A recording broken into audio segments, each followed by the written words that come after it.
bitch. Oh, excuse you? Baloney wash. I'm annoyed.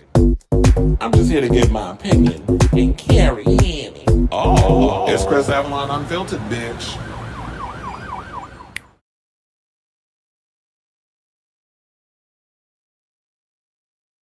Y'all, welcome and happy Friday, or I hope you guys also had a awesome Christmas because it's the day after.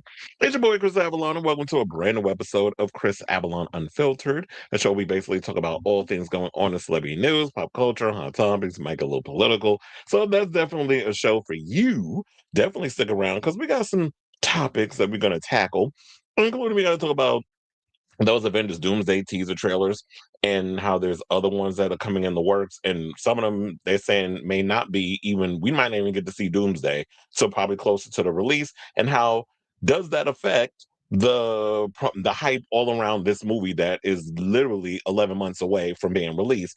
Plus we got to talk about this Doomsday situation regarding Warner Brothers has no intention of moving Dune 3 away from the Avengers Doomsday release date because apparently they both are sharing the same day of coming out and how that might clash. So we'll talk about that. Plus, Simu Lewis talking about the lack of opportunity since Shang-Chi, and Bob Chapek's comments branding the movie an experiment, which I called out from the beginning as being high-key racist.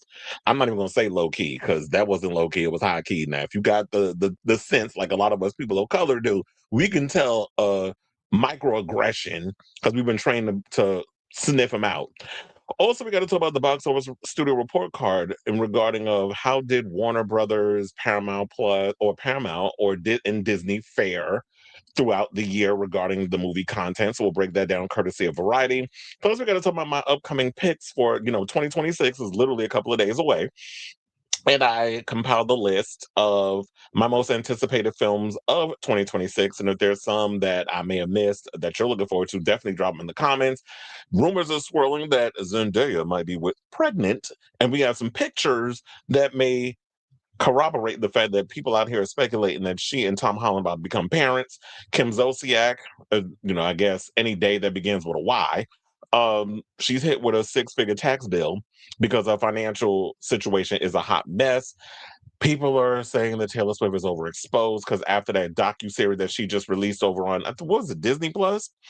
She talking about she really going to release more music after this whole biopic or documentary situation she just came out with, and people are like, girl, just go away, you are so overexposed.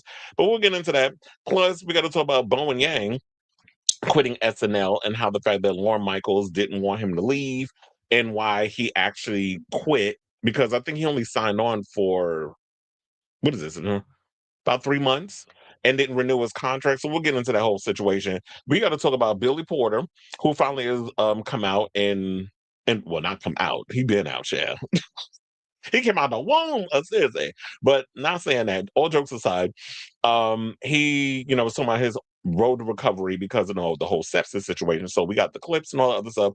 Plus, we got to talk about MAGA Minaj and this whole thing about how the LGBTQ plus community, the loyal base that she basically grifted to from the beginning, and now she want to jump over to the maggots.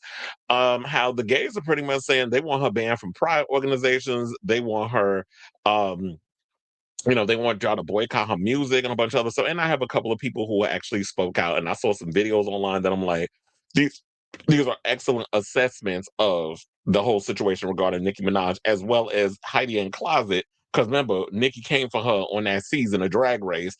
Heidi N Closet came out and threw some shade at Nicki, and I guess like the ping pong ball and Marty Supreme, Nicki clapped back at her, which is kind of like the same kind of clapbacks I use when y'all be trying to come for me and y'all be having your little grammar situations. So we'll get into that and a whole lot more. Before we get to, oh yeah, we got to talk about Heated Rivalry because, the finale was last night, and how they're talking about, we already talked about season 2 regarding the show, and now word on the curb is we might be getting a season 3. I'm like, well, goddamn, we didn't even get season 2 yet. They already talking about that they got them locked in allegedly for season 3, and we'll break all that down a whole lot more. So before we get to those topics, I know it's early, but we do it every time. If you could please do me a solid, hit that like button. If you are new to the channel, hit that subscribe button. Also, be sure to smash the notification bell so that we know when we go live with a brand new episode of Chris Avalon Unfiltered. That helps with the algorithms, and that helps with, the more you subscribe, the more coins I'll make over here on the YouTube, because I don't do a whole lot of ad stuff. It's just basically the ad reads, well, not ad reads or whatever. It's just the ads and stuff that are supplied by YouTube. That's how we get paid over here. And when I get big enough, I might get some good sponsors. So I ain't gotta continue to spend money to keep this show alive as I drink this Red Bull. Speaking of which, I discovered this thing that I'm like, oh my God, I'm totally obsessed and I'm gonna keep drinking them. So, like the delis, they're becoming more health conscious. I've been noticing, especially if you're in Manhattan, like Midtown or whatever. I discovered these ginger shots that they be selling and stuff. Oh my God, the amount of energy it gave me yesterday, and when that was me working in the Knicks game on Christmas. Oh my God, and it's like good energy. It's not like the stuff where you drink from the Red Bulls and the coffee, where it's like when you drink it, you got that energy, and then you have that come down that's like really, it's hard. Oh no, that them gingers. I was like, okay, I will be drinking those from now on. So I might want to find a way to order like packs of them, or if y'all want to give me a sponsor. Because I want to, if I'm going to do sponsors, it got to be stuff that I actually use. I'm not going to be out here selling diapers and child. I can go to the bathroom and take a shit without having to go into a pamper. That's something that y'all should have Donald Trump do, because he definitely be wearing them diapers. But allegedly. But for me, it's like I would definitely want to have those or whatever the case. It's like I want to do the sponsors that I actually would use. Hold on, because I'm seeing like comments. I forgot to put them in. Sailor Mermaid's in the building. The fact that they didn't drop her from defending her pedophile. Child, I've been saying that. I'm like, y'all was real quiet when she was over here defending the S offenders. But this is the final draw. When it's prominent that um what was I gonna say? Because I got distracted by somebody that said, wait, you drink. She was like, yeah, the fact that they didn't drop, because, and that's always no shade prominent within the Black community. Y'all will overstep. Y'all will try to bend yourselves like a pretzel to make excuses when people are homophobic or want to be homophobic. But when it comes to things in our community like child abuse, sexual abuse, any kind of abuse, we want to sweep it under the rug because this is kitchen table. We don't talk about that in public. But if it's, as long as it's discrimination against them people and they take their foot off our neck, then y'all okay with the discrimination until it affects your bottom line. And that's what I've been noticing. Most people are selfish. I'm not going to say everybody, because then I would have to lump myself in that. I have my selfish moments, but for the most part, I'm always putting other people before me in a lot of situations. And there's people that can vouch for that, which almost is to a fault. And I hate myself for doing that sometimes. But look, I'm not going to be like some selfish prick. That's not my DNA. I said, and what makes me side eye them real hard? You said, wait, you drink. What are you talking about? Drink. I, well, um, far as the drinking thing, I'm a social drinker. Once upon a time, I used to be a big drinker. Not so much anymore. It doesn't, like, the older you get, I realize that alcohol affects your insides or whatever. But I usually stick with the energy drinks, or if I go out, I'm always doing like um what do I drink? Whiskey and Coke. Or I always do like the when I go to a sports bar, I usually do like a Moscow Mule or an Irish Mule or whatever.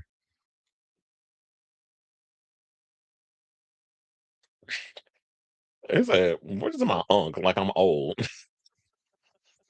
It's a you unk grown man. I'm not grown over 21. I was like, when I look at that picture, what is that? A Five Nights at Freddy's? But anyway, let's get into the show. And where are we going? Oh wait, let me hit my banner.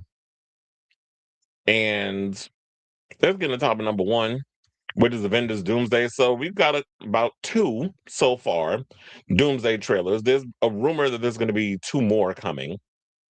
the first teaser we got, and I was like, y'all don't even need to go to the movies to see that. The only thing I would probably spend money on to go see is that 6 minute what is it, prologue of the Odyssey. That's the only thing I want to see. A friend of mine said that was really good though. Even though I did like the minute and a half trailer that they posted. But the teasers that they've been doing for Avengers, I'm like, this is not worth spending money to go just to see that. Like that, especially when we saw like the teaser. If you haven't, the quick description, quick synopsis, you literally see someone on a bike. They pull up to a house. They get off the bike. They walk up to the house. You see a male silhouette as they get up to the steps, approach the door. You can clearly tell it's Steve Rogers, because he's not Captain America. Remember, he handed the shield over to Sam Wilson. So Sam Wilson is currently Captain America. As we know, we'll see how they play that out once the Doomsday movie comes in. But for now, he is Steve Rogers, married to Peggy Carter, and has a baby. Because we saw the picture, you saw the shot in the actual thing. So with that, that was basically the whole teaser. Then there was another one that came out with Thor. What they basically is showing Thor with Love, and you know who Love is. Love was basically the girl that he raised at the end of that horrible ass Thor Love and Thunder movie, which I'm just now computing in my brain like, duh, Thor, Love being the girl, and Thunder, him, God of Thunder. It just now dawned on me years later that that's what that meant. Probably because that movie was so bad that I was just like, I didn't even care to even dissect the trailer, or the title of the movie and all that other crap. But now it's like dawning on me, I guess, years later, because I put that movie out of sight, out of mind. So that was the next one that we wound up getting. And we'll break that down on what was in the teasers in a second because it leaked overseas. But the rumor is that's supposed to be coming out regarding the next two trailers. They said there's supposed to be one with an X-Men teaser, and that's supposed to be with James Marsden, who y'all know played not Iceman, Cyclops. And now they said that he has a family. Do y'all see a theme here? The first trailer we got Chris Hemsworth, Chris Evans, both have kids. Now we're gonna go allegedly in the X-Men where Cyclops has a child. The rumors is going around, and especially like when you have at the end of Fantastic Four, where you saw the silhouette of Doctor Doom, the little cameo of him visiting Franklin after Sue went and read him a story, and then she went out of the room and then came back and saw Doctor Doom was in the room, and that was the end of the mid-credit scene. So they think there's something that got to do with possibly that because he went back in time just so that way he could be with Peggy, that there may be some consequences with that, especially with like the worlds colliding and a bunch of other stuff. So they think that may be the rumor, that might be the story. Also, that Doom is going around kidnapping the children of superheroes or whatever the case is. So they think that might be a rumor as well. And then they said the next teaser is going to be speaking of Fantastic Four and the Wakandans. If I'm not mistaken, I believe that Jeff Snyder spilled that tea or whatever on the hot mic. So those are the rumors with that. So, with all that being said, because I need to set that up, let's get into the actual story from Comic Book Movie.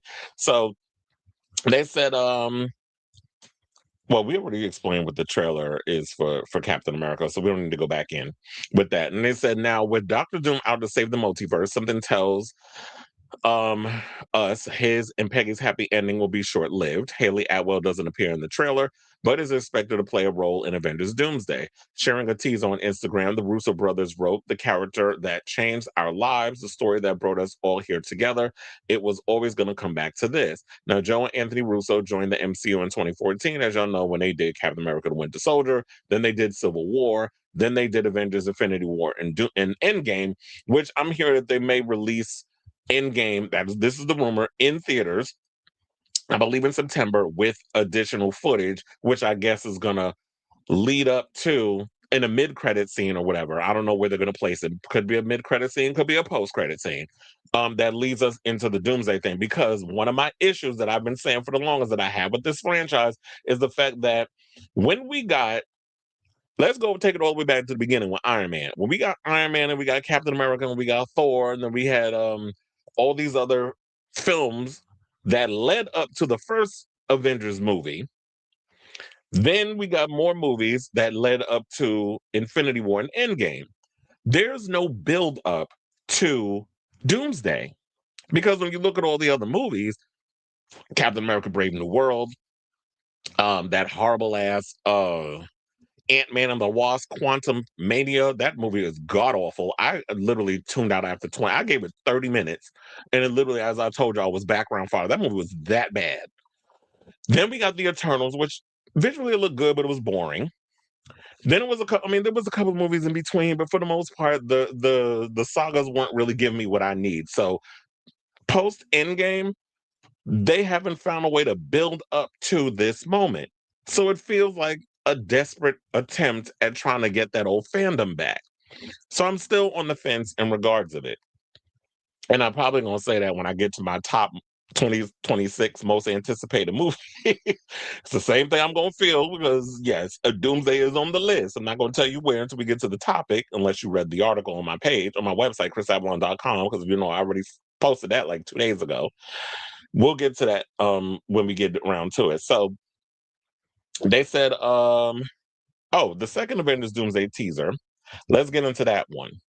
So they said that the spotlight is shifting from Steve Rogers to Chris Hemsworth's Thor. The God of Thunder is shown walking through the woods, through the scenes, though those scenes are interspersed with shots of love, played by India Rose Hemsworth, which, duh, you can pretty much tell that's his daughter in real life. So we see her lying in bed before Thor sits with his adopted daughter and kisses the girl on the forehead. We then catch a glimpse of Thor's new costume as he kneels before Stormbreaker and says a prayer to his father, Odin. The downside is that the teaser is in French.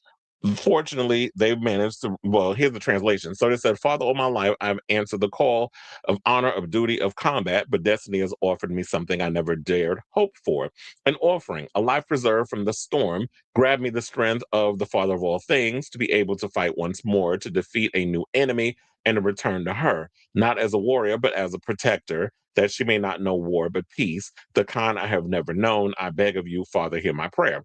Now, the teaser also ends with the words Thor will return in Avengers Doomsday, which is similar to what they did with, um, you know, they said Steve Rogers. So they played it perfectly because it's like, he's not Captain America. Remember that. So when people are out here still with the, oh, Captain America's back, it's like, no, Steve Rogers is back.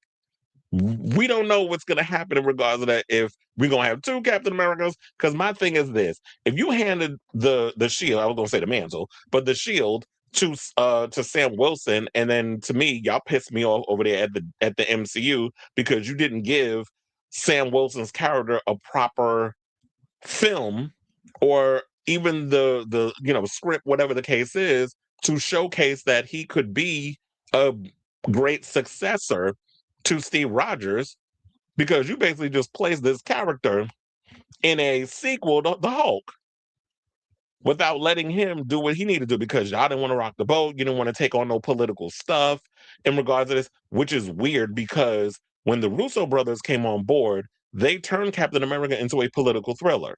So for y'all to be like, I don't want them to get into politics, what the fuck you thought you was watching when you saw Captain America, oh my God, not Civil War, the one that came before that, with George St. Pierre and all of them. That one, which is like one of my favorite movies. Funny enough, the title escapes me at the moment. But when we did that movie, that was like the first time the Russo brothers came on board and did like a political thriller. So you can't sit up in here and say that, oh, we don't want politics in our superhero stuff, but it made it a political thriller. So that doesn't make sense to me. So they also said while there are some humorous elements to his Avengers Endgame story arc, the Asgardian will also dealing with major trauma. Taika Waititi quickly moved past in Thor Love and Thunder with a goofy training montage and a full-blown comedy that Hemsworth himself has said missed the mark. Absolutely, because one of the things that I wanted more of, I wanted more Thor Ragnarok. I thought with the other Thor movies, I love the Kenneth Branagh version, which is the first one, which had kind of more of that Shakespearean thing to it, which if you're looking at someone like Asgard and that sort of thing, it needs that kind of energy. You need that whole Shakespearean thing. And Kenneth Branagh, that's what he does because that's kind of what he was raised up in. He's a Shakespearean actor. He comes up in the theater. So it makes sense that he would bring that sensibility to his film.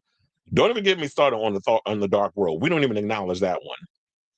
Like we don't acknowledge Thanos. So we don't talk about that one. Then Taika Waititi came on board and brought a whole new different vibe. So he gave us kind of like that 80s, hair rock, Flash Gordon cheesiness, but it was like, but it worked with the balance of the action, the cool action, great music, some comedy. But he didn't go completely off the rails until we got to Love and Thunder. So I wanted that balance of Ragnarok to be brought back into Love and Thunder.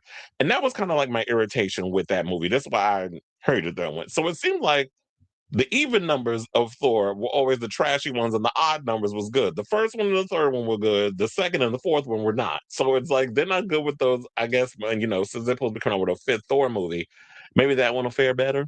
So it seemed like I said, y'all work better with odd numbers than even numbers. Because kind of like when it comes to the Bond movies, there's always like a good one and then a bad one, then a good one, then a bad. It's like off and on with that. So they also said the new enemy Thor is referring to will be Dr. Doom with his person. The person he's praying for is, of course, love. This is the second teaser to focus on a parent and child, suggesting that's going to be a big part of the Avengers Doomsday story, which is literally what I said. Because I feel like if that's kind of like the theme that you're bringing up, parent and child, which like I referred to, Chris Hemsworth's character, Steve Rogers, with a son. Then now Thor has a daughter. The story that's being floated around is the fact that we have Cyclops, who's part of the X-Men, James Marsden's character, or James Marsden, who played it in all the movies, has a family. That's going to be the next thing. Then, of course, we have Fantastic Four with Franklin. So it seems like to me that is the thing that they're going to be taking. And then, of course, what they said with what they mentioned with the Wakandans, Black Panther has a kid. We got that from the last Black Panther movie. So I think all that's going to play into it. Hopefully, this will be a way for them to introduce us to a new Black Panther, T'Challa, because even though I know it's in the comics, I'm not feeling Letitia Wright, Shuri being Black Panther. It's giving me girl shaped like a boy being a superhero. I'm not feeling it. And I don't care if people find that offensive or whatever the case is. It's just giving me that. I'm not buying her as a superhero. To me, so because like I always say, like just because something works in the comics doesn't necessarily mean it'll work on a cinematic front. Which is why a lot of times they take different precautions or make different decisions that they don't entirely follow the comic book universe. So yeah, it's not working for me. But so far, I will say it's great that y'all are giving us the little teasers and you're letting us know that you guys are coming with the movie or whatever the case is, and that you're setting up the whole thing for Avengers Doomsday a year, 11 months in advance to be technically accurate. But so far, I'm still on the I'm still skeptical. It feels a little nostalgia baitish, but I'm so skeptical. Like I need to see a whole lot more to really convince, including I got to see Doctor Doom for y'all to even try to convince me that casting Robert Downey Jr. was the right choice, especially when it comes to him. All I see is some damn Tony Stark. So I say all this to say, what do you guys think of this story? With all that I set up regarding the whole superhero situation. Have you seen the teasers? Are you excited? Are you looking forward to seeing the movie? Or are you like me? Are you feeling a little skeptical regarding of, this film based off just the teasers? So whatever your thoughts are, and what would you like to see them showcase based on all the rumors you may or may not, you may have heard. So let me know in the comments down below.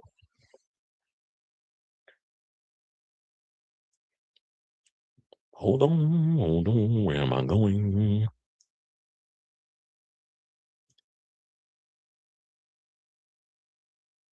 They say even Bonnie is better. I don't even know who the hell's Bonnie. And you said, "Hi, how you doing?" It said, "Bro, movie made no sense because I only understood the title. Gotta head to work, but we'll catch up when I'm done. See you later. Black Love is in the building. The cash grab movie is gonna be trash. Carl is in the building. How you doing? How you doing?" Okay. All right, so now let's move on to some more Doomsday news, and let's talk about this Doomsday situation. So it looks like between Dune and Doomsday, They're trying to create their own Barbenheimer. But the only problem with Barbenheimer is the fact that Barbie and Oppenheimer hit two different demographics. Oppenheimer was going to go for more the thinking man's type of audience, or like people who like action but also want to be able to be educated. So edutained is the word that I always try to use when it comes to that sort of thing. And the Barbie audience, it was girls and homosexuals. So and families and that sort of thing. So they were going to so they're hitting both, different demographics. With Doomsday, that might be a problem because Doomsday I want to see and Dune I want to see. So it's kind of coming for people like me. I'm sure there's women out there that like superhero movies and Dune or whatever the case. But for the most part, when you look at something like a Dune and you look at Avengers Doomsday, it's geared more towards the boys. So and the male market. So I don't know if this is a good idea for them to be trying to share the same date, even though I will say this. Dune had the date first. Avengers out here being messy. So they moved the date. But I guess at this point, it's like, who cares whether or not so and so had the date first? The reality is, Avengers have kind of stepped it up and kind of like really put the pedal to the metal because they're already out here with their teasers, and we have yet to see anything from the upcoming Dune 3 or Doom Messiah, whatever the hell they plan on calling it, because it's based on the Doom Messiah book. So I would think that that would be the name that they would want to go by. So when the news broke that Marvel Studios and Warner Brothers had not scheduled their massive 2026 event movies, well, had both scheduled, sorry, Avengers Doomsday and Dune Part 3 for release on the same day, which would be December 18th, it was generally assumed that Warner Brothers would move Denis Villeneuve's sci-fi threequel out of the path of what might turn out to be the biggest MCU movie yet. However, insiders believe that Warner Brothers has no intention of changing Dune 3's release date, which means we need to prepare for Doomsday. Which I have to say this, I like the name. So that's a great way to market. But okay, so according to both Matt Maloney on the Town podcast and Jeff Snyder on the Hot Mic, Warner Brothers is adamant that they are staying put since they claimed the date first and have confirmed they're not budging. Warner Brothers' decision to dig in, batten down the hatches, and go head to head with Doomsday suggests they're hoping to replicate the success of Barbenheimer, but this would be a much riskier gamble. Barbie and Oppenheimer, as you know, were very different movies, targeting very different demos. But there's a lot more overlap with the audience for Doomsday and Doom Part 3. And what people need to also look at is that I think both movies, if we're kind of looking at, especially the amount of the chair gate or whatever the case, that stupid marketing thing that they did over the MCU, with all these characters, that movie's probably going to be about as long as this freaking Avatar movie that's out. And with Dune, the complex nuances that they put in it, the visual spectacle, the action sequences, and the philosophical stuff and the religious stuff that they put up in there, I'm sure that movie's gonna be pretty long too. Now, the thing that I'm thinking about is how y'all gonna work this out? Because who gets IMAX, who gets Dolby, who gets, all the other different conglomerates? Because that's what y'all gonna be fighting over. Like when you do these type of movies, I honestly want to see both of them in an IMAX I'm on an IMAX screen or in Dolby or one of those things. That's what I would want to see. But they're gonna have to figure that out, or and all those other screenings that they have, especially not just with AMC, but also like Regal and all the other places. But they got their little special screens. So some people believe that Warner Brothers will ultimately blink and move Dune 3 up the calendar to October, November, which I remember, and I don't want to go through looking it up again, but I did a previous story on it where I was like, you know what, it might be good to move it to October or possibly November, because there is a date within there that they're dropping some movies that I don't think people are going to be getting all that excited for. So I would think that Dune 3 would fit in around the time of like October or maybe November before December 17th. So Avengers Doomsday and Avengers Secret Wars are recently hit with the significant delays, with Doomsday now set to arrive in theaters on December 18th and Secret Wars positioned for December 17th. Because remember before, they already had these different days, and then they realized we cannot shoot two movies back to back in a 6-month period and have it out at the time that y'all want, which got a lot of people still side-eyeing the MCU because it's like, what are y'all doing over there? Y'all really don't know what the hell y'all are doing. And I don't know if we could blame it on Bob Chapek because he's gone. But now Bob Iger's back. it's just like it feels a little like, okay, what, y'all don't know what y'all doing over there, even though y'all had it together, pre Endgame. Post Endgame, it is like y'all are not on the same page. So they also went on to say being able to create stories and explore characters within the MCU fulfilled a lifelong dream of ours, and we discovered a powerful connection with audiences in each film that we made. We're thrilled to collaborate once again with Kevin, Lou, and the entire Marvel team to bring this epic adventure in storytelling and to new and surprising places for both the fans and ourselves. This is what the Russos said after the San Diego Comic-Con panel. And I think that was the one where they introduced Robert Downey Jr. as Dr. Doom. That's when they said that. So we have a plethora of people that's in it. Everybody from Shang-Chi, Loki, Sentry, all we got the new Avengers, we got the old G's coming back.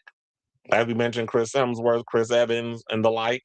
Then we got Fantastic Four. We got people from the X-Men world coming back. We got people from Wakanda. So it's like everybody who's anybody is going to be in this movie, I guess. And then there's rumors Halle Berry is coming back, even though that hasn't been confirmed. Some people believe Famke Janssen is lying and saying she's not coming back, but she did film a secret little part and is keeping it under wraps.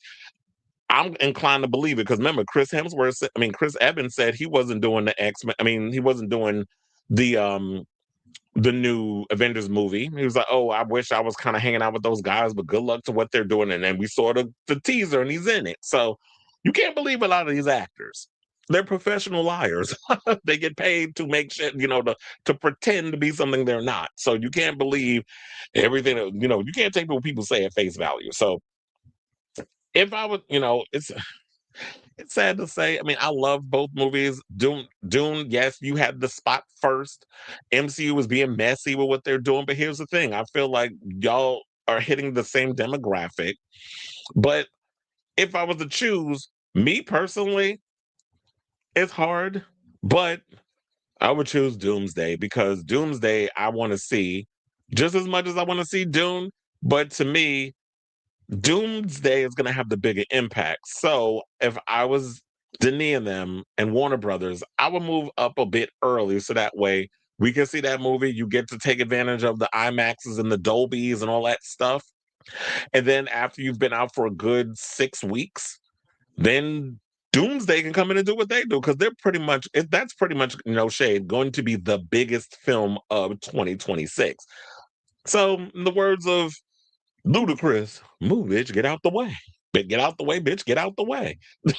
So I say, let's say, what do you guys think of this story? I like the name Doomsday. It is a good marketing strategy, but one of you are going to get hurt, and I feel like it's going to be Doom. It's going to get hurt. So while I like the name, somebody's got to budge. And if you don't, it's going to affect one of you studios, and I think it's going to be Warner Brothers. It's going to affect your bottom line. And Warner Brothers, you guys have been on a roll lately in regards of the amount of content that you guys have released in 2025. We're going to get into that story in a bit of a second when I break down the big box office reports of how the movies did in 2025. So, yeah, I definitely want to hear from y'all. Let me know what your thoughts are on this story in the comments down below. Good afternoon, lazy day with my cat in bed. Walmart was, oh, well, anybody out shopping? I'm sure he did. But look, he's got his own personal Barbie, Katy Perry. And he's currently allegedly banging. Well, not even alleged, it's out there. That's what he's banging. All right, now, hold on, let me close that out. Okay, so now let's get into this Simu Liu story because he's out here talking about, Shang-Chi is supposed to appear in the Avengers Doomsday movie, possibly Secret Wars. I don't know yet. But we've been saying for the longest, I'm like, okay, Shang-Chi was a good movie. It was very successful at the box office. Why haven't we gotten a sequel? So I'm kind of confused in regards of why we haven't gotten a sequel to this franchise. And so Simu, who you already know, is always not afraid to speak his mind. He's always outspoken when it comes to certain things. He's talking about the lack of opportunities post, Shang-Chi. And he does appear in things, but I guess when you don't get a lot of offerings, you take what you can get. And people of color, we always have to kind of do that. We always have to sit and be like, okay, whatever job is available within reason, we could hold out for as much as we can, but we don't get the opportunities like our white counterparts. And white people are allowed to fail up and that sort of thing. And you can continue, if you fall on your behind, get many opportunities over and over and over and over and over again. When you're a person of color, you're not allowed that. You're not afforded that same opportunity. It's like if you have one screw up at the box office, that's the end of your career. It's like, but how come all these other people who keep releasing mediocre ass films, how come they keep getting opportunities? And then you get this black director or this black artist or whatever the case is, it's like they come out with something, and if it flops, oh, you're a failure. Move to the side. We'll find somebody else. So Simu, as y'all know, was best known or may not notice for his role in Kim's Convenience before he was cast as Shang-Chi in The Legend of the Ten Rings. Since then, he's booked a lot of high-profile projects, including Barbie, Atlas, and Last Breath. However, while he'll lead the upcoming TV series, oh yeah, he's got the Copenhagen Test that's supposed to be coming out, and Melissa Barrera is in that. So for you people out here tonight, y'all gonna protest um Scream 7. I'm letting y'all know this right now. Melissa Barrera has a job. She has something coming out. I want to see y'all keyboard warriors promote the hell out of this show. And I want to see y'all talk. Yeah, I want to see y'all talking about it too. Otherwise, if y'all want to come out here with shut the fuck up. Please and thank you. So and I don't need to go into how many times I've been supporting her stuff, and y'all pay the dust. But anyway, so they said that Lewis primarily been cast in supporting roles, meaning he hasn't quite found the same level of leading man success as fellow MCU stars like Chris Hemsworth and Chris Pratt. In a fascinating new interview with The Hollywood Reporter, Lou talked candidly about the lack of opportunities he's received as an Asian actor in Hollywood and his surprise that his MCU debut didn't open more doors. Now, asked what he wishes he knew before Shang-Chi, he replied that it's a marathon and success is defined by longevity more than just the bigness of a single moment. And then with the caveat that is going to be a lot harder for you than if you were white. Maybe that's a controversial thing to say or a hot take, but I've watched a lot of actors' careers over the past few years since I've had my moments. Well, bruh, I could have told you that. Because and that's why I said before, like the same thing I said previously when you were talking about the lack of opportunity. I'm like, how do you think black people have felt in this industry for a long time? Now you starting to feel what many of black actors have complained about. So now you're seeing it. And yeah, there is a lack of Asian representation. And where he was talking about specifically that, yeah, you don't see Asian actors in leading romantic comedy type roles. And that was his overall complaint. I mean, we saw it with Crazy Rich Asians, but and what happened with that? We're supposed to get a sequel, it's supposed to be a TV show. Still haven't heard about that. Now, making it clear that he's grateful for the opportunities he's had, Lou explained that he's primarily been offered smaller projects, supporting characters and villains, but very rarely a leading man role. One Shang-Chi came out, and at the moment that it did, I was a little surprised by how few number one roles came across my desk. Whereas if it happened to someone else, a different actor who looked differently, I think those offers would come in a lot quicker and more abundantly. Well, of course, you know, especially like someone like, for instance, a Timothy Chalamet. There's a lot of a lot of opportunities coming across his desk versus someone like Simu Liu. He is a good actor, and one of the things regarding Shang-Chi, it was a good, out of the many MCU films post Endgame that have come out, I enjoyed the film. I love the action sequences. Um, and I enjoyed the movie, and the different and the Asian culture that was spread throughout the whole situation.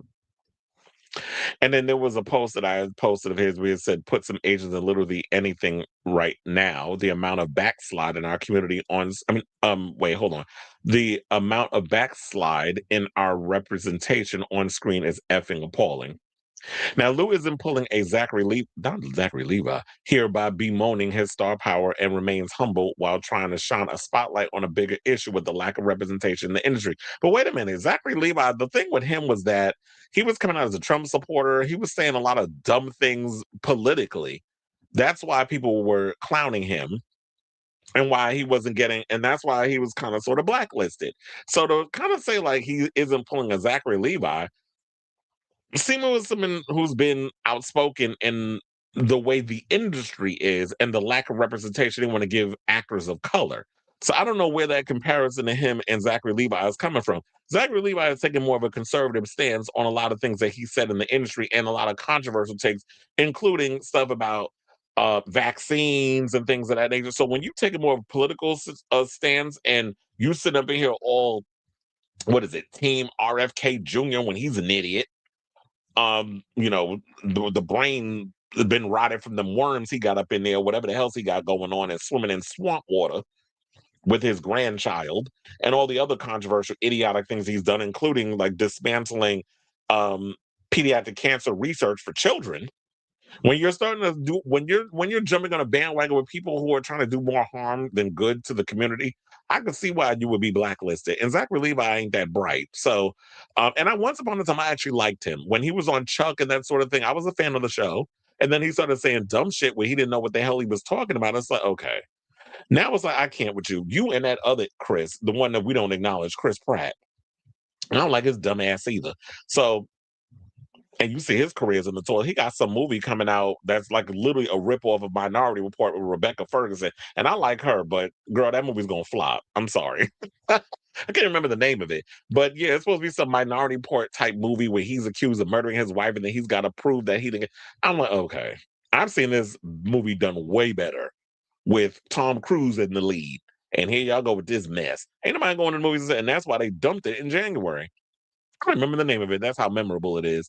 But anyway, so they said that, and they have it come out at a time during COVID when people weren't allowed to sit in adjacent seats in the movie theater and to still, do what it did.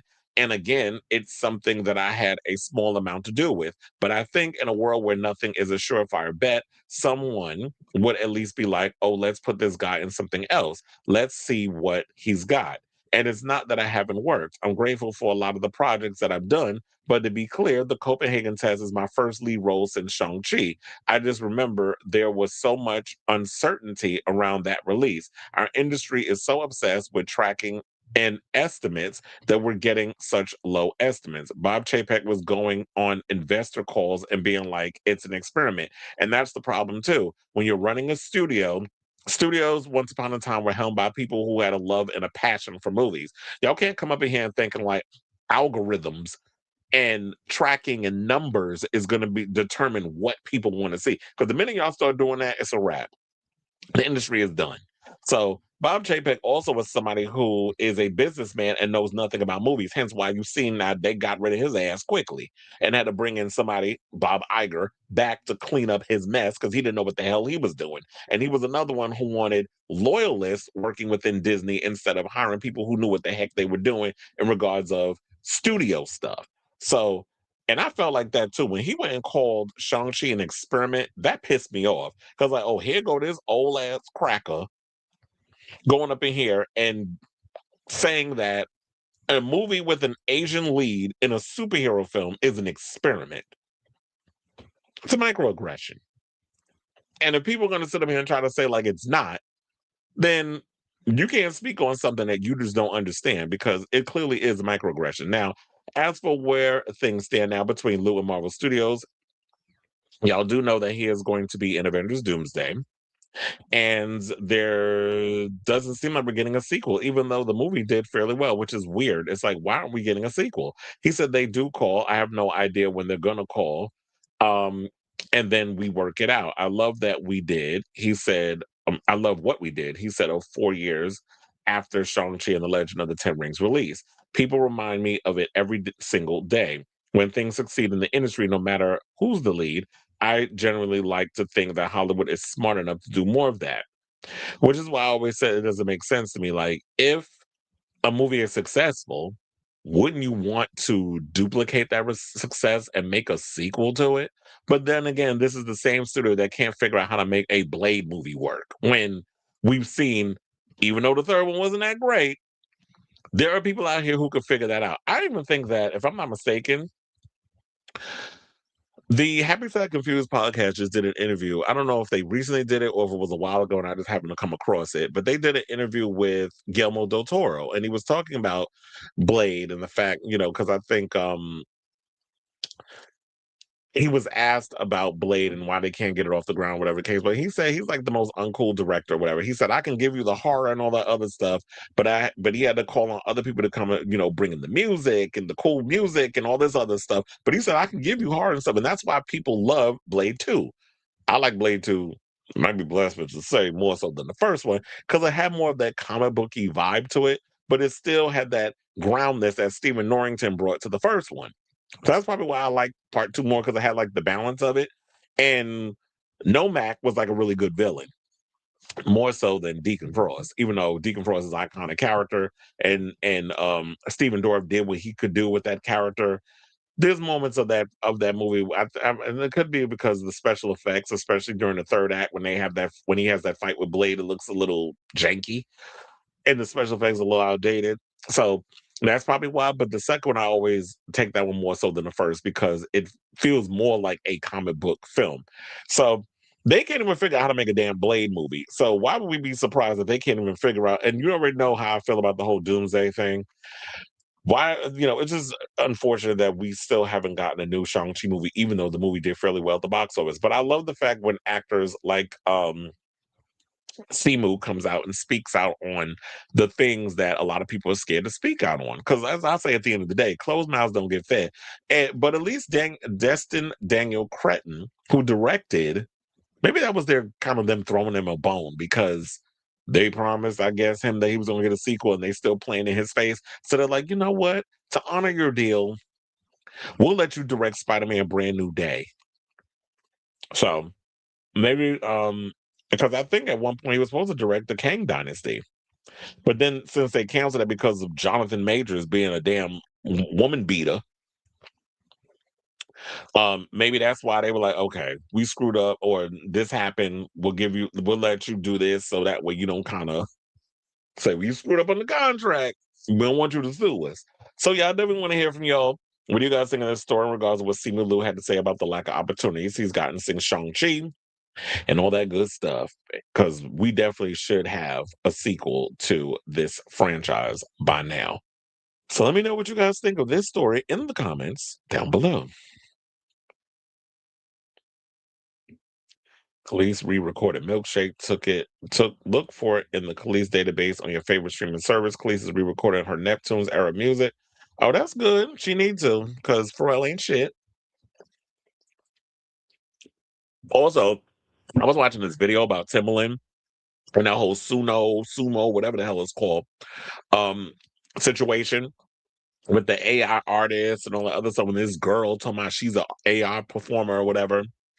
And all she does, she can't sing or nothing. All she does is type some stuff into the database and then creates the database pretty much creates the music and all. I'm like, that's not real talent. I can understand if you were singing into something and use the stuff to make you sound like you were singing.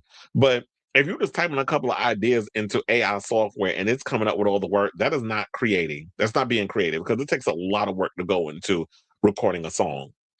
So I don't like the direction that AI is going with all this. If you want to use it as a tool to enhance certain things, which is I'm not gonna hold you. I use AI on certain stuff to help me come up with like if I have an idea, I type it in and then they come up with the thing and then I'll add some of my Chris isms to it to make it sound more like me.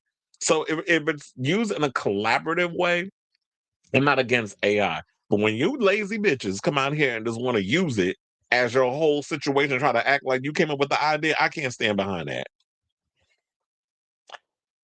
Timmy's gaunt bus be able to what? You said, will Timmy's gaunt bus be able to carry Marty, let alone Doomsday? Not gaunt bus. Well, I heard there's a scene where Timothy gets his booty spanked in Marty Supreme. It's probably one of the little tiny twink butts. Look like something like a Troy Sivan booty. And then there was another story that came out, excuse me, that Gwyneth Paltrow, because apparently he has bad skin in the movie, that Gwyneth Paltrow saw his skin up close and was offering him like a skincare regimen. And he was like, dude, are you for real? It's makeup. And I was like, Gwyneth has always been the kind of girl that always asserting herself in things, which is clearly her personality. This is why I think a lot of people don't particularly care for her. So it's been kind of one of those type of women that asserts herself into things that she should just, girl, shut the fuck up. Like, I be getting that with her. And now she had egg on her, probably turned every shade of red that you could think of. Magenta, Kool-Aid red, the whole 9 yards.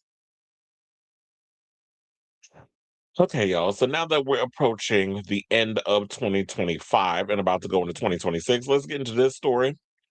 So apparently, shout out to Variety for this. So we have our box office report where they want to give us an insight on like the film studios that had the best and the worst year. And y'all should not be surprised where Paramount places, especially with the Ellis, well, I'll say the Ellisons, because Larry Ellison don't seem like he trusts his son enough to, wipe his own ass, let alone hold together or lead the studio. So family films flourished, video game adaptations triumphed, and superheroes flew too close to the sun. Welcome to 2025 at the multiplexes. Now, it was a roller coaster year at cinemas, and for the studios tasked with keeping their screens filled, Warner Brothers enjoyed an epic run at the box office, fielding hits and as diverse as vampire flicks set in the Jim Crow South. Of course, you know that Sinners, an old school star driven facing drama, F1, the movie. Oh my God, I totally forgot to add. Wait, did I add F1 to one of my favorite movies of the year? I think I did. I totally forgot. It might be on my favorite movies of the year. And a sandbox game turned big screen smash, which would be a Minecraft movie. Meanwhile, Paramount would spend hundreds of millions of dollars on yet another Mission Impossible, barely release anything that turned a profit.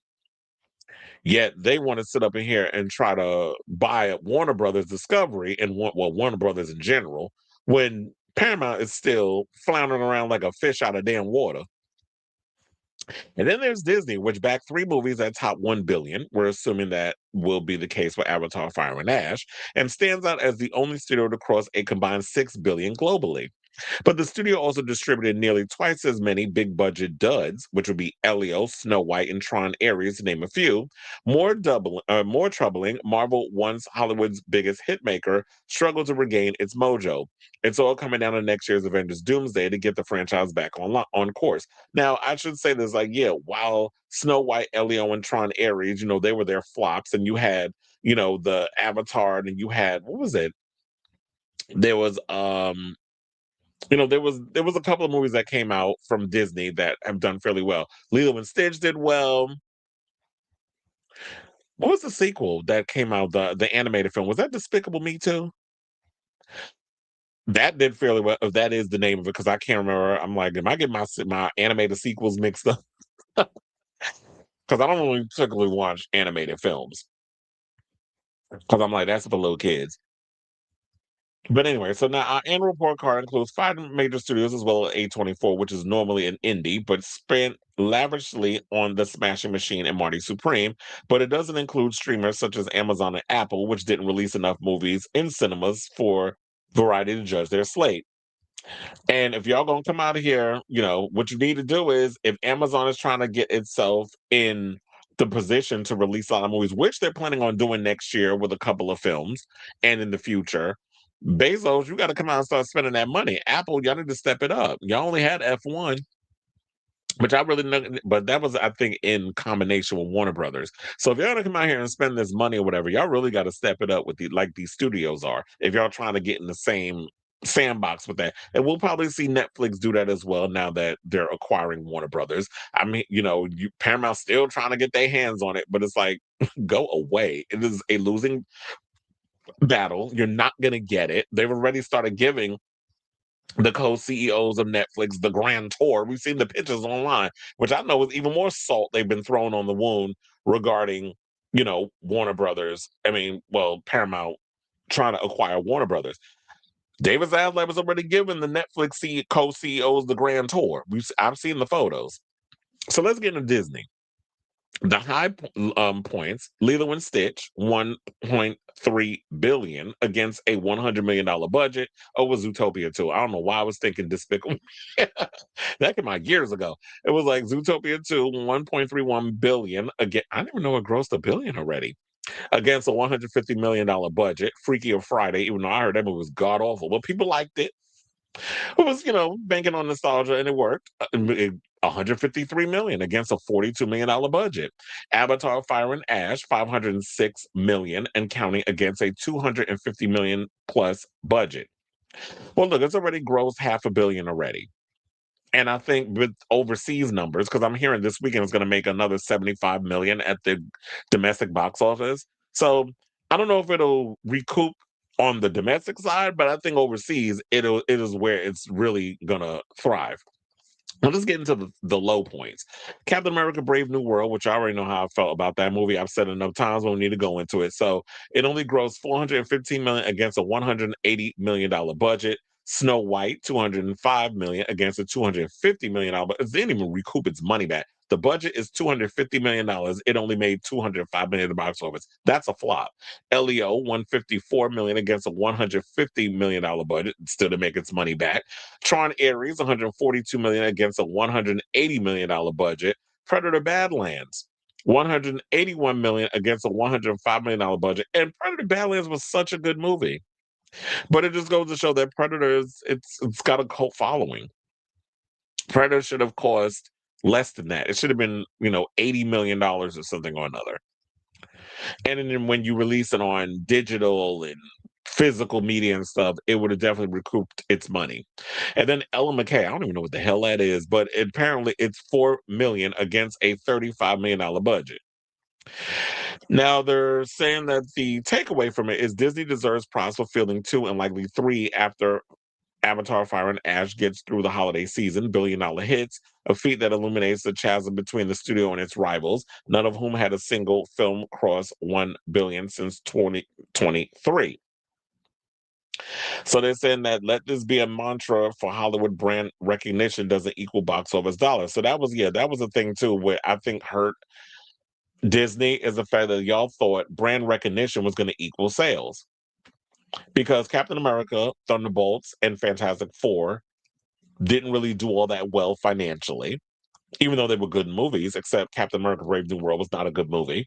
But Thunderbolts I enjoyed, Fantastic Four I enjoyed, although I wanted more action. It's a little too talky.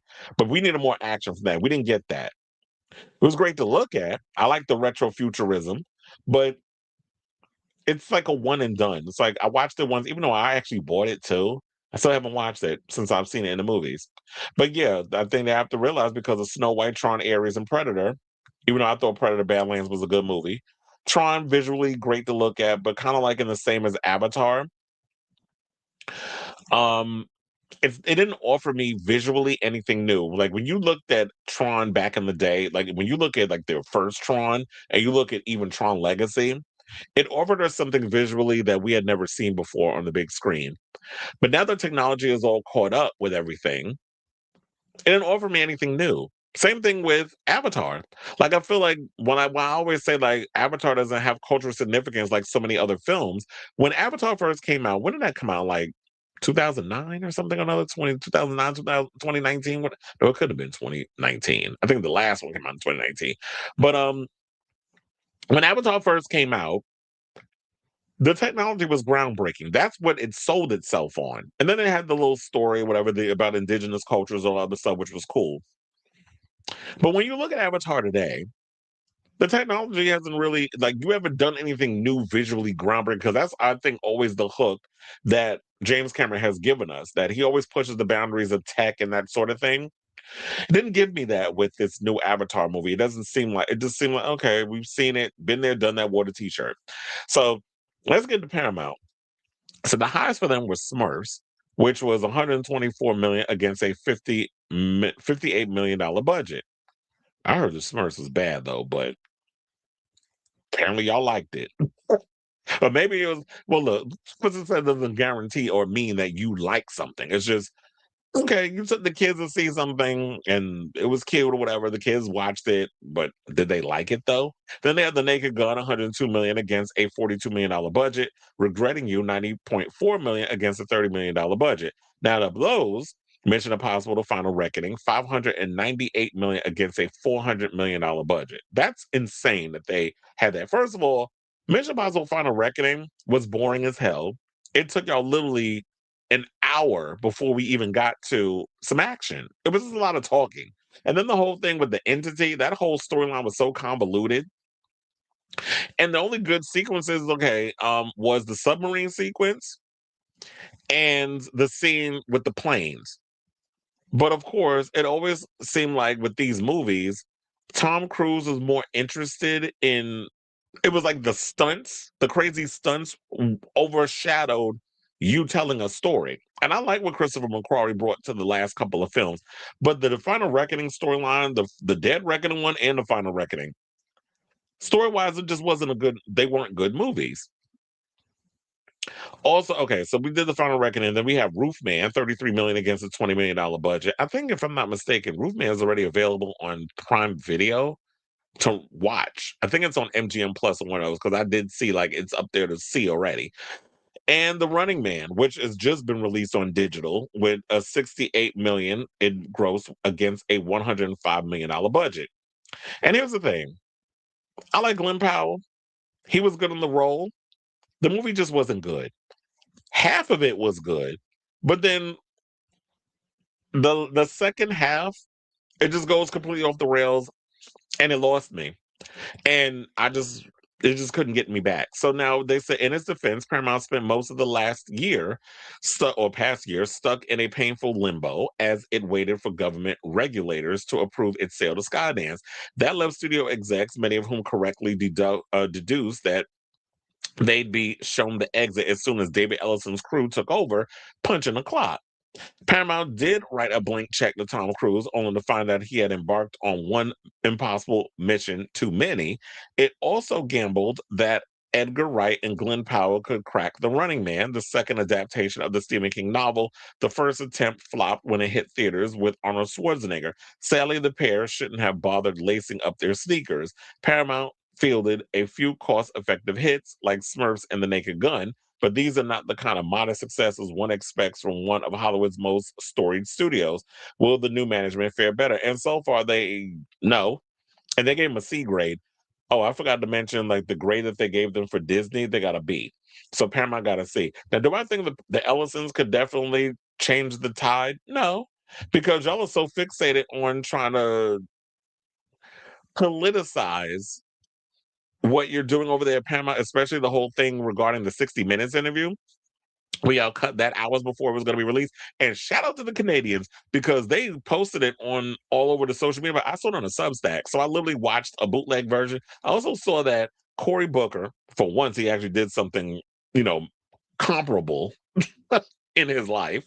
He instead of out here, flip-flopping and being a fraud while he's a wolf in sheep's clothing for the Democrats, he posted the full episode up on his YouTube and it was not removed, which surprised me. So it was like any of us Joe Schmoes post it, we get in trouble, we get flagged, or possibly our channel's banned, which I don't want to take that risk. Or Cory Booker, a politician, had to do it. And if he came out and went against them, then YouTube would have been, he probably would have went in on YouTube and there would have been protests and all other stuff. So let me hurry up and get through all these because I don't want to be here all day. I don't want to make this a 40-minute story. Okay, so Sony, their hits, Demon Slayer Infinity Castle, 664 million against a 20 million budget. Chainsaw Man, this is all anime, by the way, 153 million. One of Them Days with Kiki Palmer, 51 million against a $14 million budget. Karate Kid Legend, 117 million against a $45 million budget. 28 years later, 151 million against a $60 million budget. I Know What You Did Last Summer, 64.8 million against an $18 million budget. And people out here calling I Know What You Did Last Summer a flop. The budget was under $20 million. It made 64.8 million. That's not a flop. It's a modest hit, but it's not a flop. Because if you can make back your budget plus the marketing or whatever, who knows, that probably was an extra 10. So I'm thinking $30 million for the marketing, everything else. It's not a flop. And Materialist, 71 million at the international box office. The Lows, caught stealing, 32 million against a $40 million budget. A Big Bold Beautiful Journey, 20 million against $45 million budget. Now, Sony didn't have any home runs, but it avoided any strikeouts. It wasn't a terribly strong year for the studio, to be sure, but we're grading, or they're saying they're grading based on what's been released and not what could have been. Anime was a massive boon, with Crunchyroll's Demon Slayer and Chainsaw Man scoring back-to-back wins while demonstrating a voracious appetite for manga adaptations in the US. The studio also kept the theatrical comedy alive with Kiki Palmer and SZA's One of Them Days, and turned A24's romance drama Materialist into an international hit. Isn't that the movie with what's her name? Dakota Johnson and Pedro Pascal? Is that movie? Neither Karate Kid Legends or I Know What You Did Last Summer were necessary sequels, but both films scraped together modest grosses, which is why I said it was a modest hit. As for Big Bold Beautiful Journey, the collective wattage of Margot Robbie and Colin Farrell couldn't overcompensate for terrible reviews and bad. But well, yeah, I saw that trailer in the theater, and I was like, okay, I don't care about this damn movie. Star Power only gets audiences in theaters if the movie is, good. So they got a B. Now, Universal, they said their highs, How to Train Your Dragon, 636 million against $150 million budget. Jurassic World Rebirth, even though that movie was terrible, 868 million against a $180 million budget. Black Phone 2, 132 million against a $30 million budget. Wicked for Good, 488 million and counting against a $150 million budget. Five Nights at Freddy's 2, which was another terrible film, 206 million against a $36 million budget. And here's the thing. I guess they felt it made enough money because Five Nights at Freddy's 2 is already available to watch at home. I'm like, didn't this movie just come out like 2 weeks ago? And already you can watch it in the confines of your own home. Y'all don't like making money over there at Universal? So their takeaways on this is sequels and reboots delivered a big way for Donna Langley and her team. On paper, rebooting Jurassic World a mere 3 years after the last installment in the When Dinosaurs Attack franchise might have seemed like a bad idea, but it turns out people really like watching velociraptors dine out on some pesky humans, especially when Scarlett Johansson is trying to avoid becoming dessert. The studio also scored the follow-up to Wicked and Five Nights at Freddy's that won't do anywhere near the same business as their predecessors, but should turn a tidy profit. There were flops, of course, but failures like Wolfman and Megan 2.0 didn't cost much to produce. That is true. So if they do tiny, that's the one thing that Blumhouse gets away with. If their movies are always cheap to produce.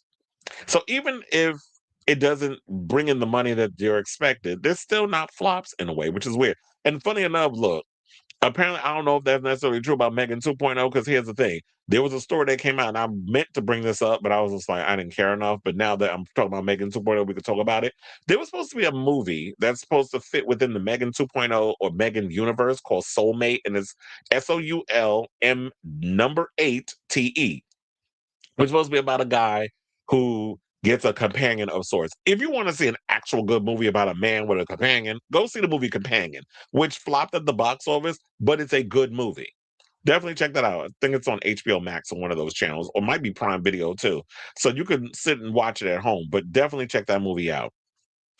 But anyway, so there's supposed to be this movie called Soulmate that's supposed to fit within the Megan universe about a guy who gets a companion and she goes rogue or whatever the case is. Typical story. Because Megan didn't do all that well, they scrapped the film, as in it's done. It was supposed to come out next month. And I'm sitting there like, oh yeah, I totally forgot about that movie. Where is it? Now that they're shopping it around to other studios because Blumhouse don't want nothing to do with it because of what happened with Megan. But that was y'all fault. Nobody told y'all to completely change the tone and the narrative of that film. People like Megan for what it was. Y'all turned it into some freaking wannabe Terminator action comedy. Where was the horror? It was a horror movie. Where was it? It's kind of like what I said about Five Nights at Freddy's. Like, this is like horror movies for beginners. Like, that's what it was giving. So they said the main issue that Universal faces that Blumhouse, which made both those films, was uncharacteristically inconsistent. Five Nights at Freddy's 2 and Black Phone 2 help the company get back on track, but it needs to deliver new franchises instead of servicing old ones. So they got a B plus. And so we got two more. So I can finally be done with this. Warner Brothers, I would say, in my opinion, had the best year out of all the studios. And y'all already know because I've talked many a times about Warner Brothers and a lot of the movies that they released this year, I was a big fan of. A Minecraft movie, 958 million against a $150 million budget. Sinners, 367 million against a 90 million budget. Final Destination Bloodlines, 315 million against a $50 million budget. F1 the movie, 631 million against a 250 million plus budget fronted by Apple. Superman, 616 million against a $224 million budget. And Weapons, 268 million against a $38 million budget. Now the flops. Mickey 17, 133 million against a $118 million budget. The Alto Knights, 10 million against a $50 million budget. And One Battle After Another, which I have to say, I finally got around to seeing that movie last night. I actually liked it. I'm like, damn, is it, like, who knew to make almost felt like a documentary on this current administration, if you ask me. So yeah, I finally got around to watching last night. I ain't never hated characters as much as I hated Tiana Taylor and Sean Penn in that damn movie. If you've seen it, you know what I'm talking about. I don't want to give it away. Definitely check that movie out. But here's the thing. There was a name that was brought up in that movie that I'm like, oh my God, I'm so obsessed with her. The one that jumped on top of that damn, the counter when she was at the bank. Jungle Pussy? Oh, I was obsessed with her.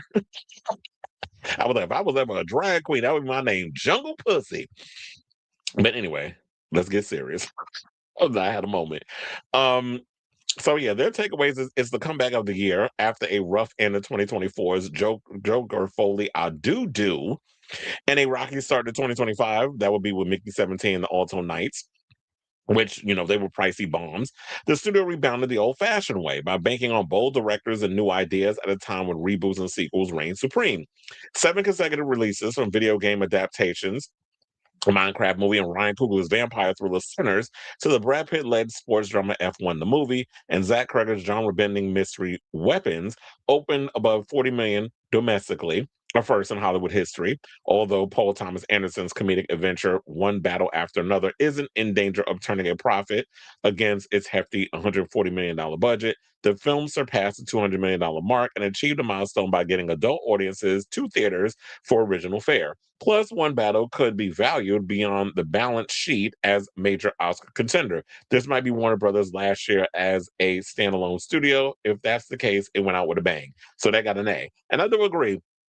I was sitting there thinking, I was like, I could totally, like, when I'm watching the movie, I'm like, I could totally see One Battle After Another being nominated in the Best Picture category. Do I think it's Best Picture material? No, not really. But I could definitely see them wanting to nominate this film because it definitely gave sort of like Oscar bait. Let's pat ourselves on the back because we're so progressive. Like that's what it was giving with this film. Because I felt like there was things in there that I had seen before in regards of like, let's talk about, the immigration stuff. Because there was a whole situation about you had Sean Penn's character was running, like an ICE-esque type facility. And then you had like the rebels and there's a whole who debate, a Maury Povich twist. You are the father, if you've seen the movie. So there was a lot of that, and then these people in these high profile places in politics, where you have Fritz from what's his name from Scandal playing a racist in a political sort of situation. So it was giving a lot of that. I'm like, why does this feel like this is what like us like a real life in real time situation being brought on the whole cinematic movie type situation. So it was giving, I was like, okay, this is feeling a little too close to home right now when I'm watching this movie. But I enjoyed it, even though I did catch some, it was giving a little convoluted at times. But I did love Benicio del Toro's part. He was definitely chewing up the scenery with his part. And I know like when I seen the trailer for the film, I'm like, this is such a weird movie. I don't know what this is. But then when you watch the film, it kind of all makes sense. And it kind of makes me think like, damn, this would have been something I wish I would have seen in a theater rather than at home. Okay, so let's get into the last one, which is A24. Materialist with 104 million against an $18 million budget. Bring Her Back, which that movie freaked me out. I have not watched that movie since. 39 million against a $10 million budget. Friendship, 16.5 million after being acquired for 3 million, and Eternity, with which 28 million against a $12 million budget. Now the lows, which they're talking about, this is going to get a bunch of Oscar recognition. The Smashing Machine, 21 million against a $50 million budget. Eddington, 13 million against a $25 million budget. The Legend of Ochi, 4.9 million against a $10 million budget. Warfare, which everybody says that movie is good, and I haven't gotten around to watching it yet. 33 million against a $20 million budget, and Death of a Unicorn, that's the Jenna Ortega horror movie, 15 million against a damn, it made back its budget. 15 million against a $15 million budget. Now they said the indie studio is trying to play with the big boys, and I think that was y'all mistake. That y'all were putting all this money, y'all spent a lot of money on a lot of these films regarding the marketing and everything. I feel like the only thing that's working for them right now in regards to like A24 and the marketing and everything is Marty Supreme.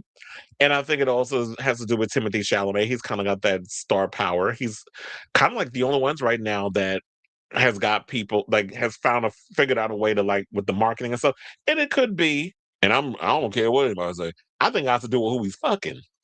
I think it has a lot to do with him being with Kylie Jenner and that whole situation regarding that she's in a way kind of helped him figure out how you could be an actor, you could still maintain your privacy, but when it's time to do a movie, how to really get people interested in wanting to see your movie with all these little crazy viral videos where you got people walking around in orange and freaking ping pong balls on their head and like it's something out of a Daft Punk music video. Like it's like all this other marketing, whatever you're doing, it's working because I've heard, like I told you, when I was at work and I was in the bathroom, I'm hearing like these guys in here talking about Marty Supreme. I'm like, what the hell are these Gen Zers up in here talking about some damn Marty Supreme in the bathroom of all places at the urinal?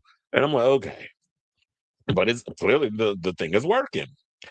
So yeah, and then they also talk about that, yeah, spending more money doesn't also always result in bigger profits. Cause I definitely wonder with Marty Supreme, how much have they been spending on the promo behind this? And it's gotten people interested in going to see the movie. So they said Benny Safdie's A Smash Machine featuring a change of pace performance by Dwayne The Rock Johnson as a troubled MMA fighter was too dark for the actor's fans and failed to earn the critical acclaim it needed to pack in art house audiences. Oh, and it cost 50 million to produce and millions more to market, which doesn't make sense that with A24, why are y'all spending $50 million? Like I always kind of thought y'all were in the same wheelhouse as Blumhouse. So if Blumhouse budget for a movie is like 10 million and under, sometimes I might brush up a little to 20, might bump itself up, but $20 million. But they don't go no higher than that usually. I would say 25 would be the top. But 50 million for a movie about a MMA fighter, most people don't know who the hell he is. That was just dumb. But I guess they thought that because it's Dwayne Johnson, people are gonna go see the movie. But no, Dwayne Johnson has solidified himself to being like this big, untouchable, mega superstar. Nobody's really looked at him as sort of like, oh yeah, he can act. Because he's never kind of done that. He's always played himself in every damn movie. He's always kind of played the same type of character. So when you finally trying to be like, look, I want people to take me seriously. I'm a thespian. It's like we're looking at you sideways, like since when? So that's why nobody cared. And plus, on top of that, I'm like, I don't care about this movie, The Smash Machine, but look, I'll find out how if the movie is good or not when it drops on HBO Max next month because that's when it's supposed to be coming out. Okay, so now they also said the same was true for Ari Aster's editing. First of all, Ari Aster has not given us a good movie since Midsommar. And that's no shade. A political satire set during COVID that discovered that most moviegoers would rather memory hold the pandemic. Huh? Child, just give me COVID again. Oh wait, I probably shouldn't say that because I'm again. It was like I'd rather get that shit again than have to sit through that damn movie. A24 did score with Materialist, a starry rom-com from Celine Song, not Dion, that became a true mainstream hit, and it has a chance to end things on a high note with, as I stated, Marty Supreme a table tennis drama starring one-man hype machine, Timothy Chalamet. If it scores, A24 deserves some extra credit, and they got a B minus. So yeah, that's why I said Timothy Chalamet, the way he's doing going about his marketing stuff is working. So yeah, that apparently is the end of our box office report. I know it was a long one. We had to take our time to get through all that stuff, and you know I got to give my commentary. So I definitely want to hear from y'all what you guys think of this story. What were the movies you checked out this year, and do you agree with the overall assessment from Variety in regards to them talking about their box office report for the year? Now, some of the movies, did fairly well based on their budget, and some movies did not. And Paramount, as I stated many a times before, and I'm so glad that a lot of you YouTube pundits are finally coming on board, even though I saw the tea leaves at the beginning, because everybody was giving Paramount the benefit of the doubt, blah blah blah blah blah, whatever. The Allisons don't know what the hell they're doing over there. Y'all can't even get Paramount off the ground. Yet you trying to buy Warner Brothers, and y'all already showed y'all ass with all the political things that you're trying to assert over there on Paramount and trying to make y'all that whole network MAGA light. When it's like I already said, MAGA got their channels. They got News Nation.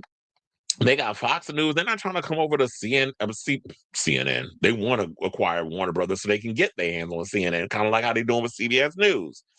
And Glass is over there fucking up the thing with that. Y'all know her damn name. Sidebar. Shout out to Margaret Cho because she went in on Barry Weiss. Y'all need to check out that video on TikTok. That had me cackling. But anyway, do y'all agree with the assessment, what they had to say, and all that good stuff? Whatever your thoughts are, let me know your thoughts in the comments down below. All right, let's see what the people are saying. Zootopia 2, Zootropolis 2 for international markets because Disney couldn't trademark Zootopia since someone already did outside. When I saw Cory Booker posted a 60-minute segment, I used my real player downloader to make sure to download it just oh, okay. But yeah, I watched it on a Substack, which I actually posted the link in my last video. Speaking of which, I know y'all's probably like, Chris, why haven't you been doing a video in the past couple of days? I just felt like I had mental burnout. Um, I don't know if I have seasonal depression or whatever the case is. Maybe I need to get that checked. But there's times where I'm on social media and I'm just like, I don't want to be bothered with people. I don't want to go out. I don't want to hang out. I don't want to do certain things. So I kind of just like isolate myself. Except for when I had to go to work yesterday, which was intentional. I picked up a shift to go to work because I was technically supposed to have Christmas off.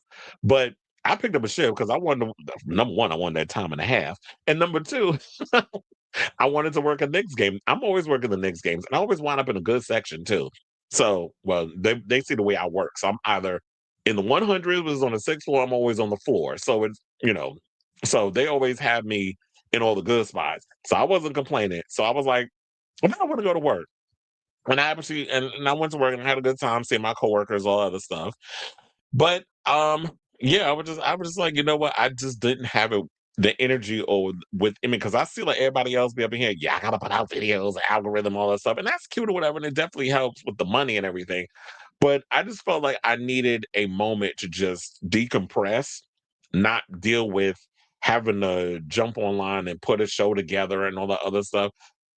I feel like there's only one person I had this commenting. Friend to the show, Robert and I had a little private conversation regarding this, and I just felt like I just wanted to come out and let you guys know that. So it's like I just need a moment, take a couple of days to be present by myself, and also catch up on some stuff that I haven't done in a while too. Because I already know 2026 is probably gonna be busy as hell.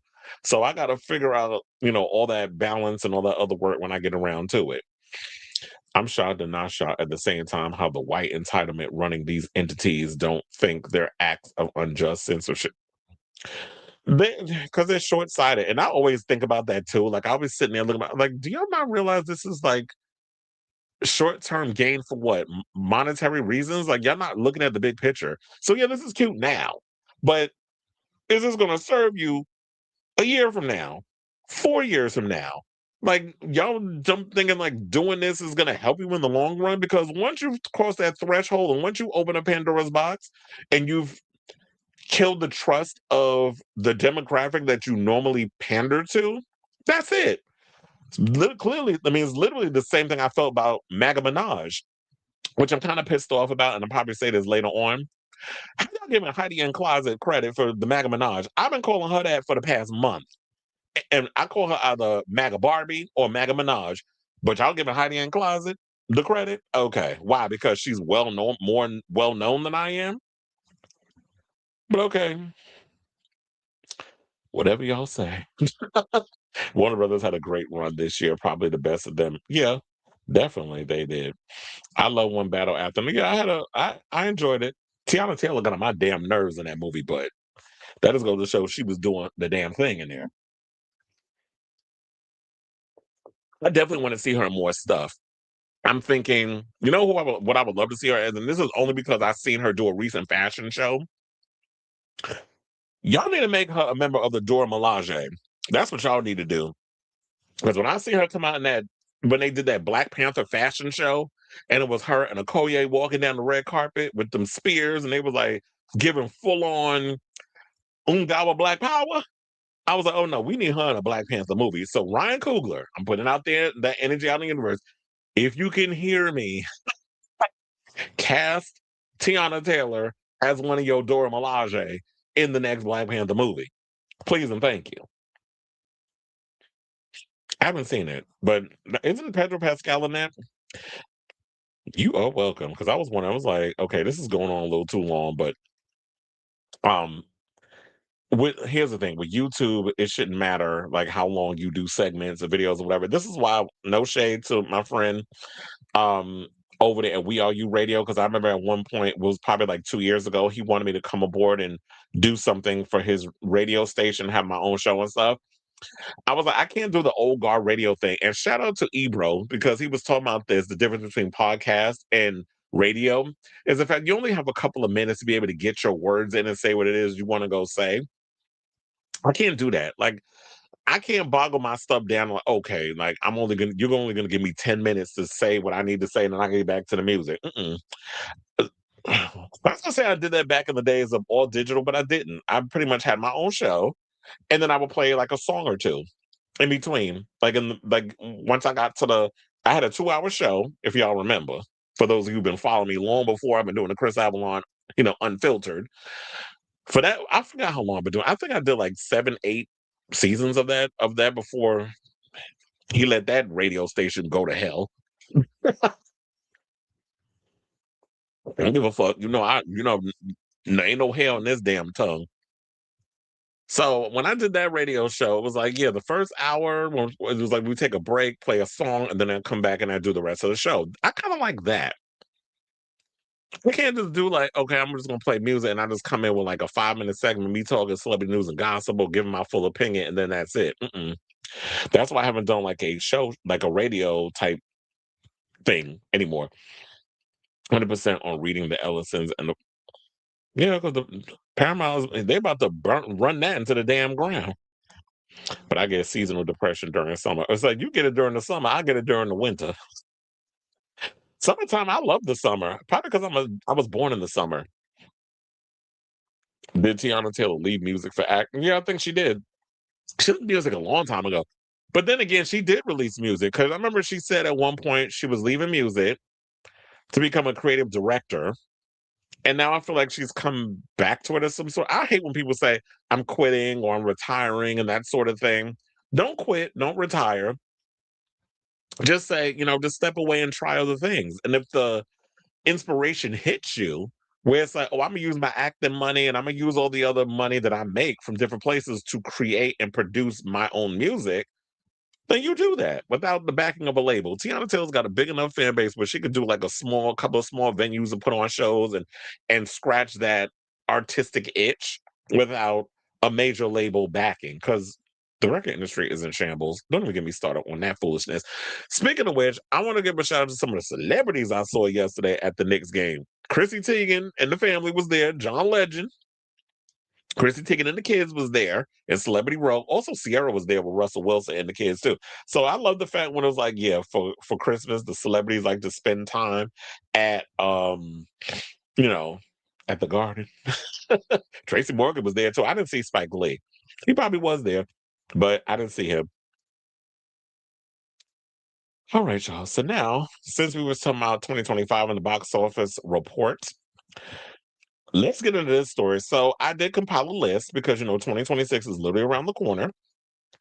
And I did compile a list of the most anticipated films of 2026. I'm trying to see, should I give my full rundown of like all the because I'm going to have to do it this strange way where it's photos and having to do that back and forth.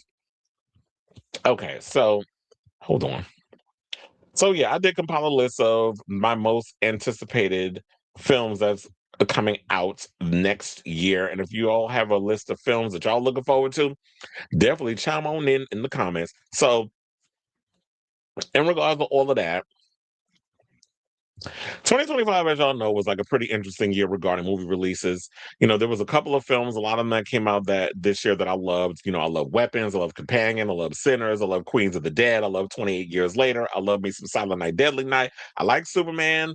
I also, like I just saw One Battle After Another. Definitely love that movie. So there was a lot of great films that came out this year. But I will say this: 2026 has definitely got me more hyped for what's to come. So I'm definitely looking forward to a lot of what's coming in 2026. Now, I did do a couple of, I have my top 10 most anticipated films because there's a lot of movies coming out. So I didn't want to just do like 50. So I just compiled it to 10. But what I did do was an honorable mention. So I got a couple of those. If you don't mind, let's get into them. So hold on as I pull this other situation up. And let's get into that. So one of my most hold on, that wasn't what I wanted to do. How did this get okay? So we have this. So I'll just leave it there like that because that's the only way I can bring that photo up for now. I don't know. Sometimes my website be wanting to play with me. So one of the films that I have, I don't remember, it's in no particular order, whatever the case is. This shot is from a movie called Apex, which I just saw the trailer to, and it looked relatively interesting. So if you can't tell who this is in this picture, the guy in the front, that's Taron Egerton, who seems like he's the new king of Netflix. He's just doing a lot of straight to Netflix movies. And the queen of Netflix, I guess we can call her that, is Charlize Theron. So they're doing a movie together. So basically, it's this film called Apex, which is a stripped down survival thriller from Icelandic filmmaker Baltazar Kormákur.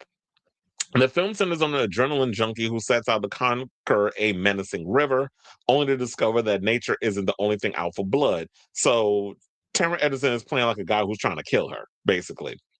And it also was written by Jeremy Robbins, and it stars, as I said, Charlize alongside Taron Egerton and Eric Bana's in it. So it's kind of got like this vibe of like The River Wild. Remember that movie with Meryl Streep when she tried to be an action hero at one point? She got a soft spot for that film. Who else was in that? Kevin Bacon? I'm trying to remember. It's been a minute since I've seen that film. But so they said that it's spanning survival spectacle Everest, and the creature thriller Beast has consistently leaned into physical endurance and moral pressure under extreme conditions. And the one thing I guess is that the reason why I want to see this because I like seeing Charlize in action movies or whatever. And if they're gonna allow her to challenge herself in that way via Netflix and you're not gonna let her do it theatrically, then I ain't mad. So um this is definitely a film that I want to check out. So now my next pick would be The Devil Wears Prada 2. Okay, why is it doing that with all the pictures? I guess I'm gonna have to leave it like this. The Devil Wears Prada 2, which came out about 20 years ago, almost. It reunites Meryl Streep, Emily Blunt, and Anne Hathaway. It's being directed by David Frankel and written by Aline Brosh McKenna. It's produced by Warner Brothers, Walt Disney, sorry, Walt Disney and 20th Century Studios. The film follows Miranda Priestley as she faces a digital era fashion industry collapse. So I'm thinking that because I was sitting there wondering, like, what could this movie possibly about? But it definitely makes sense that it's like, how does a Anna Wintour, and well, I told you I met her in person. She looks fabulous in person. A little skinny, on the skin T side, but she looks fabulous in person. Um, how does a Anna Wintour S type character survive in a fashion world where digital is taking over? And the old way that we used to embody fashion is collapsing. So the new coming in and overtaking the old. How does that actually work? So they said the sequel's development coincides with Streep's ongoing collaborations with Disney, and Frankel's return signals a mix of satire and emotional reconciliation. So then, of course, then my next choice that we have is Toy Story 5. I said, isn't going to do that with everyone? I mean, like, it's annoying. Toy Story 5. So, Toy Story 5 is Toy Story 5. Need I say more? So, I don't think I need to say much about Toy Story 5. And you know how I feel about animated films. I don't particularly care for them, but Toy Story 5 is kind of like my childhood. So, I love Buzz Lightyear. I love Woody. I love all the characters in there. So, those are my childhood because I was one of those kids that, play with physical toys. And it's like, how is it gonna work where kids no longer want to play with the Buzz Lightyears and the Woodies and the dinosaurs and so many other toys, and we've graduated onto iPads. Because that's literally what this is. It's like the kids are pretty much they don't play with toys anymore and action figures, and now they're moved on to gadgets and iPads and PS, these little game. Well, see, this made me sound old too. I was like, what are the new type of gadgets the kids like the switch, the Nintendo Switches, and I was gonna say Game Boy. That was my childhood. We had the Nintendo, but yeah, um, I'm gonna go back to this picture because the other thing, this whole situation is annoying the hell out of me in regards of how I was doing that. So I'm gonna just leave this up here because the thing, like, what the thing I was doing before with like trying to show y'all the pictures and everything, I probably should have converted all of these, but then it would have taken a lot where I had to put like 50 pictures in here, and it would have just been a mess. So my next choice, of course, well, not of course, but my next choice for honorable mentions would be Clayface. So, part of James Gunn's DC universe, Mike Flanagan, who did The Life of Chuck, and Hossein Amini, who was behind Drive, wrote Clayface, and James Watkins, who directed Speak No Evil, directs for Warner Brothers Pictures and DC Studios. Now, Tom Reese Harry stars as Matt Hagen, a disfigured actor whose obsession with performance mutates into monstrous self-destruction. Naomi Aki, Max Minghella, and Eddie Marsan co-star. Now, part of James Gunn's DC universe, the film reimagines the shape-shifting Batman villain through a psychological horror lens, groundbreaking the comic myth in guilt, transformation, and the erosion of identity, which definitely will be a good thing to tackle. So I'm looking forward to this movie. We haven't seen a lick of a trailer or any kind of photos, whether it's on set or even like any studio backed photos to give us an inside look on this film. Haven't seen anything, but because Mike Flanagan is behind it, and I'm a fan of a lot of his work, I'm looking forward to seeing this movie. Another honorable mention that I have is Disclosure Day, which I don't know what the hell this movie is about. All I know is Steven Spielberg's directing it. We have people like Emily Blunt is in it, and a bunch of other actors. And then when Emily Blunt is a reporter, all of a sudden the alien taps into her and she starts speaking his language.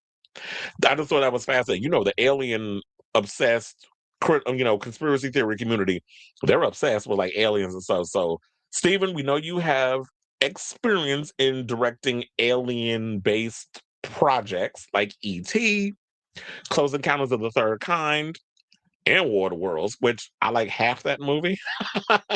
The one with Tom Cruise and Dakota Fanning. I like half of the movie. I don't like the whole thing, but there's parts of it I like. Although I always end up going back to it. Maybe I'm always expecting it to get better, but I like some of the stuff in there for what it was. He wasn't the greatest dad, and seeing, I guess, him in that way, it probably was rubbing me the wrong way. But the showing the fact that he's playing an imperfect character is probably it's a good thing in theory. But I think that was my issue with the film because I was like, I don't like seeing that side. But there are dads out there that are like him. But anyway, so I just hope that in your age range, that you haven't lost your touch regarding telling compelling stories, regarding a whole alien type situation. So I'm actually looking forward to seeing what this movie is. Now, another film that's one of my honorable mentions, I will say, is Werewolf, which is being directed by Robert Eggers. Now, here's the thing: I did like Nosferatu, but I will say this: I had a love-hate relationship with it. to me, it was giving all style, and the substance was really there, which is a beautiful film to look at. I love the costumes. I like the overall cinematography. Boring though. So I'm just hoping that if you're going to do a movie about werewolves, and especially when it comes to vampires and werewolves, my favorite, and zombies are like my favorite genre of horror films. If you're gonna give me another boring ass movie with people speaking, with that British accent, and then it's just a lot of period piece type stuff, you're not gonna give me nothing compelling to like grasp onto. I'm gonna be annoyed. So I'm hoping that this movie is good, even though since this is your follow up to, Nosferatu. I just hope the movie doesn't suck. So, but we'll find out when the trailer comes out. Now, speaking of zombies, werewolves, that sort of thing. Well, we should probably talk about zombies because it's about people who died and was brought back to life. Let's talk about The Bride. So, The Bride is another honorable mention. This film is I think it was written and directed by Maggie Gyllenhaal. Her husband is in it.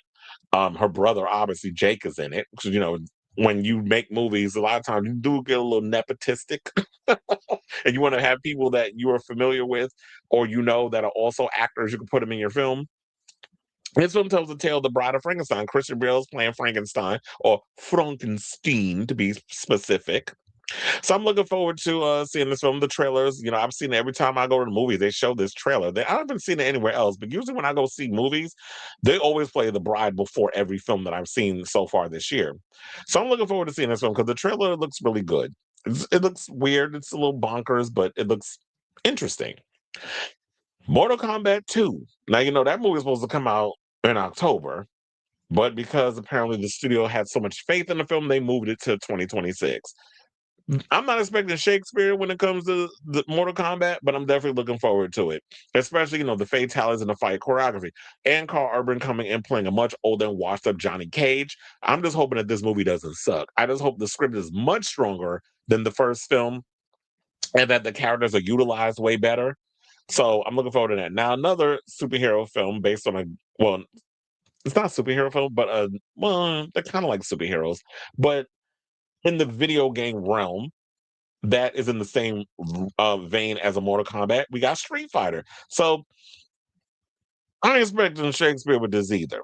I did like the promo photos. We got to see a little bit of the teaser from the Video Game Awards, but it doesn't look. Back watching the teaser, I'm like, this doesn't look good. It felt like it was rushed, and y'all just want to throw something together just to give people something to look forward to. Y'all do need to work on a lot of what was there. Now, I will say this: I did like some of the fight choreography that we got to see in the little quick clips or whatever, but I just hope that it still has that campiness of like the Jean-Claude Van Damme one that came. I don't say it need to be corny, but if it give us a little bit of that, let's not take it so too serious type situation, then I'd be here for it because you can't take something like Street Fighter serious. Then we have, which is coming out next month, 28 years later, The Bone Temple with Ray Fiennes reprising his role as Dr. Ian Kelson.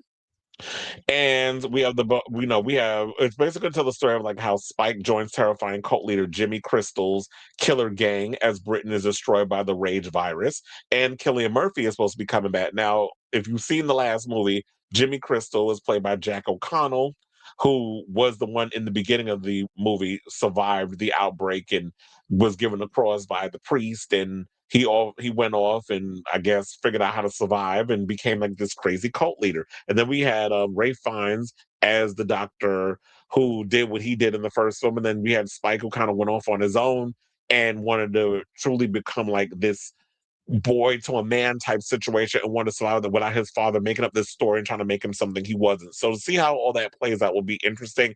And then how they bring in Killian Murphy's character from the first film. And the rumor that is that he's supposed to be making an appearance in the third film that they're currently writing. So if they're saying that, then it's a giveaway that I guess he comes back. Because then I'm guessing they're going to get rid of Jimmy Crystal, and then we'll see what his story is going to be in the next film. And now, last but certainly not least, in my honorable mentions, we have Mandalorian and Grogu. I'm only going to say this because I've seen the first couple. Well, I watched the first 3 seasons on Disney Plus. But I will say this: I didn't add it to my top 10 because when I saw the trailer for this, it's giving me made for TV movie tease. It's not giving me something like it's like, oh my god, I have to rush to see this in the theater. I have A list, so if I use one of my A lists on it, it's not gonna hurt me no way. I don't think. Like I would never really spend money to go see this. I'll just use it as a part of my A list situation. And I do like the feeling, like the whole Western tone of it. John Favreau was supposed to be behind it, and I like John Favreau because he is a good director, but not entirely on board, especially because Disney and Star Wars, they're a mess over there. All right, so now let's get into our top 10 so we can get around to that. My top 10, number 10. So yeah, those are my honorable mentions. Now, number 10, I got Masters of the Universe. So at as a child of the 80s and 90s, y'all already know He-Man was one of my all-time favorite cartoons and action figures that I like playing with. I had the Castle Grayskull, I had the Snake Mountain, I had my I even went and begged my parents to take me to the movies to see, and it was a nighttime thing. It's funny how I remember all this because I remember it was like after school, whatever. I begged my parents, like, can you please take me to go see Master of the Universe in the theater? And so I got to go see it with my siblings. Loved the film as a kid. Yes, it's cheesy and corny now, but it's a part of my childhood, so I tolerate it. But all the stories that I've heard about this film, especially when it came out of CinemaCon earlier this year, everybody's talking about like they saw the storyboards and the costuming and how Castle Grayskull and Snake Mountain and Eternia and all that's going to look. Hearing nothing but great things about it, and that's got me having high hopes. I don't know what this tone of it is going to be about. I don't know what the movie's gonna be about. I do like the fact that we have Travis Knight behind it because, he directed Bumblebee.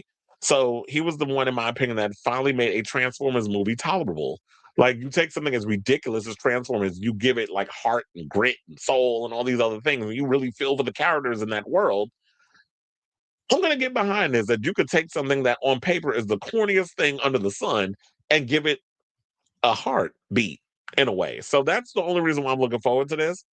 Plus, I'm hearing great things coming out about the movie. So I'm really looking forward to this film. And they tell me, who's the demographic? Who cares about that? I do because it's part of my childhood. Now, I don't know how they'll have to figure out a way to market this to the next generation. They do have the He-Man animated stuff on Netflix. So, for those people who have gotten into it because of the Netflix animated show, maybe they'll come on board and see this movie, or depending on how it looks in theaters. I mean, the trailers or whatever, I'm sure it'll get people to come out and see it. But I'm looking forward to it because we got Nicholas Galitzine as He-Man and Prince Adam. You got Jared Leto as Skeletor, and we got Idris Elba. We got a lot of people that's up in this film. So um, I'm actually hoping that it gets to be a cross between Game of Thrones and Lord of the Rings. I'm also hoping that we spend more time on Eternia than Earth because remember in the original film with Dolph Lundgren, we spent more time on Earth than Eternia. In the beginning and the end of the movie, they did the Eternia thing, but they spent more time on Earth. Maybe because it was the 80s and it would have been crazy to do all that on soundstage to try to build that world. So it was easier to do a film based on the budget they were given, based on the source material, that they had to center it more or less on Earth. So maybe that was the reason. I don't know. I'm assuming. But in this day and age now, it's like, oh no, let's spend more time on Attorney and getting in and becoming more interested in that world than on Earth, because we're already seeing that. Now, number 9, my choice for that is Scream 7. So, the upcoming film, you already know, is riddled with controversy. I still think that Spyglass did the dumbest thing under the sun by firing Melissa Barrera because she spoke out on this whole Israel-Palestine conflict. I'm still pissed off about that, but I definitely feel like I'm not going to punishing a studio for what they did. That just doesn't make sense to me. I feel like speaking out on pro-Palestine situations, donating money to pro-Palestine organizations is where the real work is, and getting that word out there on what Israel is doing to Palestine and all the other political stuff that's going on. To me, I feel like using your voice in that way is a much better thing than being like, you know what, I'm so mad at this student because they didn't bring my favorite actors back. So I'm gonna go and ruin this movie for all the people that aren't really plugged in to that whole Scream 7 controversy. But the only reason why I'm on board with this whole Scream thing is because Nev Campbell's back as our Scream Queen, Sidney Prescott, and we have Kevin Williamson, who created Scream, with his script on Scream, Scream 2, and Scream 4. So him coming back to direct and take the mantle that left behind by the dearly departed Wes Craven, that's the only reason why I'm coming at. Plus, that first trailer for the movie looks really good. So that's another reason why I'm on board with Scream 7. I just hope it doesn't suck. But from what I'm hearing, it's getting some good reviews based on some of the test screenings. Now let's talk about, and I already have my issues about radio silence, whatever, with the whole Scream thing, but their movies were tolerable and watchable. Now, speaking of radio silence, let's get into our number 8 pick, which would be Ready or Not 2, Here I Come. So I love Ready or Not. To be honest, I felt like the first film could have just been a one and done. I felt like y'all did what needed to be done with this whole thing. And I was like, how could they possibly come out with a sequel? What interesting idea. Then I saw the trailer, which I think came out last month. Y'all had me at the beginning of that film, like with the whole thing of bringing her sister in and this whole new family of people that they had to survive, and seeing people like Sean Hannity and Sarah Michelle Gellar and Kevin Durant and some of these other icons that play in the whole genre movie world. That had me come in. Plus, you know, um, I forgot the actress's name that plays her sister, but she was in Abigail, which was a good movie. So here's the thing. One thing I will say about Radio Silence is not really good at taking on other people's IPs.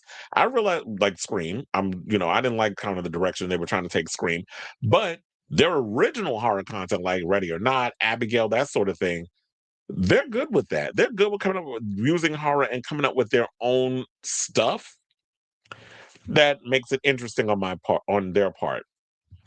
Okay, so now my number 7 pick is Supergirl. So I will say this.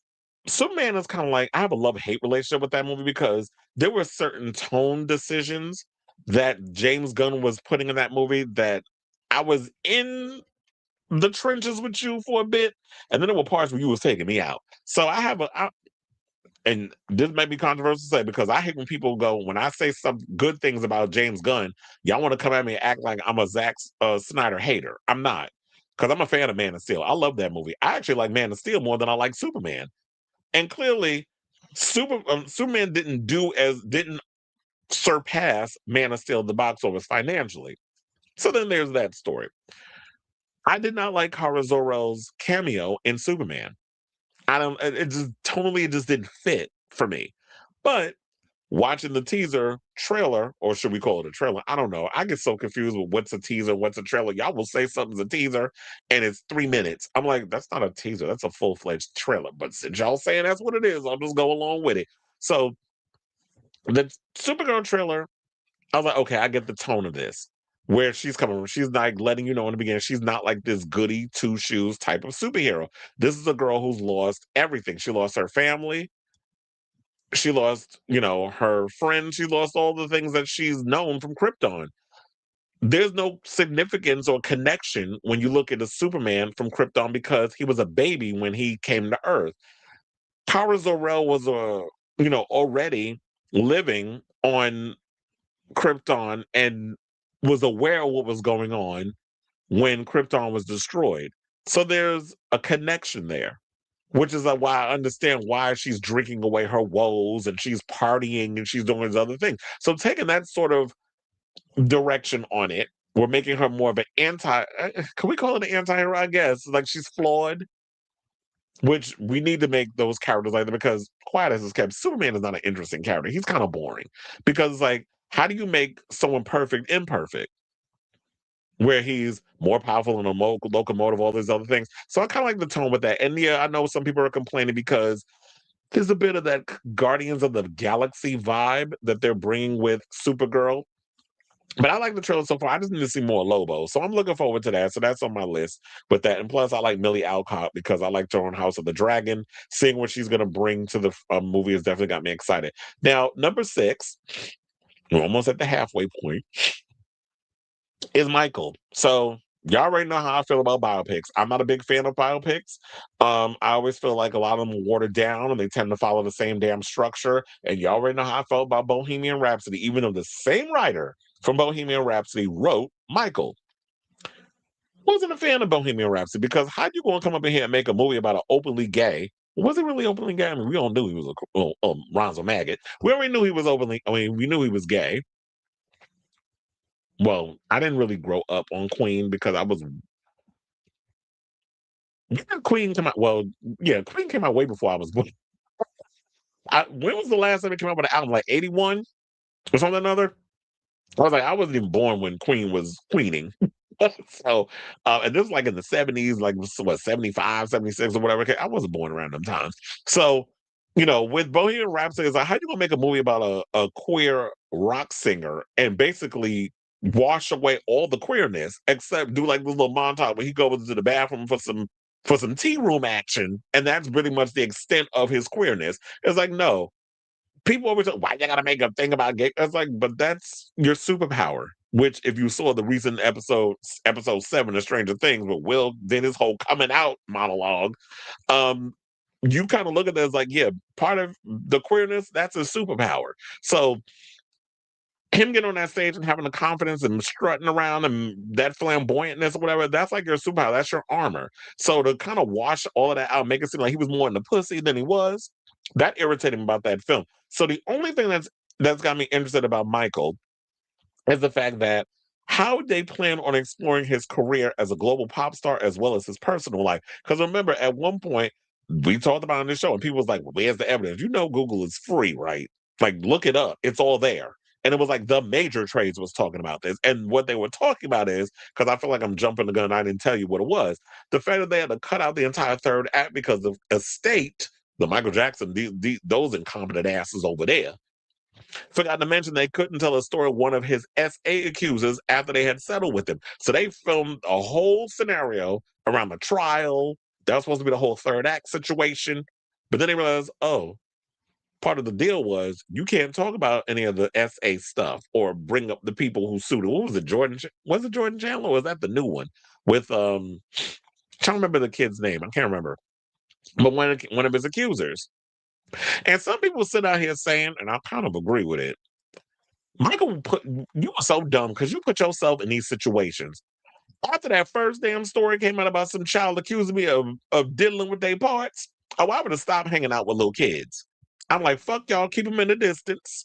I don't need them kids around me. I don't need y'all coming to the Neverland Ranch, getting on the merry-go-rounds or sleeping in the same bed. Like, you literally opening yourself up to getting that. Like, oh, if you settle with this person, then any person can come along and say that you did something to their kid, even if you didn't do nothing.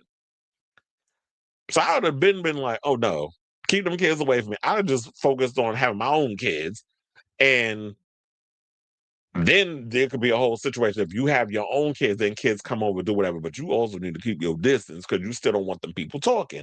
So besides that, and the fact that Jafar Jackson, his nephew, is playing him, and Antoine Fuqua, who is like one of my favorite filmmakers, is directing.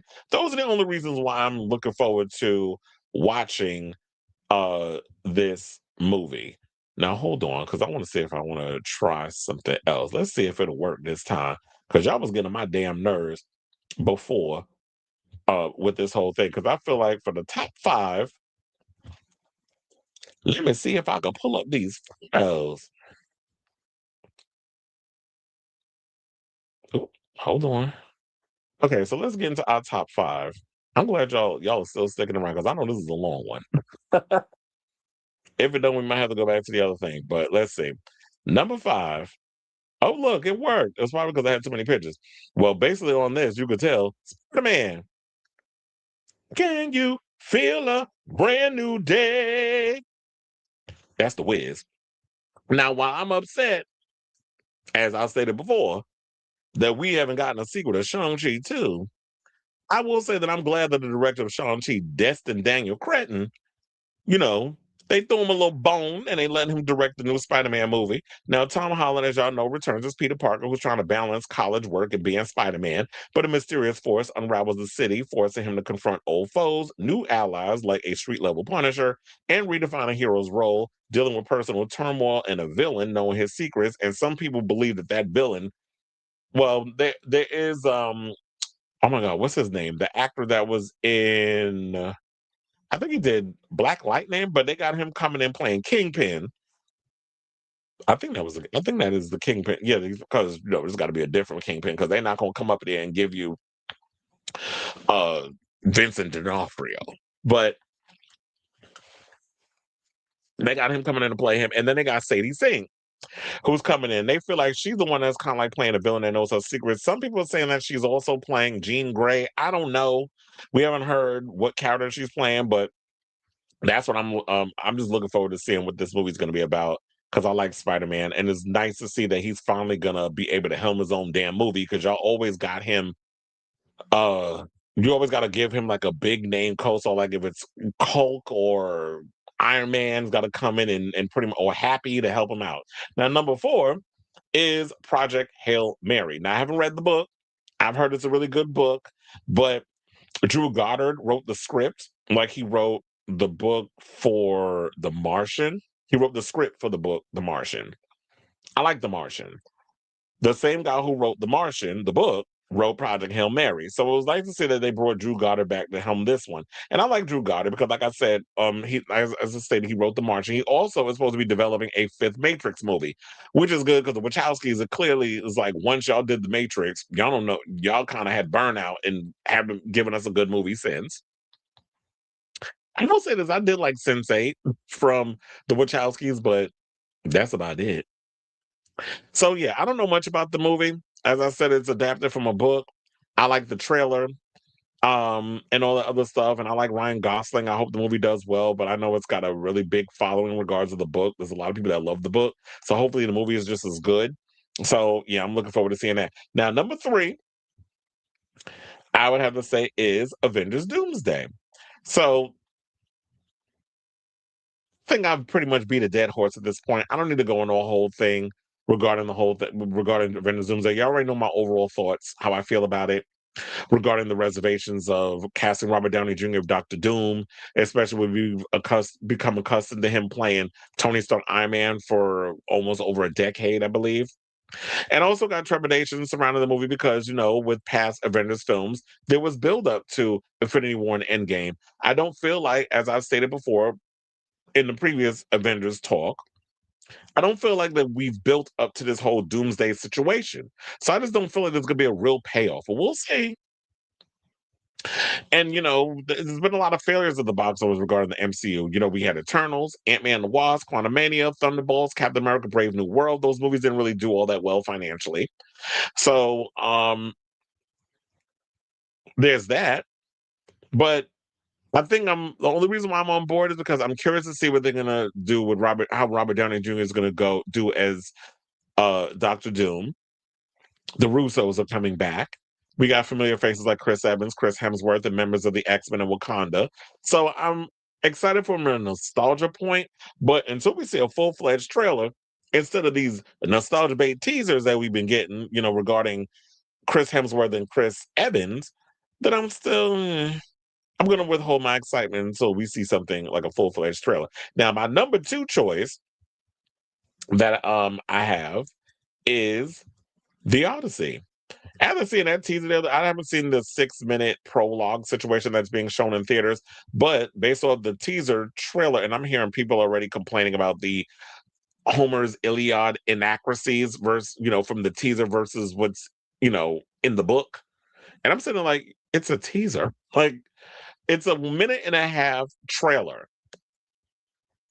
Y'all gonna come up and talk about and like, can y'all wait till the movie comes out before y'all start picking it apart? But this is what they do. They'll look at a still, they'll look at a shot from on location, and then they'll start ripping it apart. And stuff like you haven't seen the movie yet. So I'm withholding my reservations regarding the whole thing until I see the movie.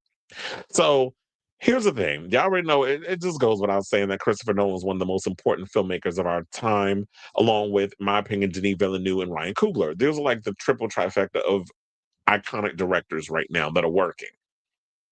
I just feel like he's one of the rare auteurs who can not only entertain an audience, but also through you with the intense dialogue and nail-biting action, but can, make because I would say even like when you look at Oppenheimer, could care less about Oppenheimer. That movie, I was like, who gives a shit about this film? Well, clearly enough of you did, because the movie almost grossed $1 billion. But after seeing the film, it's like, who could make a movie about a man building an atomic bomb interesting? Christopher Nolan. So that's why we like him. Is because he's one of those people like just based on name recognition alone, he could get butts and seats. Ain't even about who's in the movie. Oh, it's a Christopher Nolan movie. Oh, bet I'm there. And I have a friend, one of my closest friends. He loves anything that Christopher Nolan puts out. He's a hardcore Christopher Nolan fan. So I'm like, you can have that. Me, I'm a Denis Villeneuve fan. So it's like I like Denis stuff. He like Christopher Nolan stuff, and I like some of Christopher Nolan's movies. The other day, I watched Tenet when it was on Netflix, and I was like, even though I was like, what the fuck is going on in this movie? I like some of the crazy stuff that they put up in that movie. It's kind of like watching these last 3 episodes of Stranger Things. I didn't know what the hell was going on. It just felt so convoluted with the story, but they had me because visually it was interesting and the acting was compelling. So I think that was like I'll put that in the same boat as Tenet. But we got Matt Damon, Tom Holland, Anne Hathaway, Zendaya, a bunch of other people that's in this film. So that's pretty much what's got me my interest peaked. And my number one choice that I'm going to choose like one of the most anticipated movies of 2026, Dune 3, aka allegedly Dune Messiah. So I love Dune, the first one. Dune Part 2, I love that even better. Even like even during that scene of like Timothy Chalamet coming out as the Muad'Dib, and he has that conversation with one of the men when they're inside the thing, and he gives that speech.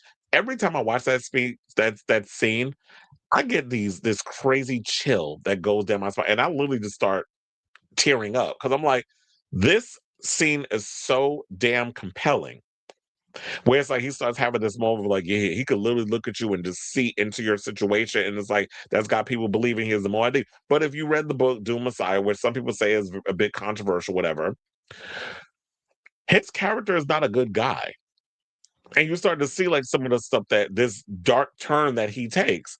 So y'all probably gonna see. Hopefully, they will do this movie and not make him sort of a hero, an anti-hero. That he kind of takes this sort of Anakin Skywalker becomes Darth Vader type turn in Dune Messiah or Dune 3, whatever the hell they plan on calling. But I'm thinking they're going to call it Dune Messiah. That would make more sense than to just follow the name. And I'm sure that even though the book is polarizing in a lot of ways, that Denis has made changes that could be more palatable for a cinematic audience. But in regards to that, I love sci-fi. I like deep, thought-provoking sci-fi films, and I am looking forward to seeing this movie. So, with all that being said, I definitely want to hear from y'all. Regarding 2026, is there any movies that you guys are interested in seeing that I may have missed, or that was on the list that you guys are looking forward to seeing as well? Whatever your thoughts are, let me know in the comments down below.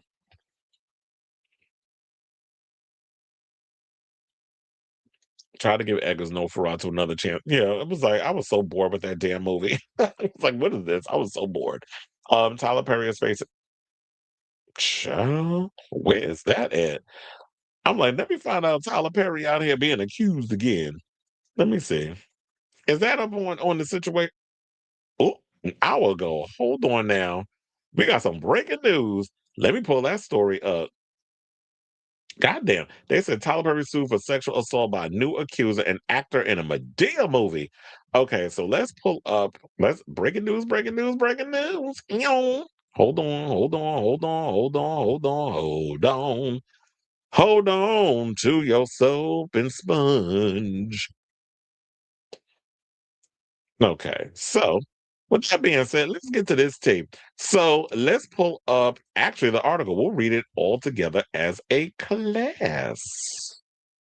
It's funny because when you have to do this in real time, thank you for that report. Because who knows when the next time I come on board. So yeah, according to Variety, shout out to Mr. Perry. They said Tyler Perry has been sued over allegations of SA brought on by a new accuser, an actor who appeared in the 2016 movie Boo, a Madea Halloween. Now, in a lawsuit filed in LA Superior Court, Mario Rod. Child, he got a type. You went and allegedly you had that light bright Christian Keys allegedly. Then you had the white boy, Derek Dixon. Now we got ourselves a Latino. Arriba, arriba, boo. Anyway, let's get into it. So it's in a lawsuit filed in LA Superior Court, Mario Rodriguez alleges that Perry assaulted him on multiple occasions over several years at Perry's LA home. According to the complaint, Perry allegedly made unwanted sexual advances toward Rodriguez, including a 2018 incident in which Perry tightly hugged him and grabbed his finger. Well, look, we talking about Latino, so we got to call it for what it is. Now, Rodriguez, who played frat guy number 10, not damn, you even have a name. He said in Perry's Boo, a Madea Halloween is suing for SA, sexual battery, and intentional infliction of emotional distress. He is also bringing a claim against Lionsgate, distributor of Boo, a Madea Halloween, for allegedly ignoring Perry's accusation or action. Sorry. Rodriguez is seeking at least $77 million.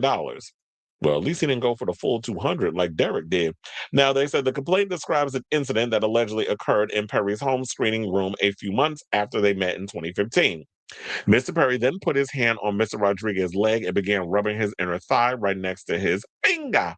Mr. Perry told Mr. Rodriguez it's okay while he continued to rub his thigh.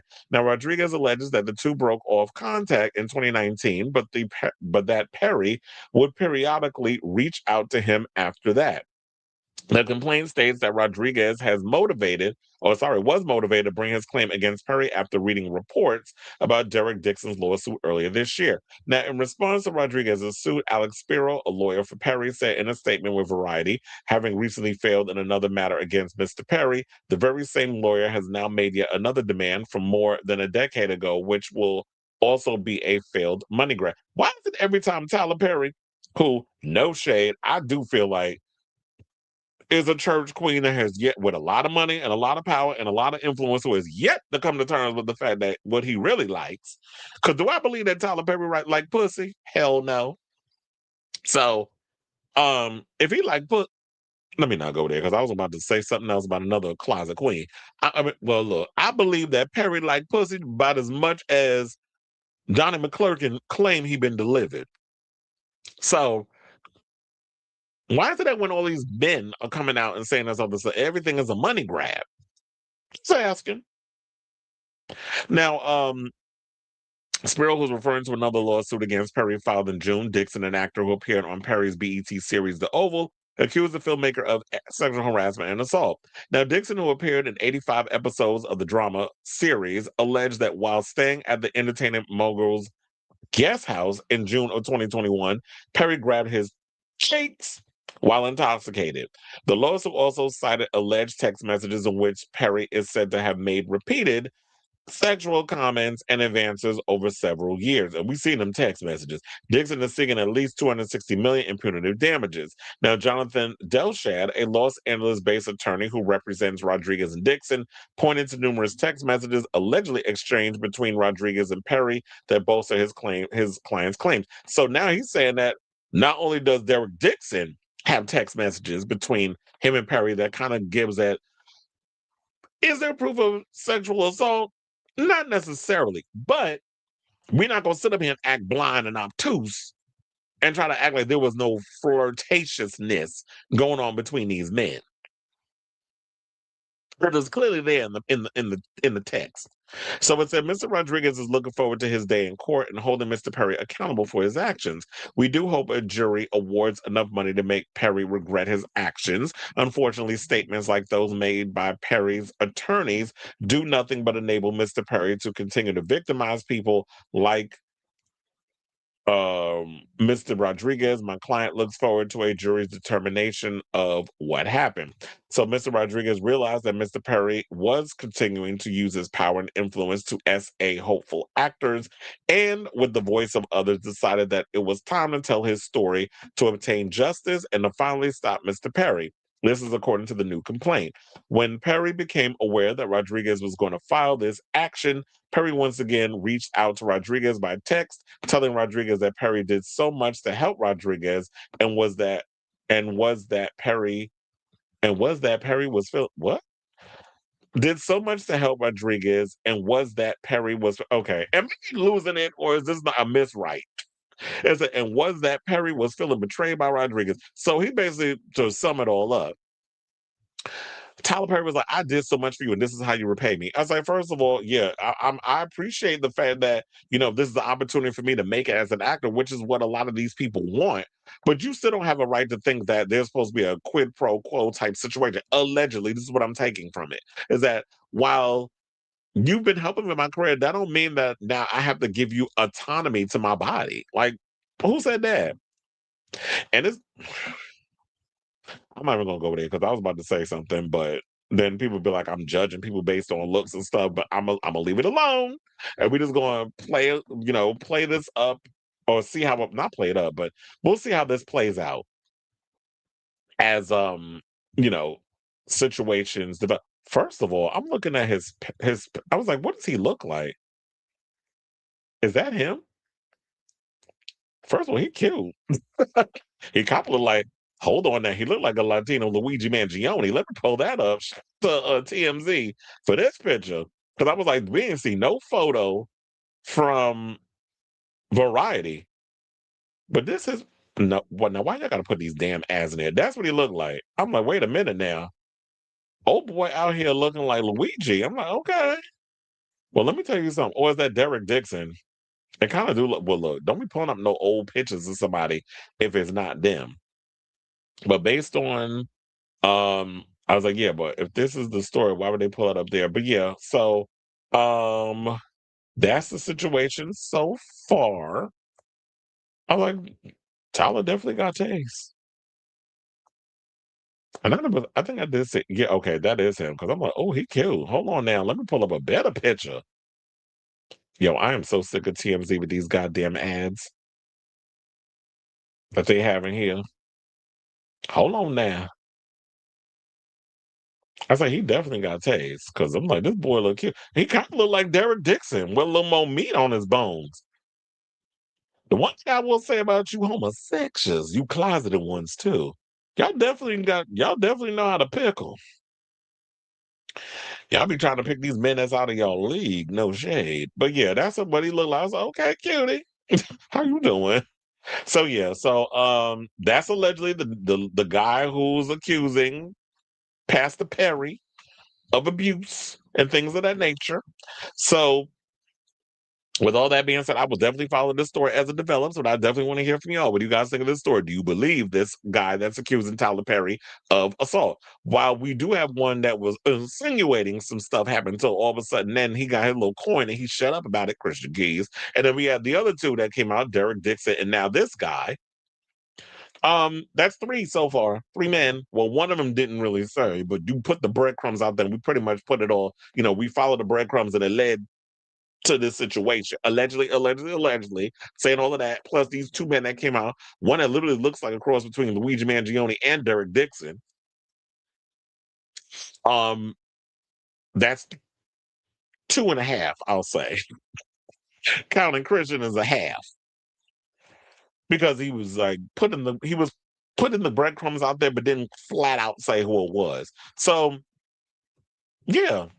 We haven't heard a woman come out and accuse, or maybe I'm wrong, but I ain't never heard no woman come out and said Tyler Perry did something to them, except be disrespectful with them horrible ass wigs that he be putting on his actors. Even though the man got a lot of coin. But anyway, I'm going on a tangent. I definitely want to hear from y'all. I'm gonna definitely check this story as it develops. It literally just came out like an hour ago, so I will be following this story as it develops. I definitely want to hear from y'all. So, with all that being said, definitely leave your comments on this story in the comments down below. So let me hold on a second. Let me go back on up. All right. So now let's see what the people are saying in the comments. You said Miss Perry not beating out. And every time, everybody that comes out and say it's a money, it's like, please. Why is that? Why is that always y'all go to? Oh, I forgot to say this. The iconic glutes. Okay, class action lawsuit. Mm-hmm. No, oh, wait a damn minute. Luigi too damn fine. Tyler says please. He like women as much as Noah Schnapp like women. Well, believe that. Anyway. We ain't trying to drag nobody out the closet, but child, it's about as obvious as shit on a pig. I couldn't think of nothing. That was the first thing that came to my mind.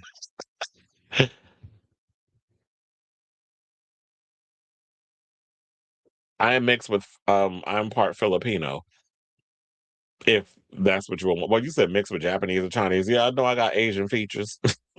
So that's why I've had people compare me to like I've heard you look like Jalen Brunson. I've heard you look like John Legend. I've heard all the stuff where people accuse me of it's the eyes. So yes. But anyway, where we go? Oh, let's get into this story because we was talking about Tom Holland's and all that other stuff. Well, what's on the curb is Miss Mamas might be pregnant, and I got the photos where we could sit and speculate whether or not she is with child or not. But in the meantime, let me pull up this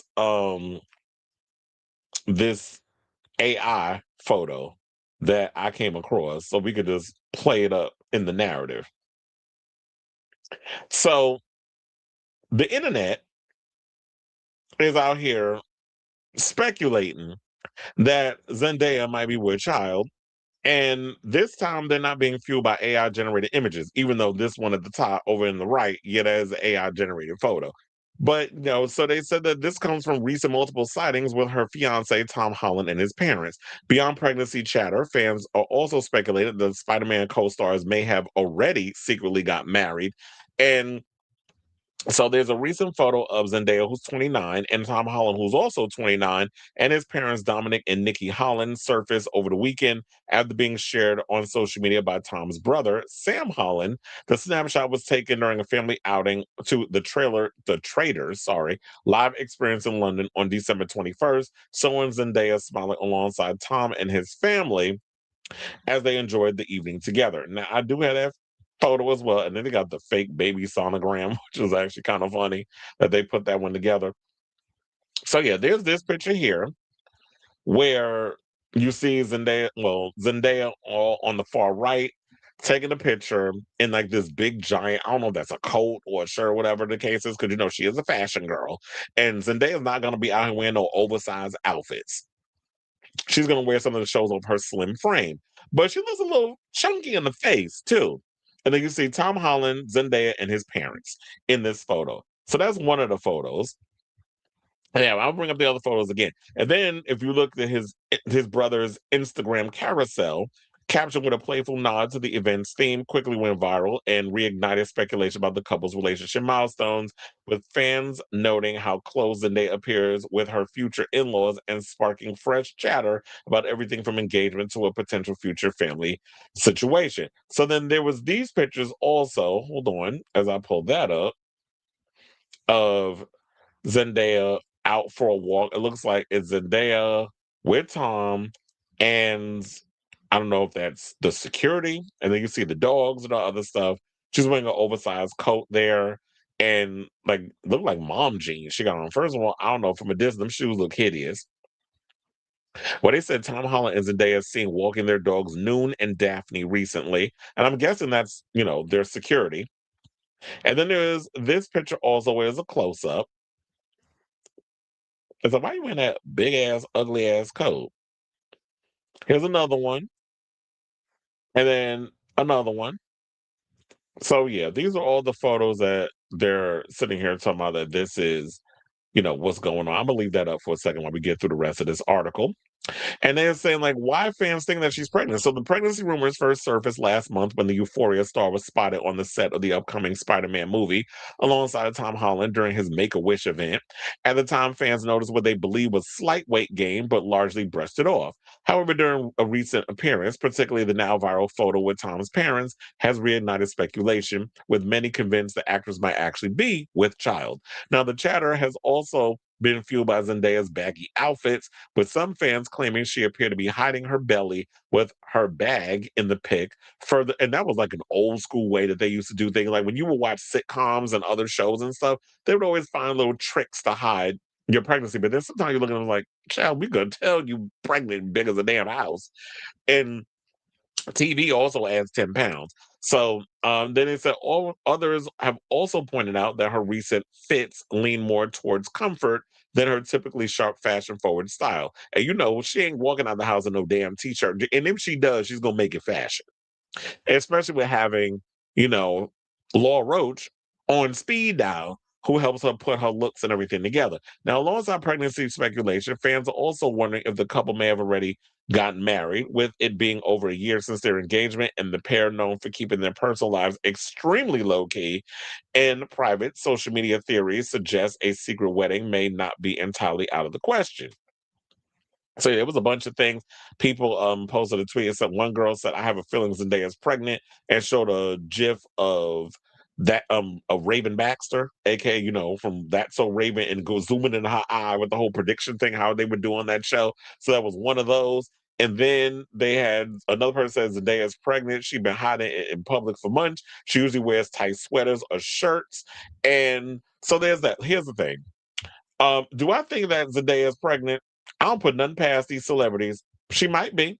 Who knows? But I feel like whenever Euphoria comes out, who knows when? I don't even know when Euphoria is coming out. I know that HBO recently put out their thing where they were showing the shows and everything of what's going to be coming within the next year, and they showed a clip of Euphoria. So unless they plan on like unless they plan on promoting it around the time of when she plans on losing, having the baby and losing all the weight, kind of like with Cardi B, where it was like Cardi tried her damnness to hide the pregnancy of her fourth child, which we all kind of knew was like, she's pregnant. Come on, she just had a baby.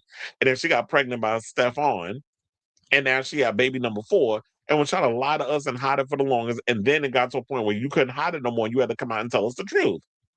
Which you don't owe us anything in regards of what's going on in your personal life, but sis, like, we not blind. We all got eyes. We can see what's going on. So I don't know if this is necessarily pregnant. If she is, congratulations to her and Tom. They deserve all the happiness in the world. I love the idea that they've been able to find the balance of having the A-list career and also wanting to maintain the privacy of their relationship and wanting to build a family because they genuinely love each other. So that's going to be the thing. That's great. And I guess we'll find out whether or not the rumors are true once she gets around to promoting Euphoria. And if the sleuths, but in the meantime, sleuths keep sleuthing, and we'll just have to speculate until the official tea is spilled by Zendaya, Tom, and their whole team, or whatever the case is. So I say all this to say, what do you guys think of this story? Do you believe the possible rumors based on the photo evidence that I just presented to you that Zendaya probably is about to be the mommy?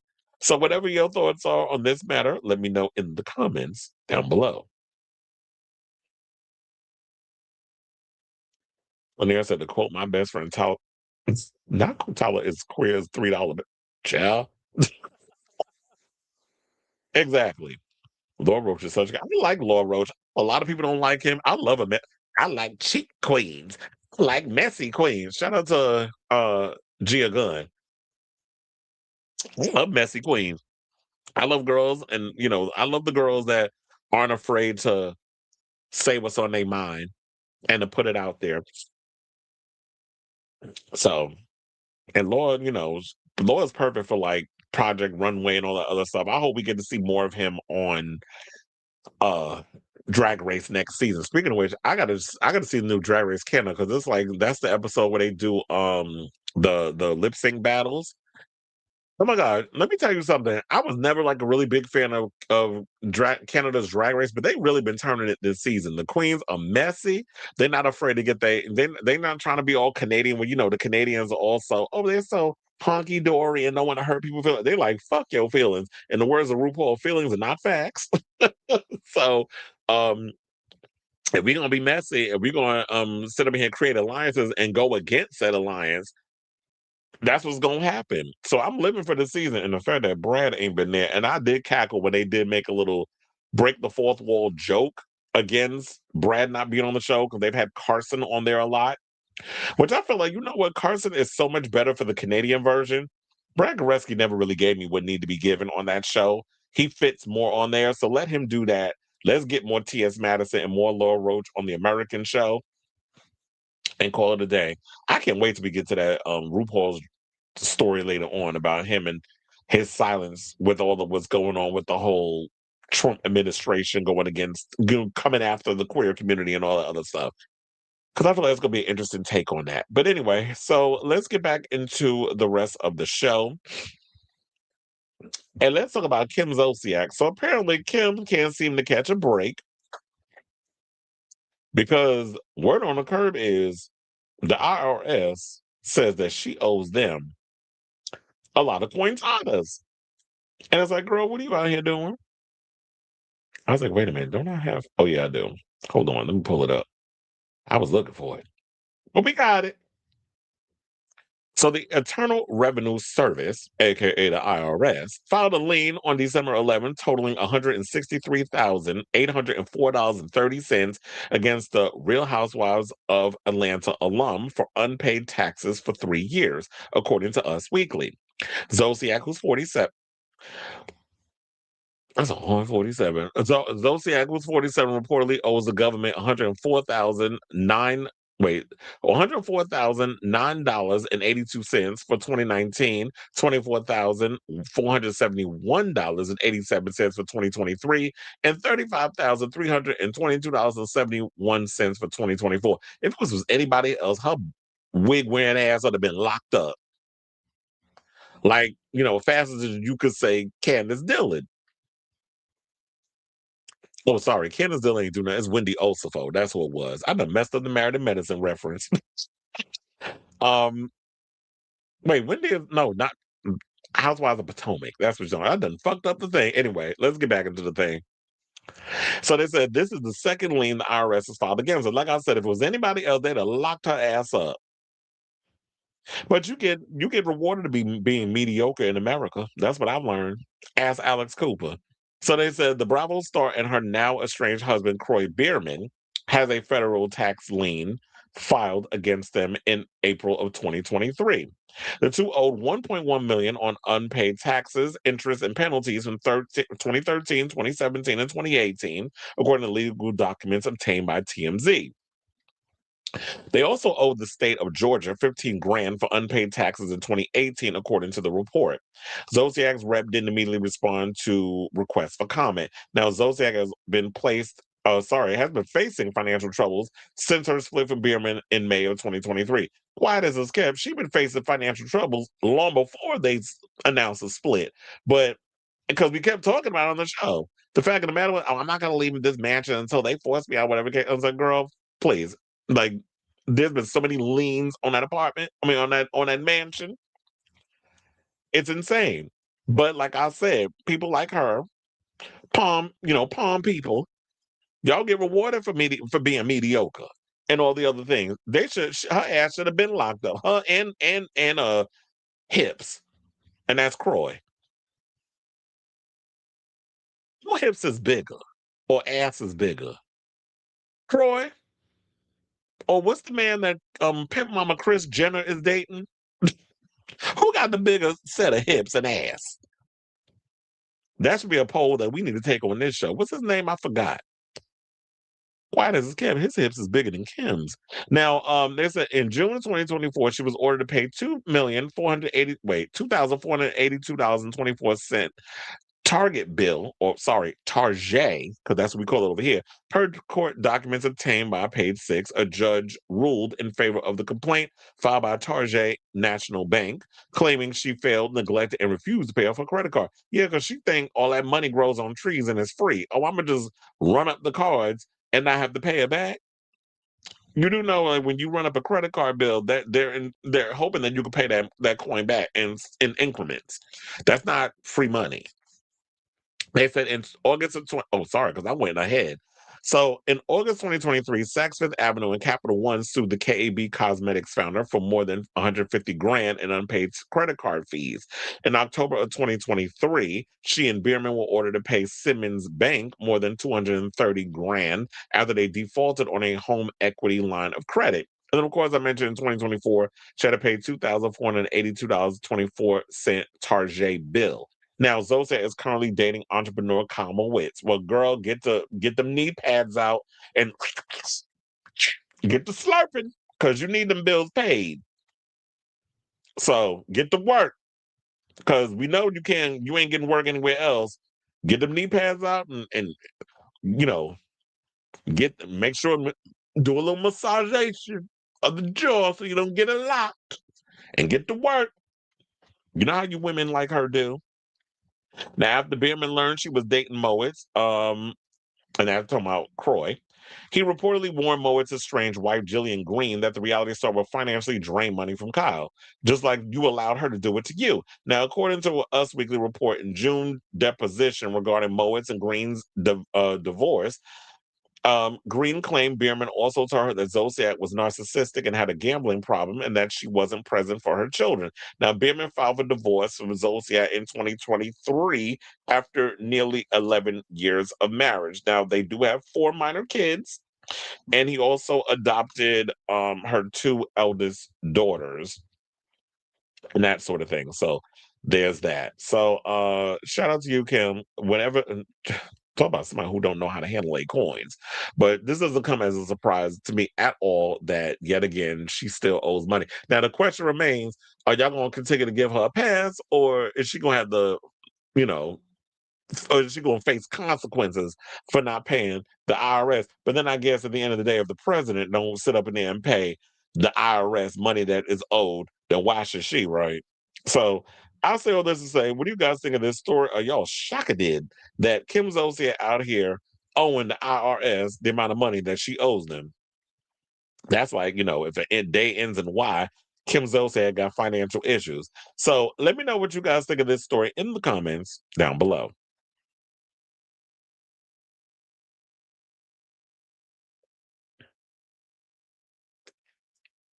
Smash? Am I wrong? Wait, what did I say?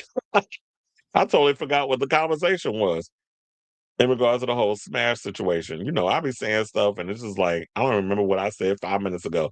So y'all gotta let me know in the comments specifically what the reference was. I mean, are we talking about Smash, the Broadway TV show? Which they actually turned into a Broadway play? Oh, excuse me. Okay, y'all. So now let's move on and get right back into the show.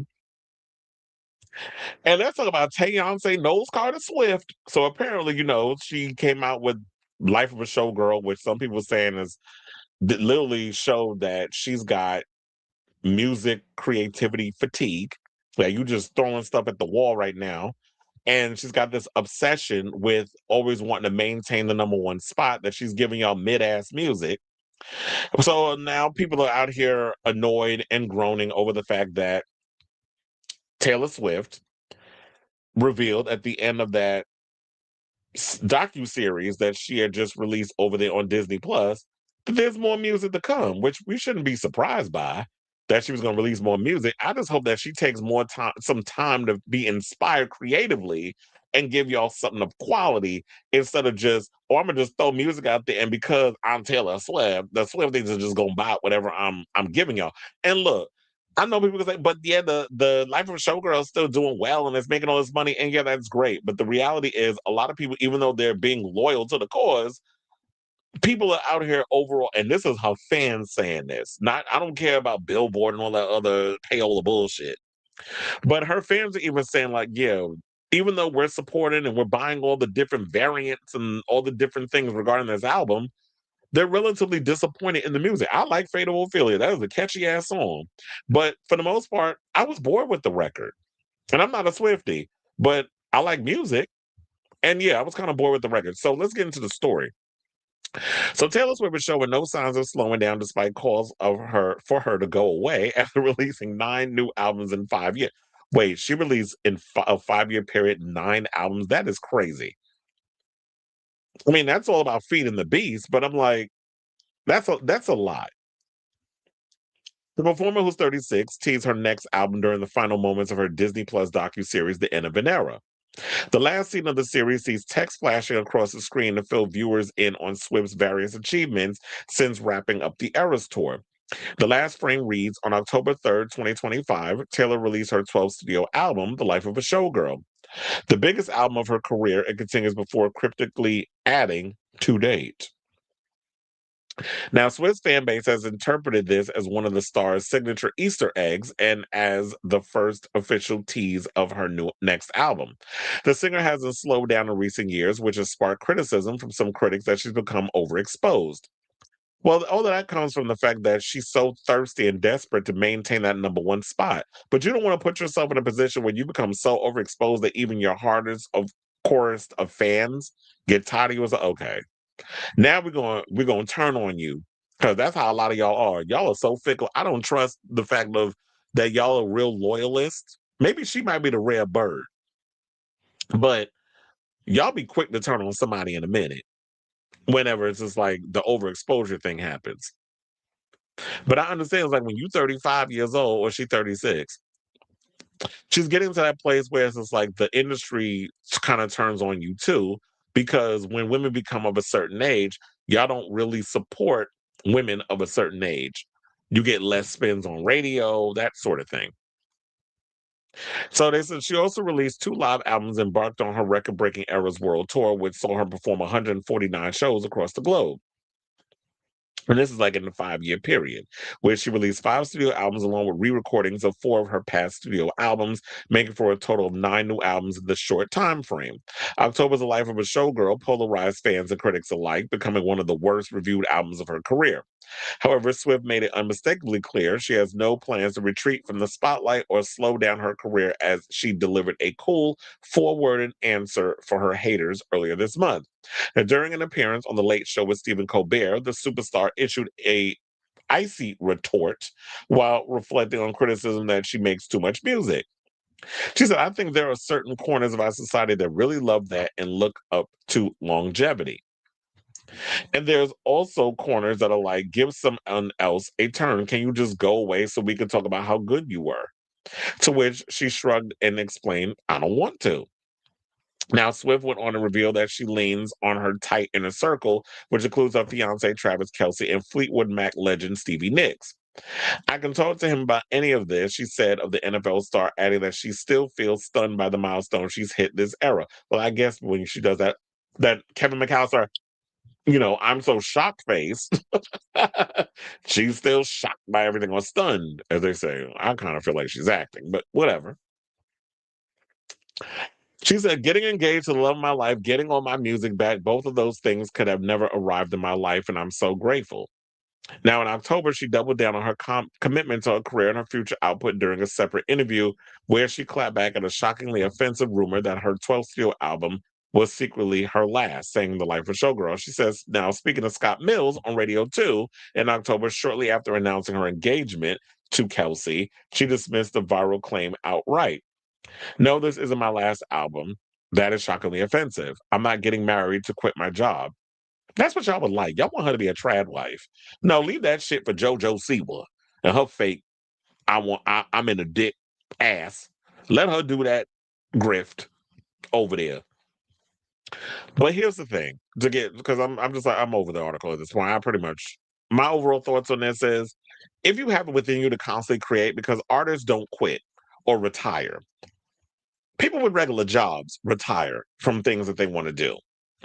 If you have it within you to be creative, create as much music as you want.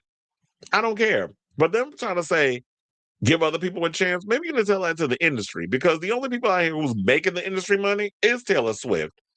Who else? The Weeknd. He's another one who's and there's somebody else I was trying to remember who is also making the industry music. But mostly off the top of my head, Taylor Swift and The Weeknd, and maybe even what's his name with the red hair?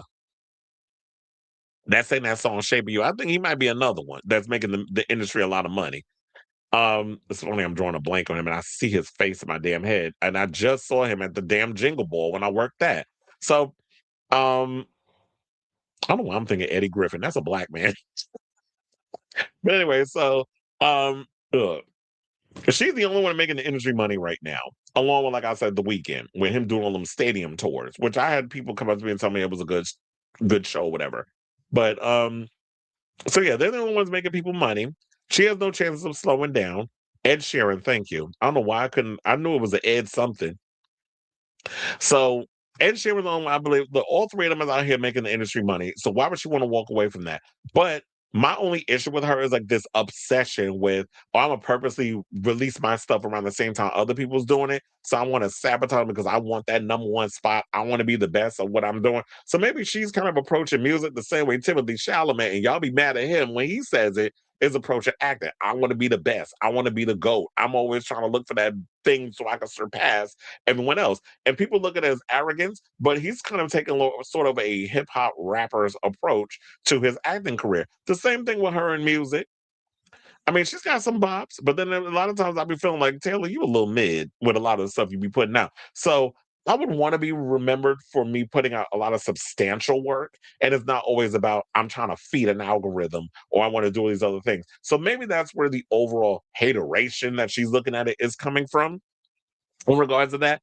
But as long as she continues to release music and she's got a supportive loyal fan base that's going to continue to buy the 85,000 variant versions of the same record, then she's going to continue to do the thing that she's going to be doing.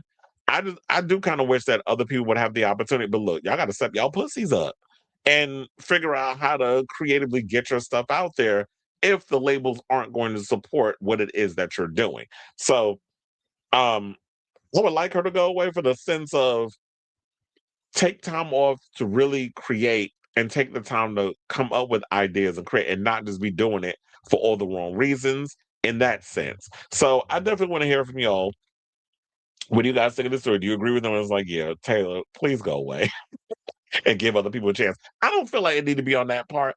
Other people got to step up and do what they got to do to get their music out there. Figure out how to use social media to your advantage to surpass these lazy ass studio execs that don't want to do the job that they should be doing, where they should be pushing their musical talent and not sabotage them. Because there was this video I had saw earlier where they were talking about Demi Lovato and her It's Not That Deep record. And they were saying, is it the label's fault or is it her fault that her managers or her people weren't really pushing her this album out there for this audience to really get into it? Like, you weren't doing enough TikTok videos or whatever the case is, and you weren't doing a lot of, I mean, I've seen her, she was doing a couple of viral videos, but that can't be enough. She should have been doing, was outside of Zane Lowe, because I did see that interview. She should have been out there doing the late night talk shows and going on these other shows. Like maybe she should have did Hot Ones.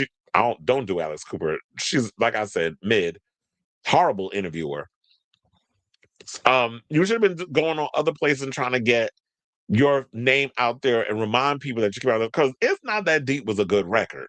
And she's doing arena tours this upcoming, well, in 2026. So maybe when she hits the road and starts promoting the album, because merch and touring is where the real money is, and ain't in them damn streaming. Oh, I forgot Drake is the other one. Which, shout out to Torre, who did a video on 7 reasons why I hate Drake. Please go watch that video. That had me cackling. But yeah, Drake's another one that makes the industry a lot of money. But based on the way Drake is going, not for long, because it look like the card is about to come out to his ass like they did Botch Booty Nicki. So yeah, I definitely want to hear from y'all this whole situation. Let me know what your overall thoughts on this tea in the comments down below. All right, so now let's go on up and see what the people is saying. Not a fan of Taylor Swift, but I played hell. Oh, that's a Faithful Affiliate. That is a bop. Let me tell you, it was like out of many of the songs on that record, I wasn't feeling it, but Faithful Affiliate, that is a catchy ass song, and I like the video. So she dropped some good songs. I told you, I love. What was that? I like 1989. Like out of many of the songs, I like when she kind of went a little, progressive with the production. Yeah, like she has all the albums and a few books and collectibles or something, right? Um, oh yeah, it was Ed Sheeran as I read before. Not the forgettable. Well, yeah, to me, I was like, I was so bored with his performance at Jingle Ball. I don't know, did that? I'm sure that episode aired, right? I don't know. I was there, so I need to watch it. I don't even know if I was on camera. I might have been, because them cameras was all in my section. So yeah, the Jingle Ball thing. I was like, y'all could have had Kylie Minogue clothes. She was way more entertaining. With her production, y'all just had him up there making the beats with the thing and strumming the guitar. I'm like, this is so boring. Someone said labels need to hire A&R might cost money, but that was how you exactly. We need real A&Rs to make a comeback because huh, the record y'all just so lazy over there. I'm not liking what y'all doing right now. We have people like Halsey and them speaking out about it. So they said that's not Taylor's fault that the labels let go of the A&R department to save money in the streaming era because Lizzo is right, but the label says they don't give a damn about the general public. They don't care about the general public, but y'all need the general public's money to be able to continue to live the lifestyle that you live. That makes sense. That's why I said these people need these record labels, y'all are so damn stupid.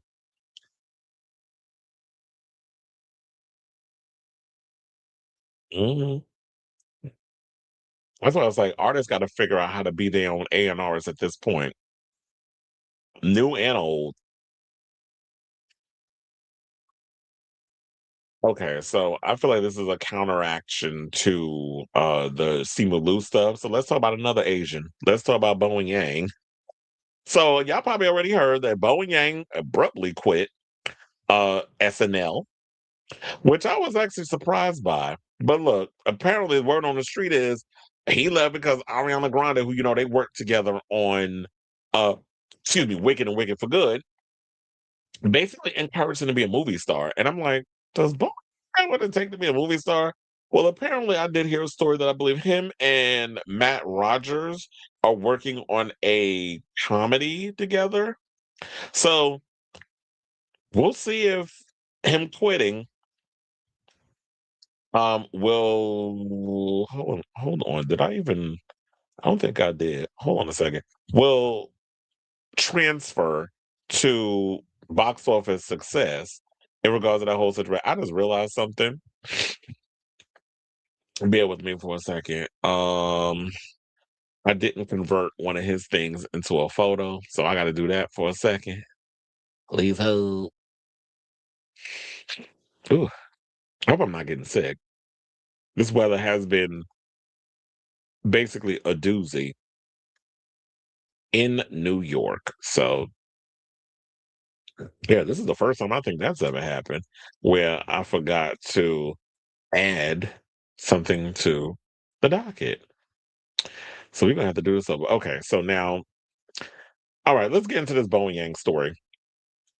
So yeah, shout out to him. I do like him. I think he's pretty funny over there. But I guess the tea is they didn't appreciate him while he was at the show. But Lorne Michaels wanted him to stay, but he had other plans. So SNL star Bowen Yang had his final curtain call, as y'all know, last weekend against show creator Lorne Michaels' wishes, saying, "quote Everyone tried to get Bowen to stay from Lorne down." This is according to an SNL source, and this is what they revealed to Page Six. But he just made up his mind.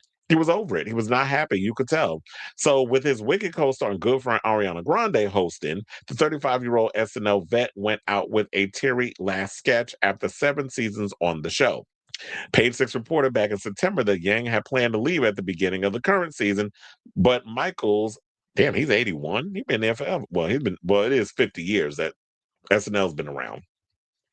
So yeah, so Michaels apparently threw a ton of money at the comedian to get him to stay. But that money only went so far. Bowen actually only signed up to December, but we all thought he would stay, but no one thought he would go now, the SNL source said last week, or this week, sorry. While there was apparently no one event that pushed Yang over the edge in the past few months, you could always tell when the cast member is done, the SNL source added. He was like, but I'm going to take the money. He said it's a grueling schedule. It's a tough thing to do just from the lack of sleep alone. One former cast member told Page Six of the show. An industry source told Page Six that Yang was overcommitted with his work outside of SNL. So, they said he missed the show while accepting the Vantage Award at the Academy Museum of Motion Pictures in LA. And he previously took time off to film his role in the two Wicked films. In fact, Grande personally called Michaels and asked that Yang get this time off. This is what she told Vanity Fair. Now he also has Las Culturistas podcast, which they have their own award show. Um, and I guess the show did well enough that they're getting a second annual La Costa Ritas. I don't even know what the hell it's called, but they have their popular podcast. They did an award show. It aired on Bravo. I guess the Bravo fans loved it, so now it's getting a second annual version of it. So they'll be back with their hijinks and antics. And so they also, as I stated before, they're co-writing and starring in an untitled new comedy for Searchlight, and this is what Deadline reported. So yeah, that was what I was referring to, but I couldn't remember what the details of it was. But apparently, yeah, him and Rogers, they're a great team. They're working on something together. I wish also that we can get a sequel to Fire Island. I like that movie with him and Joel Kim Booster, who's fine as hell. I would love to see a sequel to Fire Island, but we haven't gotten that one yet. Margaret Cho's in it. It was basically about best friends vacationing on Fire Island. These were people of color, which is a rarity. But I was always one of those rare queer people of color that went to Fire Island every summer, especially when I was in my 20s. Like it was an annual thing that me and my homosexual friends, we all got in the car with it was like my friend Ray's birthday was the day before. I think we were always going around July 4th. So we would have a big party at his house, a big house party. And literally we would party until like, and this is like the days, because I can't do that today. We would basically break night right after the party and everything was. That's how I met a certain American Idol member, and we kind of did a little something, something in the back. Certain American Idol singer. Let me shut up and stop telling my business. But anyway, so yeah, so there was like one time right after that, we did the whole thing at what was it? Oh yeah, we would have a party at his house. Then we go pack up the car, get some food, head out to Fire Island, and hang out there for the day, and then come back home. So Fire Island was definitely, it was a lot of great memories. I also did Fire Island with Sailor Mermaid. I think it was last year. It wasn't this year, but it was last year. Okay, so yeah, they're basically saying that it's all too much. And so it's like with SNL, it's like, yeah, you're doing a bunch of sketches, but if your career is taking off outside of SNL, you're getting all these opportunities. When you got this successful podcast with Matt Rogers, you're working on a script to do a buddy comedy together, and you've got all these different endeavors. I think maybe the rumors are true that Ariana talked to him and was like, "Your career you have so much going for you outside of SNL. Take the leap." And it looks like he's taking the lead. Now, will it pay off? That's TBD. But they also was told that Yang was very upset over castmate Heidi Gardner having been cut from the show in August after 8 seasons, along with Devin Walker, Emil Joachim, and Michael Longfellow. Ego Nwadim also left before the season premiere. I don't know. I haven't watched the show, so I don't even know who's on there this season. But yeah, with all the people that was getting cut from the show, a lot of people I guess he grew close to, he wasn't liking it. They said everyone at the show was supportive of him in his decision. Now, Yang got Terry during both SNL Saturday Live Show and dress rehearsal when co-star and fine ass Marcelo Hernandez ramped up audience applause. There was chatter backstage that Yang's final sketch, in which he played a Delta flight lounge attendant serving his last shift, would get cut, though it did go live as the ultimate sketch of the night, saying, "I just feel lucky that I ever got to work here, and I just want to enjoy it a little bit longer, especially the people," he said in character. So there you have it. So shout out to Bowen Yang. Hopefully the career pops outside of SNL.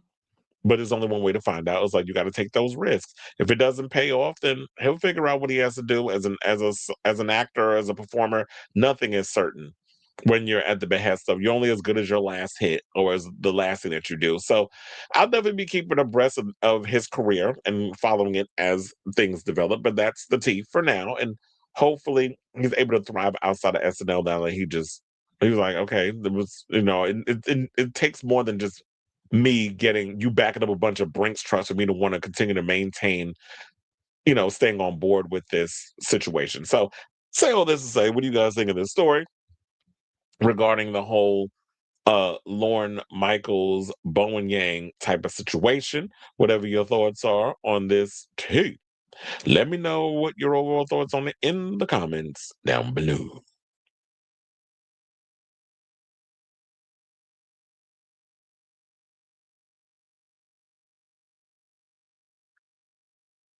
Hello, I just found I was in the. Oh, I went through a whole thing regarding the whole Zendaya. So you may have to rewind back if you just isn't he a gay? Oh, Bowen Yang? Yes, he is. And has made no qualms about being homosexual. Not oh. Anyway, I thought Sailor Mermaid was at work. Anyway, okay, so now we're finally down to our final four topics. So before we get to our final four, if you could please do me a solid, hit that like button. If you are new to the channel, hit that subscribe button. Also, be sure to smash the notification bell so that way you know when we go live with a brand new episode of Chris Avalon Unfiltered. Please and thank you. Now, without further ado, let's talk about another must, and that is Billy Porter. So Billy Porter's been gone for a minute. We haven't heard from him in a while. We did see some pictures online with his boo thing and all that good stuff. And so, we heard about him with the whole sepsis situation where he was very ill. I know he's somebody he still has a road to recovery, which is, the whole sepsis thing. He had to cancel because he was the last person before they closed his doors to perform as the MC in Cabaret. So I don't know what happened with that. I don't know if they brought in somebody at the last minute or they were just like, you know what, Billy can't do it, so we just gonna cancel the whole thing altogether. But Billy has come out and revealed that he is alive, that he was, he's got a long way to go in regardless of the whole thing. So let me play the Instagram video for you where he's he's out here serving Lord Farquaad teas with this choice of a wig he had on in this whole situation. I don't know if you've seen it on his IG, but we'll come back and we will talk. Please hold. Hey everybody, Billy Porter here. I'm here first and foremost to say happy holiday, Merry Christmas, happy Kwanzaa, happy Hanukkah, and everything in between. So some of you may or may not know that I was in the hospital, very ill this fall with urosepsis. It was not easy. It's been a very, very challenging 4 months. And I want everybody to know that I am on the road to a full recovery. I'm not there yet, but I'm on the road to that. And I wanted to thank everybody for your prayers and your love and sending me all the vibes. I felt every single one of them. And I know that I'm alive today because of my... Hey everybody, Billy Porter here. Change yourself. Hold on. They didn't even show the rest. How is this gonna cut like that? I guess he forgot to put that clip in, like the rest of it, because I'm like, where's the rest of the video? And this is on his own damn page. But never. So we got the gist that he appreciates all the love and everything he's gotten and all that stuff. So now in the comments, my girl Mila Jam said, "Hallelujah." My friend DJ Baker said, "Welcome back, brother." Showing off Luther and Ethan Hunt from the Mission Impossible movies. I gave a heart emoji. Then we have Octavia Spencer. We still have a phone call to catch up on. Praise the good Lord. You're on the road to restored health because there is no one like you. And then we have NYC Gay Dad. So happy to see your beautiful face and that you are on your way back to way back up and up. Then we have official Annie. Oh, Annie Lennox, how you doing? And Lennox said, "Oh my, I'm so glad you're almost fully recovered. Sounds like you've been through quite a ordeal. You are a force of nature and so much more to give. Undaunted, undefeated. It will take more than just a little sepsis to take you away from us." And then we have Sarah Paulson. Let me say, I didn't know her middle name was Catherine. Said I love you, and because they work together in American Horror Story. Then you have Kay with the vibes. Oh my God, I didn't know. Praying for your, because I guess a lot of people ain't been paying attention to the celebrity news and gossip like we have. He got love and support from Melba Moore, Wendy Raquel Robinson. Oh, I live for some Wendy Raquel Robinson. So I love you. Niecy Nash is in the comments, and Tracy Bregman. A lot of celebrities. Robin Thede. A lot of famous people. was up in here giving their condolences and their love and support and all other stuff. So shout out to him. But in regards to that whole situation surrounding Billy and uh the whole, what was it, the cabaret? Here was the thing, because Revival producer Adam Spears announced Porter's withdrawal from production due to a serious case of sepsis in early September. Cabaret was initially meant to close on October 19th. It is with, and said the quote, "It is with heavy heart that we have made the painful decision to end our Broadway run on September 21st. On behalf of the producers, we're so honored to have been able to bring this version of John Kander, Fred Ebb, and Joe Masteroff's important masterpiece, Cabaret, to New York, to have opened the doors to our own Kit Kat Club for the year and a half we've been there." So Marty Lauer and David Marino, the production's two alternates, stepped in for Porter's MC role. So yeah, they have the alternates, but I've been like, well, damn, couldn't y'all have called up Adam Lambert or um who was the other one? That did it. Orville Peck, you couldn't call one of them to come in, but I guess that would have been a lot of money. So they were just like, you know what, we'll just have the alternate step in and do what needs to be done.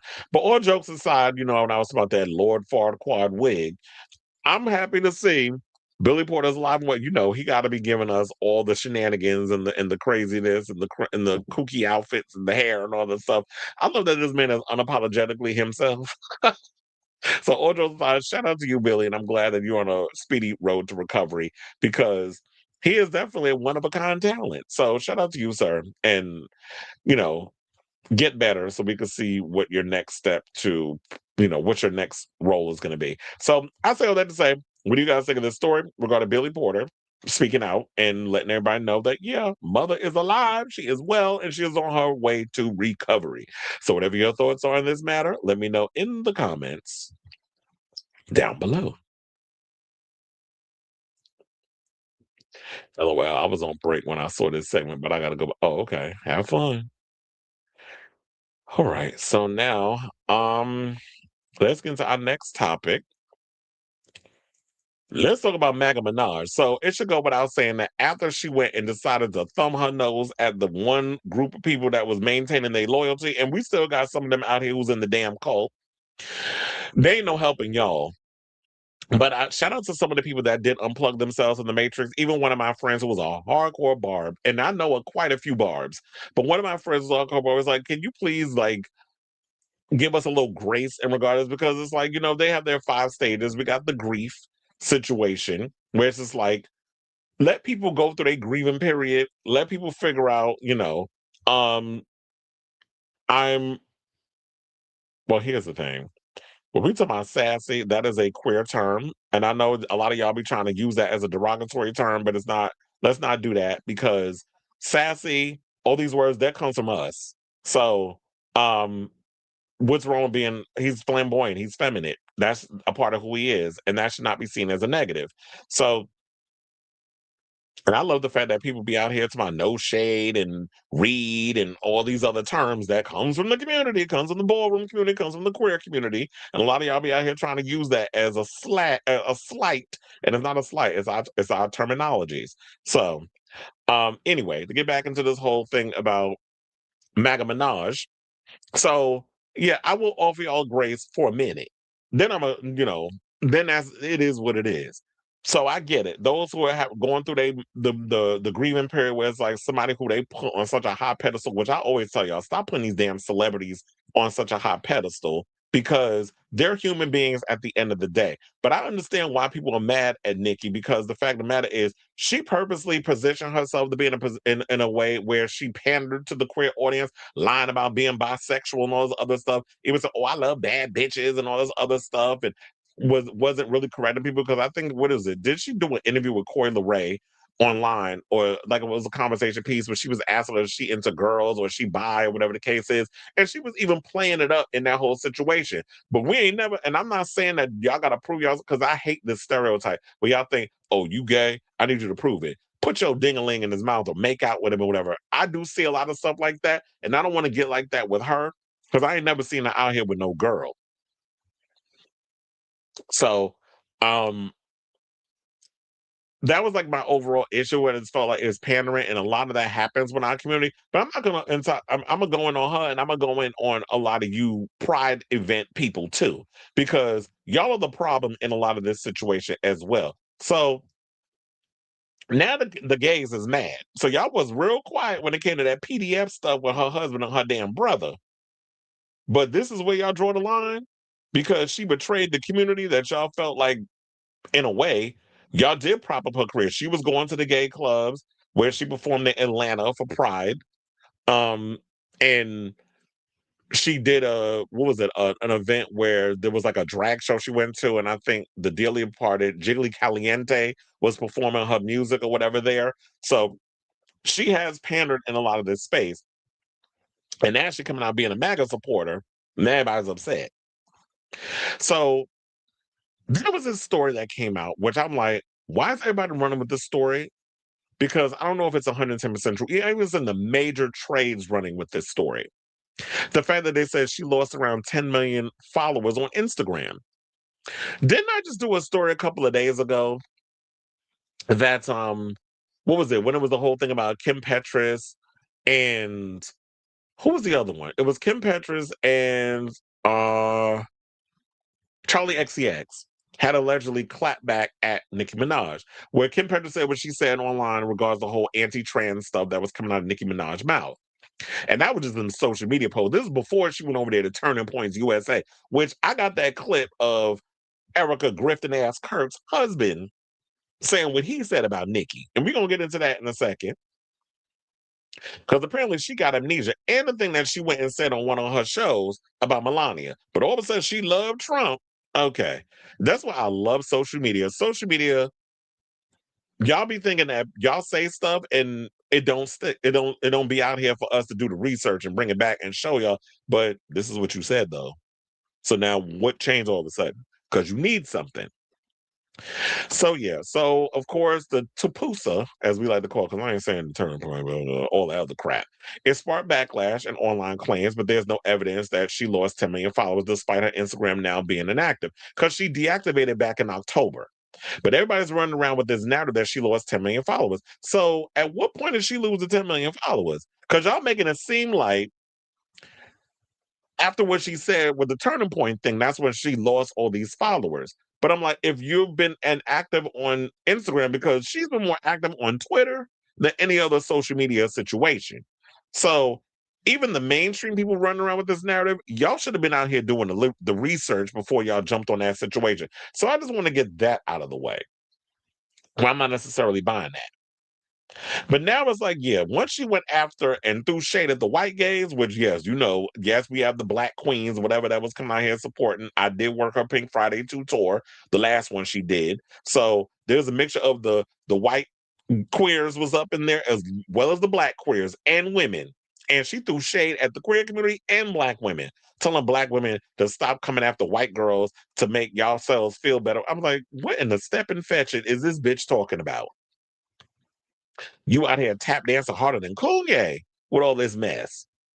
So now the white gays have been like, oh, we done with her. And you already know they have significantly more power than the black gays. So once they turn their back, and we've seen the drag queens and stuff out here, even some of the drag race girls, and I'm gonna get into some of their comments in a minute, they've come out and said the things that they've said where they're turning their back. So yeah, she's getting a lot of backlash. The hip hop people are coming after her. Nightlife spaces saying they don't want y'all playing her music. And even a Pride event is saying that they want y'all to blacklist her. But I'm like, when the last time Nicki Minaj showed up at a Pride event? She did that one time, like 7, 8, maybe 10 years ago in Atlanta. What was it? 2011, I believe, was when she did that. I might be wrong on the date, but it was a while ago. So, one chatter suggests some DJs have quietly pulled back on spinning her records in clubs. DJ people fan out. I may have to hit y'all up and be like, has it been and the promoters that I know is like, has the chatter slowed down? Have y'all been playing less of her music? Although I did just watch a reaction video of someone doing Madonna's videos from her Rebel Heart era, which was Ghost Town, Bitch I'm Madonna, and Nicki is in that song. But that could be the timing thing because he probably recorded that before he uploaded it. So it is what it is before this controversy. So yeah, then they said that others argue her recent releases have struggled to cut through culturally. Yeah, because I don't know if any of the clubs are really playing anything from Pink Friday 2. But her old stuff, like Super Bass and all that stuff, that's always going to get club play. But it is interesting to know, like now, I mean, like I said, I'm going to have to hit up my drag queen friends who and a lot of the nightlife girlies if y'all are they still playing her music even after all of this? Now, several LGBTQ or sorry, Libidiqua owned venues are said to be responding quietly, avoiding public statements while making eternal changes. Well, silence is deadly, as I always say. Now, for many fans, the issue runs deeper than playlists. Some describe a sense of betrayal, arguing Minaj once used coded language, imagery, and alliances that suggested solidarity with queer communities. That history makes her current positioning feel sharper by contrast. So one person said this, and this is what I agree. Hold on, because I may have to. I want to bring this up so y'all could see this post. Because I was like, oh, I should have brought this up earlier, and I forgot. But you know, they like putting her head on Donald Trump's. Why y'all be doing that? Um, it's like when you gotta create stuff off rip. But I'm fast. Hold on. I got it. I got it. I got it. I got it. I got it. It's coming. It's coming. Okay, so where is it? Okay, so this one. This is the one I was liking. So they went and put the following thing. So say Lil Shad wrote this. Nicki didn't earn gay men's loyalty through advocacy or allyship. She was crowned a gay icon, because some homosexual men wanted to be her and live out their mean girl fantasy. Powerful, excessive, feminine, untouchable, and rude. That's projection, not solidarity. That's fandom, not community work. And absolutely, because here's the thing. Y'all put so much credit behind that woman, but at what point has she ever advocated for the community in a way of like a Madonna, who Madonna has always been out here advocating for the gays long before it was chic to do it, and her going to ballrooms, I mean, like not ballrooms, to balls, judging balls and everything, even injected that into her celebration tour, and constantly doing work within the LGBTQ plus community, raising money, doing pride events, that sort of thing. Same thing with Lady Gaga, building regardless of how you feel about her, Lady Gaga has the Born This Way Foundation, which specifically benefits queer youth. She also has been very vocal on her tours, even this current one, the Mayhem Ball, where she does a thing with paparazzi, which is for the trans community. And even when she gets out there for Born This Way, hypes up the gays. So she's even got her own anthem for the gays, regardless of how you feel about it. And I've said the things that I've said, but when we talk about advocacy, this is my version of what I consider being an advocate. There's been nothing that Nicki has done that has advocated for the queers. She's used y'all to her benefit, but that's not advocating, which is what a lot of these people that y'all like to put on this pedestal like to do. Because I've been saying for the longest, y'all need to be out here supporting actual queer talent that makes music for us, by us, and stop giving all this energy to these cisgender women who will take y'all money, but be calling y'all all kinds of sissies, punks, and rhymes with maggots behind the scenes that y'all not hearing. Or when they actually come out and say anti-queer stuff on record, be it in an interview, a conservative channel, whatever the case is, then y'all disappointed. Gloria Gaynor, recently with the Kennedy Center honors, which don't even get me started on Trump and the Kennedy thing, where people was pulling out and doing stuff for that out of protest because he wanted to put his name on the monument. And then who else? Donna Summer. And that whole situation, those rumors that was going on with her. And we've seen this happen time and time and time and time again. You put so much credence behind these divas, and then when they show their ass and show y'all, because you know when you rich, all of a sudden they decide to jump and become more conservative in their beliefs, then y'all are disappointed. But then when you actually have queer people out here creating music and creating artistry and all these other things, y'all pay them dust, especially if they're a person of color. Now, critics also accused Minaj of antagonism towards Black women, immigrants, and queer people, which we all saw in the Breaking Points thing that it was. Those claims dominate online discourse. Comparisons have surfaced to artists, two-hit wonders like I call them Kid Rock, who faced similar accusations of benefiting from hip hop culture before embracing politics, seen as hostile to it because he couldn't no longer benefit off of hip hop. Even got a half Black child. Well, Masters apparently had have Black children too. And that's what he was given. Now, Minaj has not publicly addressed the criticism because everybody got their damn discourses. So she probably going to lay low because everybody's windmilling from, she's getting all the windmills from all sides. Now, few observers expect an apology tour. Many believe she understands the stakes and is choosing her lane. And that's why I said, you can believe whatever you want. And people have allowed to have their opinion and their political choices. You're absolutely right. She's allowed to have to choose which side she wants to go on. But remember, once you make that choice, and to me, it's you're 2000 and late with the choice. Because while you jumping on the MAGA bandwagon, other people like Marjorie Taylor Greene, Nancy Mace, and so many others are jumping off the Titanic. She jumping on it. Trump is losing MAGA. Trump is losing the young man's vote because of all the things that's going on politically. While he's busy over there bombing Nigeria in the name of Christianity, which happened yesterday on Christmas. Merry Christmas. I'm going to kill people over there in Nigeria. That's what I'm going to do. That man is worse than Satan. Anyway, I've never known, but people love the evilness apparently. I don't know. Have them price of eggs dropped? And so not only on and all that, they have now we have a UK Pride organization um telling people to go around and boycott uh Nicki Minaj because of her support of Trump or whatever. It's like you can support whatever you want. If you want to decide to take a political stance, then that's great. But there needs to be a reasoning behind why you decided to change and turn a new leaf and why you decided to go this way. That's all I want. Is like, what's the reason behind this? What is the end game? But to me, it's like when she got up there and was talking to Erica Kirk and everything, and she was speaking real slow because she wanted to follow the script or whatever, she was saying a bunch of nothing. And when you out here trying to act like you so highly intelligent, and I'm sitting there delivering a bunch of damn word salad, and I'm like, huh? Then I can't get behind you because now you're just showing how dumb you are.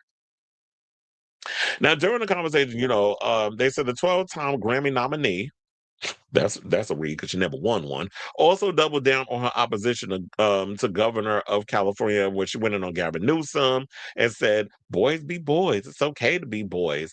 There's nothing wrong with being a boy. How powerful is that? How profound is that? To me, when you say that, people look at that as a transphobic dog whistle because you're saying that boys need to love being boys. There's nothing wrong with being a boy.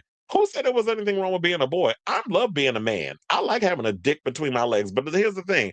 There's more to having a dick between me down there that makes you more than a man. Being kind to people, having empathy for people, loving on your neighbor and not wanting to spew hate or vitriol or whatever, that's what goes into being a man. Being a man is being comfortable in who you are, regardless of your affiliation, whatever the situation is. So I need you to be more specific. What does that mean? It's okay. Be boys. That's what she was saying with all of that. To me, it was a dog whistle, especially when you're supposed to be friends with T.S. Madison, who was real quiet about what she had to say in regards to the thing until you started saying this stuff about Christians and everything. She spoke out about that, but didn't speak out about the whole trans thing. And like I said, I'm not going to rock with somebody who don't see it for me. Oh, you tolerate me? I don't need you to tolerate me. Your toleration is neither desired nor required. And then Monet Exchange, shout out to her. The drag queens was coming for her. So she said, imagine coming for trans people when your entire body is a billboard for gender affirming care. At Nicki Minaj. Imagine now, if that wasn't a read, I don't know what to tell you. And then Cynthia Lee Fontaine said, rest in hell, Nicki. Then we had this meme from Mariah where Andy Cohen asked, can you say 3 nice things about Nicki Minaj? And Mariah was like, can you? That sounds like Mariah. Mariah's so damn shady. Now, there were some people that came out on Christmas Eve, and he actually responded. He said, she knew. Now, taking to social media on December 24th, an account going by the name Pride UK Org called out the rapper and urged Levitical Plus venues to boycott Minaj. They said, please refrain from playing any Nicki Minaj music. She is not our friend. Hashtag boycott Nicki Minaj.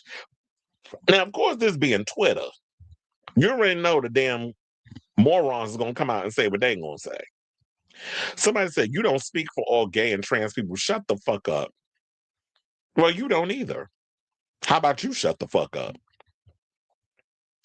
And then I had to post one thing where it was like, shout out to Andrew Court over there. And this is from January 5th, 2022, where they said it was a new study. It says celebrity obsessed people are less intelligent.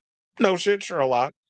I just don't understand this obsession. You know, I be coming on here and dismantling all the smoke and mirrors, but people get caught up in the shenanigans of it all, and that's fine. It's what it is, what it is. So they said, yeah, a new study boldly claims there is a direct association between celebrity worship and poorer performance on cognitive tests. A-listers, Rihanna, Kim Kardashian, and Brad Pitt have devoted fans. And then another person responded referencing the use of Elon Musk's Twitter platform and the purchase of a blue tick. And they said, yet you have a paid account on Elon Musk's Twitter. So you telling people to boycott. What they're saying is you coming across as a hypocrite because you telling people to boycott Elon. I mean, you're telling people to boycott Nicki Minaj over her opinion, her bigoted opinions on Black women and the queer community.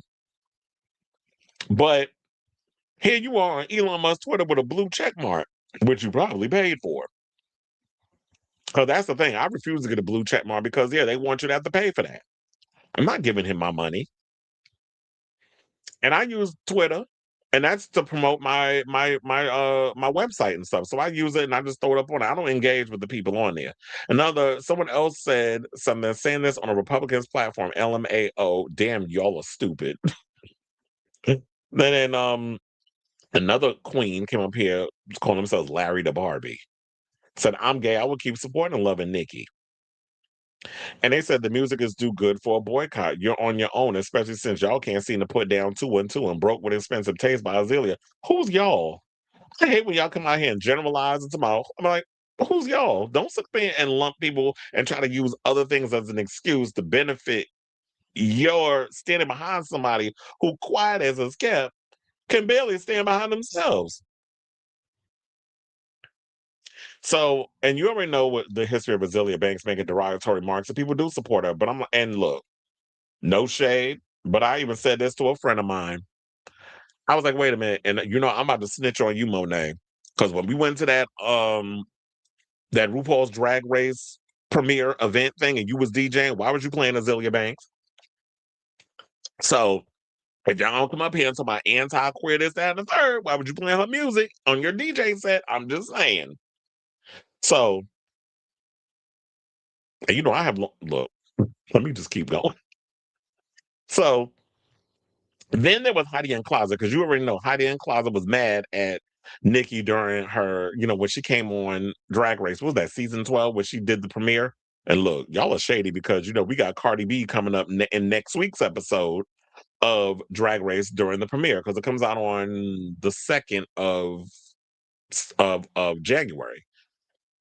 We got the season 18 premiere, and Cardi B is the premiere guest.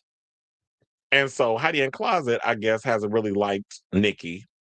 And she breaks it. They said, first of all, this was where I'm going to draw the line. Y'all pissed me off over there at Pink News. Y'all said the drag queen branded the singer or the rapper MAGA Minaj. No, I started using MAGA Minaj. I've been using that for over a month. Y'all just now jumping on the whole situation about Nicki. So now that MAGA Minaj has become this popularized word, now I'm noticing a lot of people using it. But I've been calling her MAGA Minaj or MAGA Barbie for the past month. So I guess because people are pretty much familiar with Heidi N Closet, y'all gonna give her that promotion. So she said this. She wrote, so it was more than just my hair and makeup you hated at Nicki Minaj. And she spelled then THEN. Nicki, being Miss Petty, literally putting her last name to good use, responded with then as in THAN, which that's how I be clapping back at some of y'all who need a speaking spell to know how to tell then, and then, or there, and there, or two, and two. TO, TWO. A lot of y'all be using TO for TOO and it's a whole situation. So I be coming up in there doing a whole grammar clapbacks. So I'm like, she messy? She just as messy? But anyway, so before we get up off this, there's a couple of clips I want to play because apparently she out here cooking hard for what's his name? For Erica Kirk and Charlie Kirk and Trump and all the other stuff. But sis, do we need to remind you of this video? Please hold. And that's the one with Charlie Kirk throwing shade at Nicki Minaj. Oh, sorry, MAGA Minaj. Let's play that clip in case y'all need a reminder. Right now, Black culture is being held captive by influences, songs, and role models. I mean, Nicki Minaj, Cardi B. Okay, Nicki Minaj is causing dads to leave the home. Hold on a second. I don't think that's a good role model for 18-year-old Black girls. I don't. I don't think that songs that are talking about like glorifying wet female genitalia is exactly, I don't know which one wrote that song. Which one was it? I think it was Ben Shapiro. Yeah, that's right. Yeah. But by the way, the role models of the 1940s and 50s for Black America were completely different. So it is a representation issue. Hold on a second. No, not representation. It's who do you get your art from? It's what values are they putting forward? It's the question of every day. For example, more times than not, Black politicians will lament the condition of America. It's systemically racist. It's terrible. What does that do to a 14-year-old Black kid if you just find that you hear that everything is rigged against you? Instead, they should be saying, hey, there might be some barriers, but if you believe in yourself enough, you can achieve in this country right now. You know what I find funny is that when we have white people, a white man talking to a white girl about Black anything, like what? Why are you talking about who do you think would be culturally relevant for Black children to look up to? You're not Black. Also, you're a racist. So fuck out of here with that. Well, look, he ain't in the union no more, so it is what it is. But I did find this post funny. Somebody said the bride of Chucky watching this video and got a picture of Erica Kirk. Now, in regards to that, I also came across this from I Am Nicki Free. Shout out to her. He pretty much summed it up with what she had to say in regards to Nicki, and I definitely want y'all to hear this one. And I got one more after that because I got one with Hope Giselle that really turned the party. And I was like, girl, I am with you all the way on this. So we're gonna play this MAGA makeover cultural betrayal clip, and then we'll come back and talk. Please hold. Minaj for a minute, y'all. She didn't just switch sides. She switched values. She switched loyalties. She switched on the very people who built her into a global icon. Because let's be crystal clear. Her fame was not born in MAGA rooms. It wasn't built on Turning Point USA stages. It did not come from Trump's America. Her empire was built in Black spaces, in queer spaces, in communities that embraced her when mainstream America called her crude, classless, trashy, raunchy, and ghetto. And now she's tap dancing for the exact people who once despised her. Not because she grew, not because she thinks for herself, but because she saw a new lane to explore. This is about aligning with a political machine she thinks will shield her from criticism and consequence. She wants the illusion of power more than the reality of accountability. This is the celebrity tradition of using Black culture to rise, using queer culture to shine, then abandoning both when white conservative approval becomes more profitable. Nicki knows exactly who made her a superstar. Black girls who saw themselves in her hustle. Queer fans who built entire aesthetics around her music and persona. Communities who fought for her when mainstream America wanted absolutely nothing to do with her. And she repaid that loyalty by sitting beside people who legislate queer lives away, mock Black struggle, and cheer policies built on exclusion and cruelty. That is not confusion. That is cynical opportunism. Nicki Minaj wants the benefits of Blackness while cozying up to a movement built squarely on anti-Blackness. She wants the money and brilliance of queer fans while performing for people who demonize those same fans as immoral. She wants to be queen of the barbs while dancing in rooms full of people who believe her fan base is everything wrong with America. Nicki Minaj didn't just switch sides, she switched currencies. And the currency she gave up was us, Black people, queer people, the communities that carried her, crowned her, and kept her relevant long after the industry moved on. You cannot build your throne on Blackness and queerness, then run to MAGA and expect the kingdom to follow. Nicki Minaj now stands as a cautionary tale. What happens when an artist sells out her people for applause from the very crowd that once booed her? The same crowd that called her ghetto, called her too sexual, called her a bad influence, called her fans degenerates, called her entire aesthetic a threat to American values. And now suddenly she's MAGA's cultural trophy. Right. Now, shout out to Nicki because, not Minaj, Nicki Free, because she clocked it. She clocked all her tea.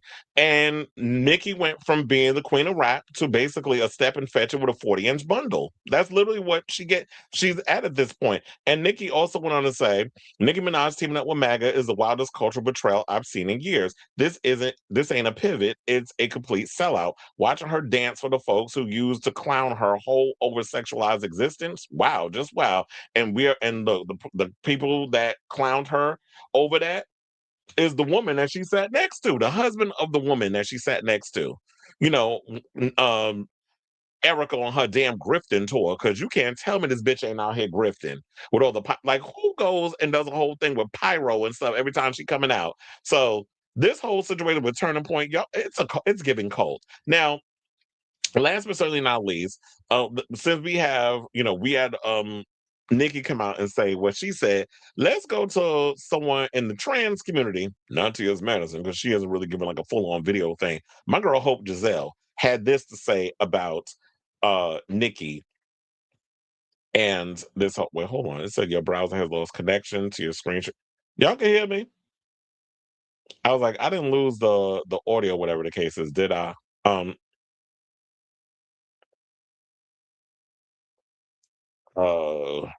I guess so far I don't seem like there's anything on because I thought it said like something I lost the audio. But anyway, let me play this clip for y'all. And okay, I'm about to chop you because you up in here talking about anyone who is LGBT. What the fuck are you even talking about? First, we talking about can be reborn in Christ. There's a lot of queer Christians out here. If y'all thinking that this shit that's going on with Turning Point USA is Christian and Christ-like, it's a cult. It's not even about Christ. And fuck out of here with that bullshit.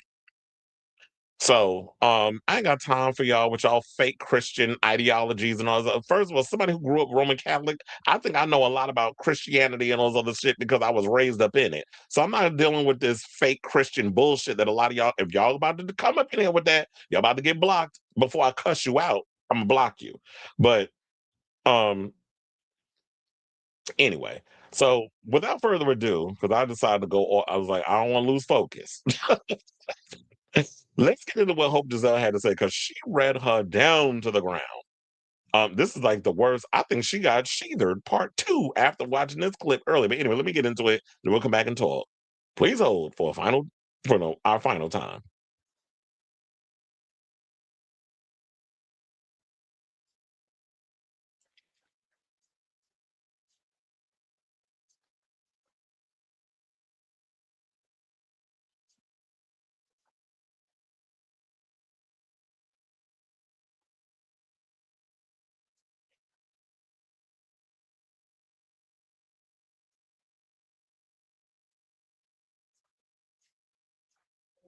Well, because I'm saying I did ask y'all earlier, could y'all hear me? Hold on, let me check if the audio is good. Okay, the audio says good there. Hold on, let me close it out and try it again.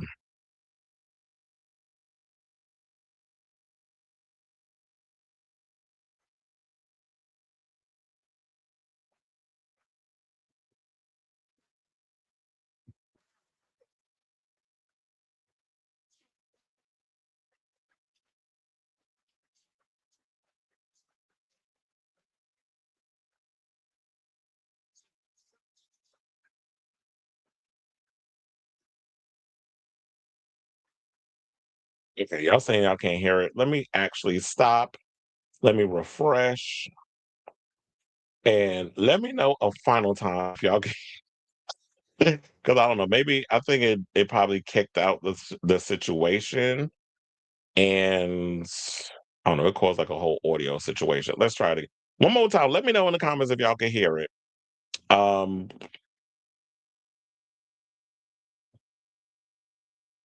And crack. And on top of that, Nicki Minaj done lost her mind. She's definitely not misunderstood. She's understood perfectly. She sat on that Turning Point stage, which is a petting zoo for white grievances, and did exactly what the stuff they wanted her to do. She endorsed Trump. She took shots at the LGBT community and leaned into the dog whistle about boys being boys, knowing goddamn well that has only existed to excuse sexual violence. And she did it while carrying the water for the same men in her life who have been accused and convicted of rape and sexual assault. The same people that she spent years trying to erase like the victims were. But that's not irony. That is alignment. And she's done a great job at doing it the last couple of days. So stop acting shocked when these women telling us who they were for the longest time start doing exactly what the that they said that they were going to do, which is what the Bible said, in case y'all forgot that one. What changed is that she finally said it on stage, who were built by the same people that want her, the queer people that love her, and all the immigrants that she claims to care about, gone. And then the audacity to do that shit in front of a white supremacist ass who went on tour instead of mourning her husband. Baby, that is not bravery. That is buck dancing for approval. That is the black women auditioning for whiteness while throwing other black women under the bus and smiling while you do it.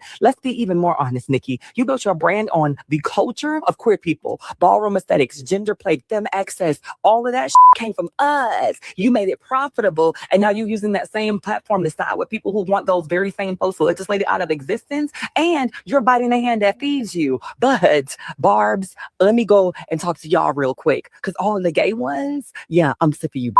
You don't get to scream protect black women and then cape for a woman who protects rapists. You don't get to claim that queer love and all these things get to exist, but then excuse her transmisia because the beat slaps. You don't get to call this growth or free thought, or she can mind the business that pays her, because this is politics, and politics are people's lives, and she has enough influence to change them. At this point, defending her is not fandom, it's consent to all of the violence that she's causing. And you've shown that you don't mind it because you like the music. She'll call it individuality while cosplaying oppression. She no longer cares who she stands with as long as she gets what she wants. So this is not to cancel her. This is consequence culture. It's the sound of people finally saying that they've been biting their tongues for years and now we're sick of it. Nicki didn't fall off. She sold out. And anybody still writing for her needs to ask themselves why celebrity loyalty feels more important than collective survival. Because until y'all can answer that for me, you heard them pink wigs and them tour, and whatever the she's releasing in these next couple of months, I hope it flops like she wants Carney to do, because I'll be at that tour.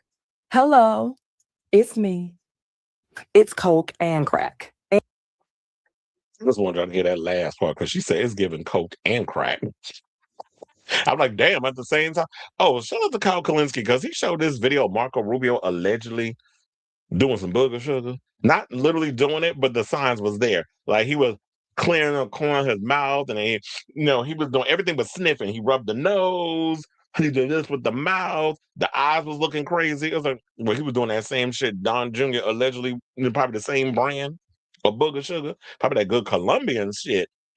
But anyway, shout out to Hope just because I feel like she said all that need to be said, and I don't think I need to add to it, except some of the comments where the one was like Coke and crack together at the same time. Another person said, Hope Giselle, because the one thing about Hope is she gonna give you a hard reality check, period. You were able to pull all of this in check real quick. Thank you. And I feel like she said all that need to be said. I did post this one with Lay on Me. And then another person said, that's not irony, that's alignment. And then Charles somebody said, Lil Kim really saw it coming. There was a lot of people. Lil Kim tried to tell you, Mariah tried to tell you during that whole American Idol era. It was a bunch of people. And other people said, and Nicki is a whole immigrant herself. She's not even a U.S. citizen. I swear her audacity knows no bounds. Oh, okay. So I feel like y'all pretty much got the point. I don't feel like I need to add any more to the whole situation. They said what they said. So shout out to Nicki, Free, and Hope Giselle, because I feel like they pretty much summed it up, even though I was, I always got to add my stuff in and say what I need to say. But yeah, I mean, if y'all too obtuse to really, and y'all still going to try to, move the goalposts or bend yourselves into a whole origami type of situation or pretzel, whatever the hell you want to call it, to try to justify or make excuses for her behavior, there's no saving, or not even trying to save it, there's no getting through to you. Like, just go with what you go with, believe what you're gonna believe, because anybody gonna change it otherwise. But here's the thing: when y'all finally get to come around, because I don't know where the bottom is for a lot of y'all that still want to ride behind a bitch that don't even see it for y'all in any kind of situation. Keep giving her y'all money. Keep supporting her bullshit while she continues to give a big fat F you and a finger to everything that y'all about. If y'all gonna continue to stay loyal to somebody who wouldn't spit on your ass if you was on fire, then you keep doing the whole step and fetch it, Samuel L. Jackson with Django Unchained tap dance, because there's no helping some of you coons. So let me know what you guys think of this long but necessarily nuanced story in the comments down below. Now we have a whole lot of comments, so let me scroll on up.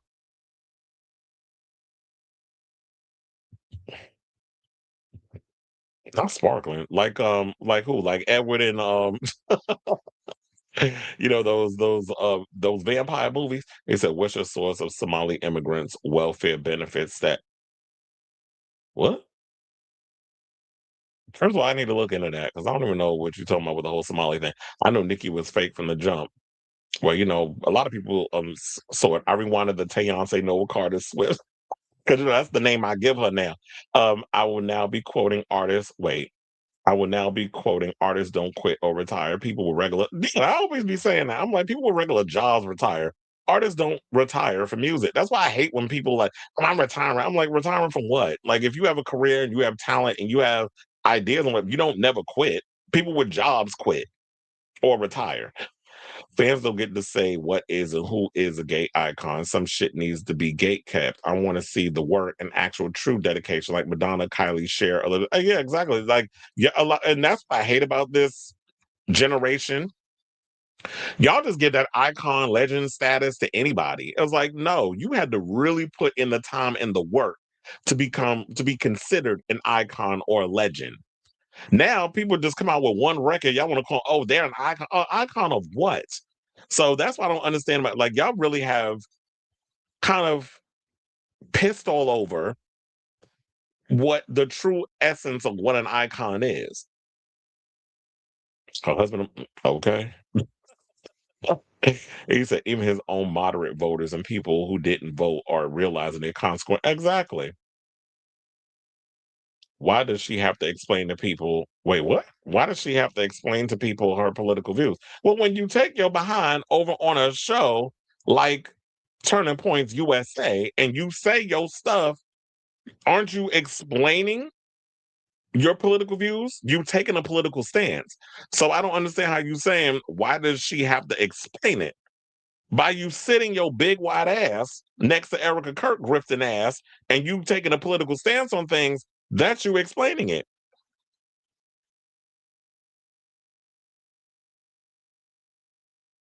Well, look, well, you saying definitely better than Megan's working. Look, so I guess you agree with Charlie Kirk. The club Chalamet read. He says celebrity obsessed people are less. Yeah, they damn sure are. Because I just don't understand. I just don't understand people who sit and go hard for these. And like, y'all don't even know them. I'm in the room with a lot of these people. So nobody care about politics. They don't care about us. Venezuela has weapons of mass destruction and is clear and present danger. Oh, they have some little oil reserve. Oh, I like Clear and Present Danger, the movie. And what is that a book? No shade. You said it's no shade, but I've been hearing MAGA Minaj since her 2021 My Cousin in Trinidad tweet. Were we even talking about MAGA at that time? I mean, when did Biden become president again? I don't even remember. Charlie real quiet after MAGA Minaj flopped onto the scene. She's not an American citizen. She doesn't want to be deported. Well, I was thinking that's one of the main reasons, because at any point they could definitely deport her ass. But maybe that's what it is. She tap dances so she can get, some status. She can't even vote, among other things. You said the union of the cult. Yeah, I just don't understand the whole cult thing. People get so wrapped up in them. Oh, I always do cuss them out and then I block them. Oh yeah, I read these already, so we don't need to go through that.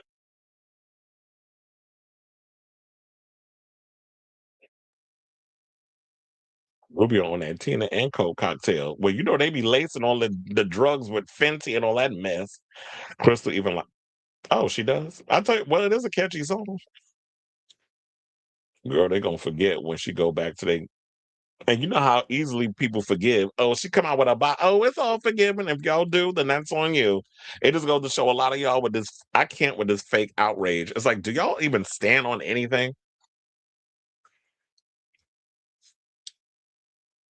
Sure. Oh, well, you're a little too kind with that. You said a memory of a goldfish. A little too kind with that. But anyway, um, yes, we've been hearing about MAGA since Trump got in office. Well, yeah, I was like, well, we know about the MAGA thing, but I never heard people out here using the term MAGA Minaj. Because look, remember, like people started looking at her sideways when she said that. What was the thing she said about her cousin having some issue with his testicles or whatever? And people are like, what the fuck are you talking about? And even the people at Trinidad had to come and debunk the stupidness she was saying. That's why I was like, some of you celebrities just should be seen and not heard. Because when y'all be out here trying to get all political with some of the stuff y'all saying, it just be making y'all look slow as hell. It just goes to show that how I try to in the Wendy Williams term, let how less than smart y'all actually are. All right, so let's move on to more less heavy political stuff. Let's talk about Heated Rivalry. So, Heated Rivalry ended its first season last night. I am 3 episodes behind, so I haven't seen it, but I already know that Hudson Williams' character came out of the closet as a homosexual in the finale. I already saw that stuff posted online. I was busy watching the last 3 episodes of Stranger Things. So, that's what I was binging. So, I didn't even get around to watching Heated Rivalry. But I am going to get around to watching all this stuff. Everybody's loving the show. It's heavily hyped. Now there's coming word because we already know about season 2 is coming. Now there's also word that the 2 actors, well, that they've signed on Connor, what is it, Hudson Williams and Connor Storrie, I believe is his name. They've signed on for a season 3. I didn't even know that. Well, it should have came what I was saying because aren't there like what is it like 6 books or something or another? So on December 23rd, GQ released their in-depth, now iconic interview and photo shoot with the show's handsome lead stars Connor Storrie and Hudson Williams. Throughout the piece, the 2 emerging talents dished about all things Heated Rivalry, their acting beginnings, and becoming the internet's new viral obsession. Saying we're definitely objectified. I signed up knowing that would be part of it. I really did not think my butt would be such a topic of conversation. I thought it would be more of a general, like, oh, these guys really get into it on the show. This is what Storrie told the news outlet. Well, they do got nice butts. And wasn't it just revealed that Hudson Williams, apparently from Des Moines, he was outed as being, oh my God, straight? Shiver me timbers. He's a heterosexual playing a gay character on a TV show because they said he has a girlfriend. So, whatever the case is, so now everybody's freaking out. But I think the fandom pretty much came to his defense. So, Williams opened up about one of the first meetings with Storrie, revealing that the latter's massive arms left him gobsmacked. Saying Connor pushed himself onto the island in the kitchen. I remember seeing his arms. They were the size of my legs. I was like, holy fuck, he said. Isn't that the name of Demi Lovato's last album? And it said, while Storrie quickly denied that his arms were bigger than Williams' legs, the latter went on to say that his co-star's appearance made him hit the gym harder. So I didn't even care about continuity. I hate that one scene in Las Vegas when I stripped for Ilya in episode 2. That was the first day of filming. I was flat as hell, he added. In addition to the aforementioned topics, Williams and Storrie's GQ hype feature revealed new details about Heated Rivalry's future following the recent confirmed season 2. Now, while discussing the pair's steady rise in Hollywood, writer Mickey Rapkin revealed that both actors signed on for 3 seasons. Of course, the exciting tidbit of information has resulted in Heated Rivalry fans understandably freaking out on social media. Now, one viewer on Twitter wrote, both actors signed on for 3 seasons of Heated Rivalry. I have tears in my eyes. Another fan echoes similar sentiments, writing 3 effing seasons of Heated Rivalry. What the fuck? This is a dream. Now, a third Heated Rivalry fan added 3 seasons of Heated Rivalry and 911's 9x7 stills looking like Buddy's Canon. Sorry. Yeah, Merry Christmas. Wait, are they trying to say like the pictures is kind of giving? Oh Lord, I think the Facebook stream pretty much cut out. Whatever. On one of the Facebooks, I guess it cut out. It is what it is. Y'all can still see it on the other platforms. Come over to the YouTube. So yeah, so it looks like Heated Rivalry is back for a new season. Yay. Um I was having a conversation with someone earlier, and it's like, this is great. I like the fact that people are getting all excited over about the hockey. Yes, the sex stuff is overshadowing the hockey aspect. There's some inconsistencies with the whole hockeyism of the show, but I don't think anybody's really paying attention to that. They're paying attention to the romantic stuff, the fact that these guys are not coming out to, in this whole, although there's been certain situations where there have been characters that have come out in more ways than one, and they're having their moment, and this show was getting on hype while they're canceling other shows. What is that show, Olympo or whatever, it was on Netflix? I just found out they canceled that, which was a queer centered sports show.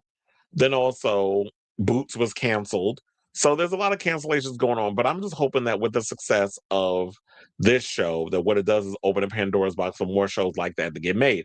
I'm not saying they necessarily have to be sports based, but more queer stories where, okay, we could center around the sex because that seems to be the overall hook that's got everybody excited, but there needs to be more stories told from different perspectives. So where's Noah's Ark and the shows that are queer person of color centered? We need a lot more of those shows. And the good thing about this, because I did watch the Patrick Ian Polk interview that T.S. Madison did on Outlaws, which is like, look, with those type of shows, we need that representation, but also I feel like now, because it's less expensive to make these type of shows with digital cameras and all this other stuff, it's a lot cheaper to make queer centered programming without having to rely on expensive 35 millimeter film or having to necessarily go to a studio. You can find the ways of scraping up the money and putting it out on a YouTube channel, whatever the case is, or your personal website, and get the momentum going and possibly get it. Because look, I already told y'all, YouTube is the future. YouTube's competition is, as I said, Netflix. It's not with these other studios.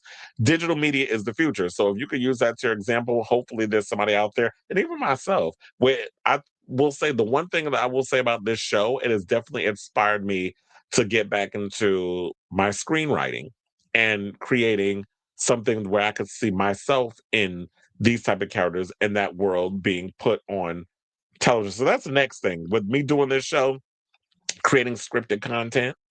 That's one of the next avenues I definitely want to go into. So shout out to um Heated Rivalry and the future artists out there that want to create their own Heated Rivalry queer-based type programming, and seeing if those shows actually get up off the ground and we get to see more of that representation. So I say all this to say, what do you guys think of this story regarding the news that we could be getting not only one season, which will be season 2, but also another season for season 3? Whatever your thoughts are on this matter, let me know in your overall thoughts about Heated Rivalry. If you like it, do you feel it's overhyped, and all that good stuff. So let me know what your oh, and I also remember hearing this. There was a story that came out about. Remember we talked about the guy from that other show that came out, was making the comments about he was a comedian. He has another show on HBO, but he was throwing shade at Heated Rivalry, talking about the sex scenes aren't realistic. There was somebody, he was reaching out to a lot of people behind the scenes on doing a little apology tour. There was a story I remember hearing about that. So probably because you should have kept your mouth closed, because you sit up here talking about, oh, the sex is not realistic. I'm like, they're pretending to fuck on camera. It's not like it's, and even if you've seen like sex and porn or corn movies, and I'm gonna say the P word, corn movies, um, is that realistic? A lot of that is acting and positioning yourself and taking breaks and doing all of that is not necessarily, yeah, there's penetration involved, but a lot of that is acting too. So it's just all about the chemistry. So yeah, I definitely want to hear from y'all. So let me know what your thoughts are on this story in the comments down below. All right, y'all. So now let's get into our final topic.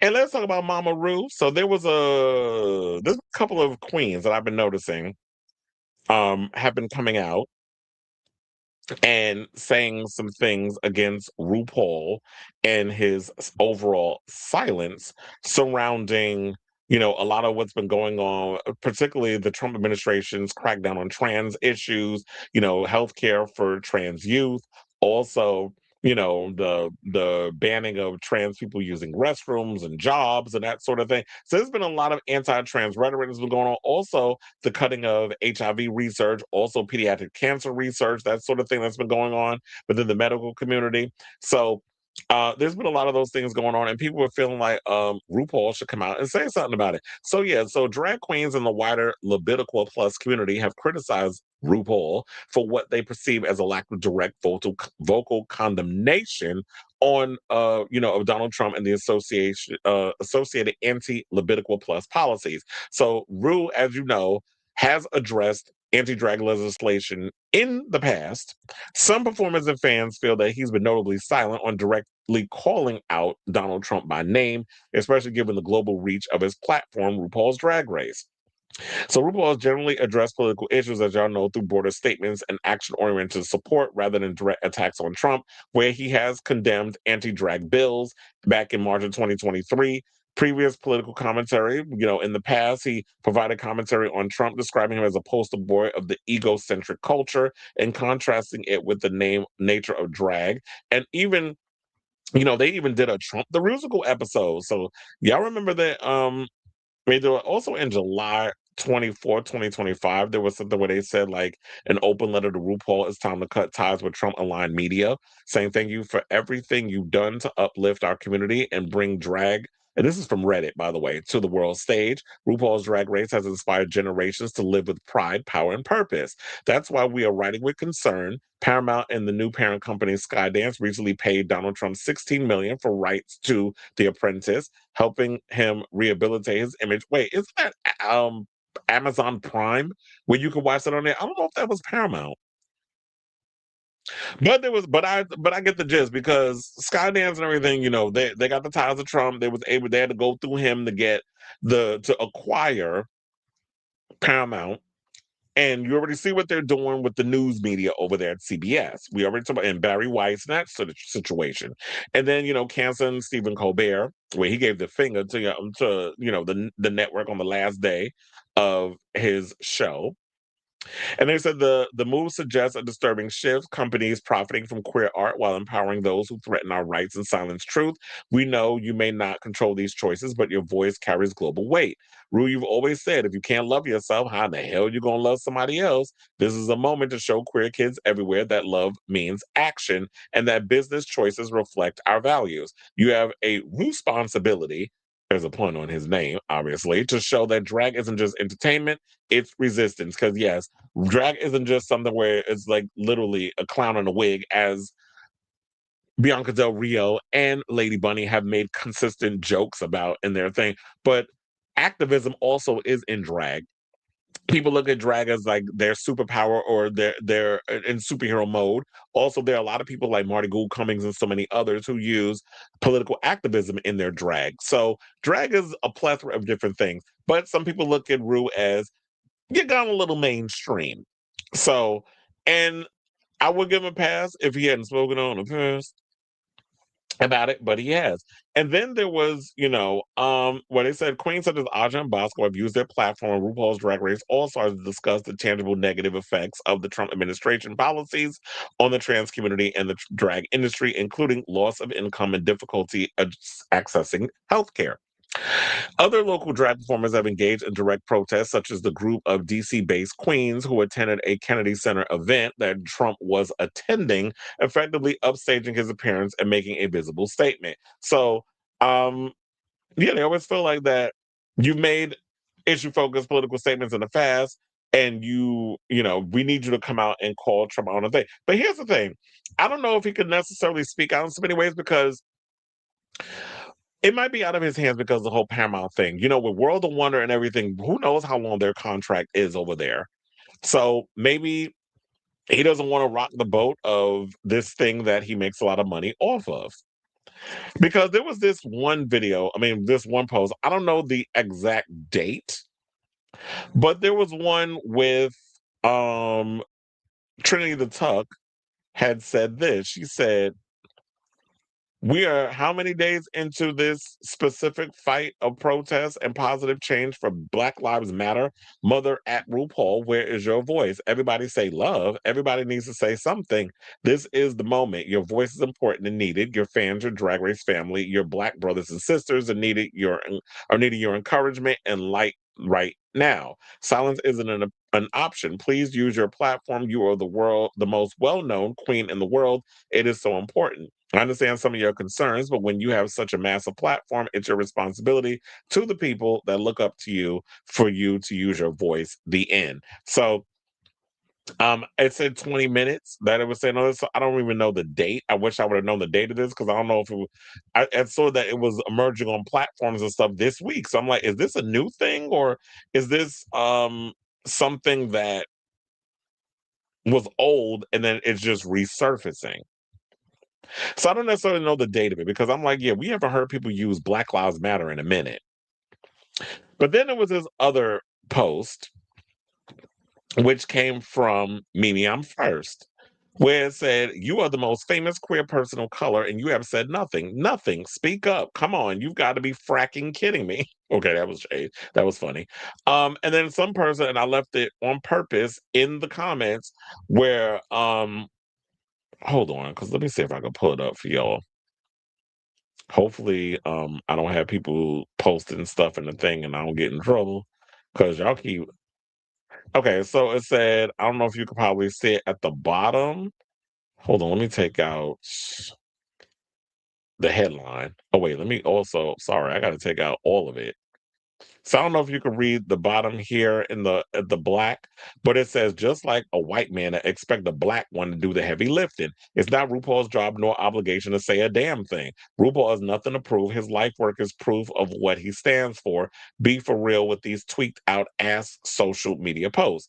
And of course, I had to jump in and give my commentary on my own page, and this came from one of those those drag race web fan sites.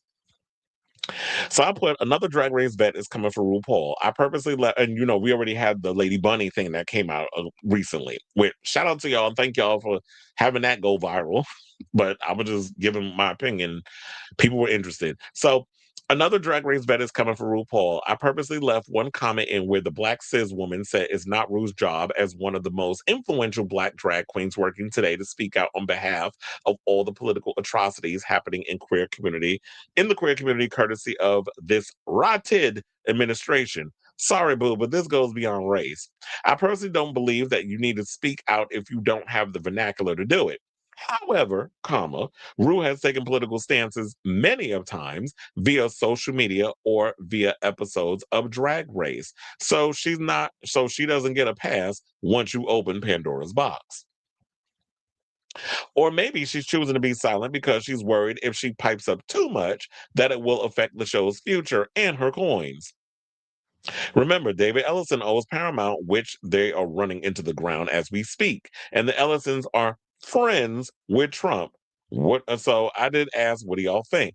And Felix, friend to the show, said, I'm surprised of all people, Mimi, I'm first read RuPaul like that. And then Seth Winarski said, it's definitely about the money. That comment misses for me because Mimi isn't expecting Ru to do the heavy lifting other than he has the largest platform.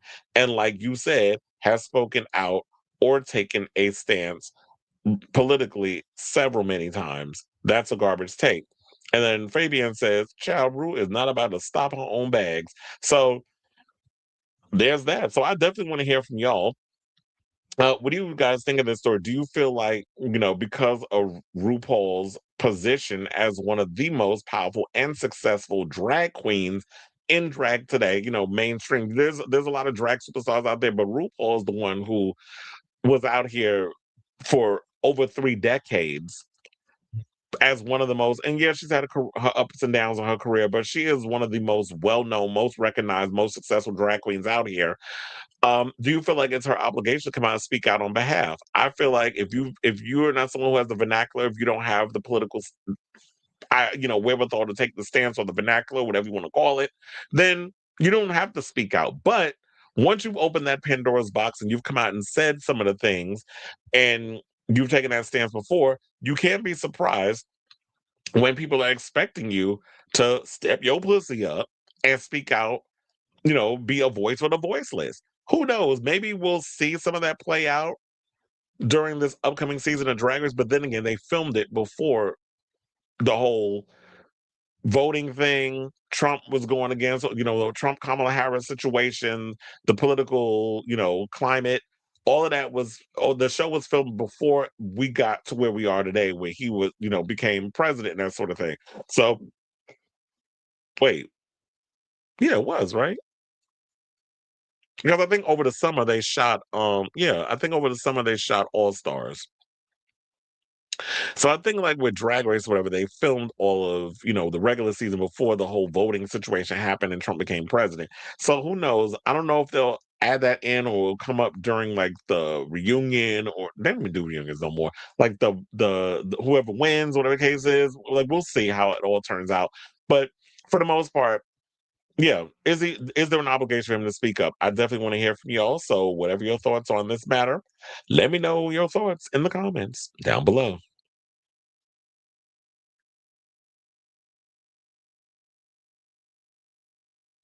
No, I said that.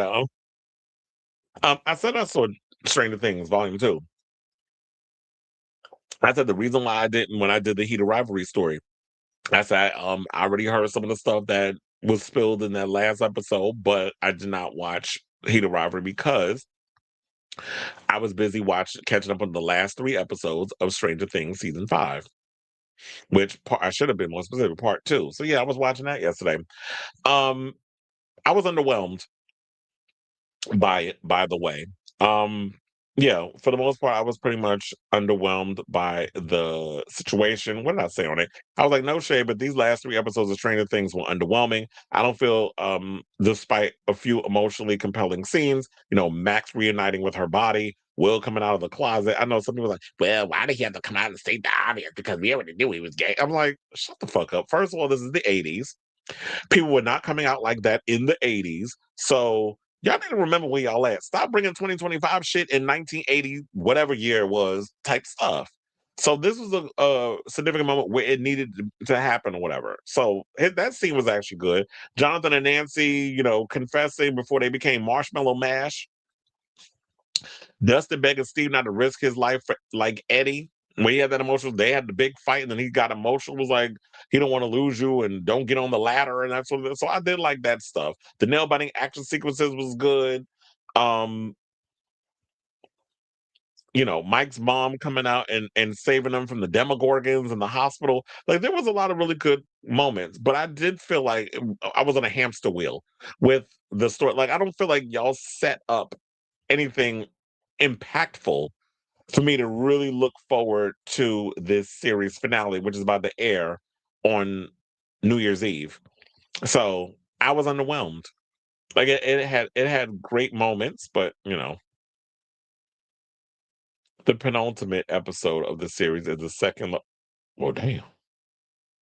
That's what I said. I think a lot of people were underwhelmed, and I think no shade, but I honestly feel like the first half, while it did do big numbers, I think that's the overwhelming assessment. I think a lot of people were kind of disappointed in the first 4 episodes, and then we got these so it's giving. And I can't remember what show that was, where it was just like Stranger Things. I don't think was supposed to last as long as it has, but because it kept bringing in the numbers. People were loving it. People love spending time in this world. That the Duffer Brothers were sort of like, you know what? Let's keep throwing shit at the wall, and whatever sticks will. So it's giving Game of Thrones finale tease rather than. And this is why I said what I said in regards of. It Welcome to Derry. Them first, I mean, that first season, perfect season, where the amount of characters that the dynamic with the kids and the entity Pennywise and that sort of thing, and then the adults, the way they balance the horror and the real life horrors of the world, and the metaphorical horrors and the horrors and the storylines and everything, that the balance of all of that is working relatively well. I just feel like the Duffer Brothers didn't have a plan on how they was going to end all of this. The Vecna storyline, I just so don't care. Those kids were so fucking obnoxious. But I was loving how Mike's sister was beating them kids up, though. I was like, kick him again. That little boy was getting on my damn nerves. That you said Will's coming out was terrible. Did you know that Nancy? Did they? They said, did you know that Nancy and Jonathan apparently broke up in that wax scene? I thought they got engaged, but apparently it's a breakup. Well, were you saying like they broke up as in like, oh, when you saying, will you not marry me? Because there was a love there for each other, but I guess they were realizing it didn't work. That was weird. And you said what I will give credit for is the content and inspiration they gave fan fiction writers, especially steady shippers.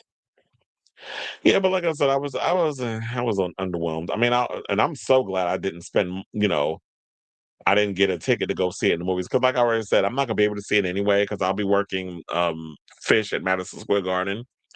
But once I get home, whatever, and I've gotten my rest or whatever, and I wake up, I'll catch it on New Year's Day. I'm not that excited. Well, I had no idea that they broke up in real life because I know they was dating throughout the show. Said they broke up as a couple. I don't know. It's confusing. Terrible writers. Well, who wrote that episode? Was it the Duffer Brothers and Sean Levy was behind it? Oh wait, no, it was some girl that wrote it. I forgot who wrote the script. And nothing for Byler. Well, I don't think that's happening. Honestly, no. People need to get the program, and entertainers are not activists. Malcolm X even forewarned us about this, which he was right again as usual. Entertainers are not activists. I will agree. Well, I don't know if I necessarily agree with that because Eartha Kitt was an activist. Josephine Baker was an activist. Harry Belafonte was an activist. Who else was an activist? Sidney Poitier, also, and I'm naming black people if you notice. Also, Jane Fonda was an activist. Marlon Brando. So I don't know if I necessarily agree with that. When you're saying entertainers are not activists, you can be both. If you're going to take a stance and you have the vernacular and the wherewithal to come out and be an activist, then take that stance. And RuPaul has taken a stance on using his social media as well as RuPaul's Drag Race to be politically aligned. Especially when when you brought on Kamala Harris and you've done all these other things, you've taken a stance. On the show, Nancy and Jonathan broke up. The Duffer Brothers wrote the penultimate episode and the coming out scene. Okay.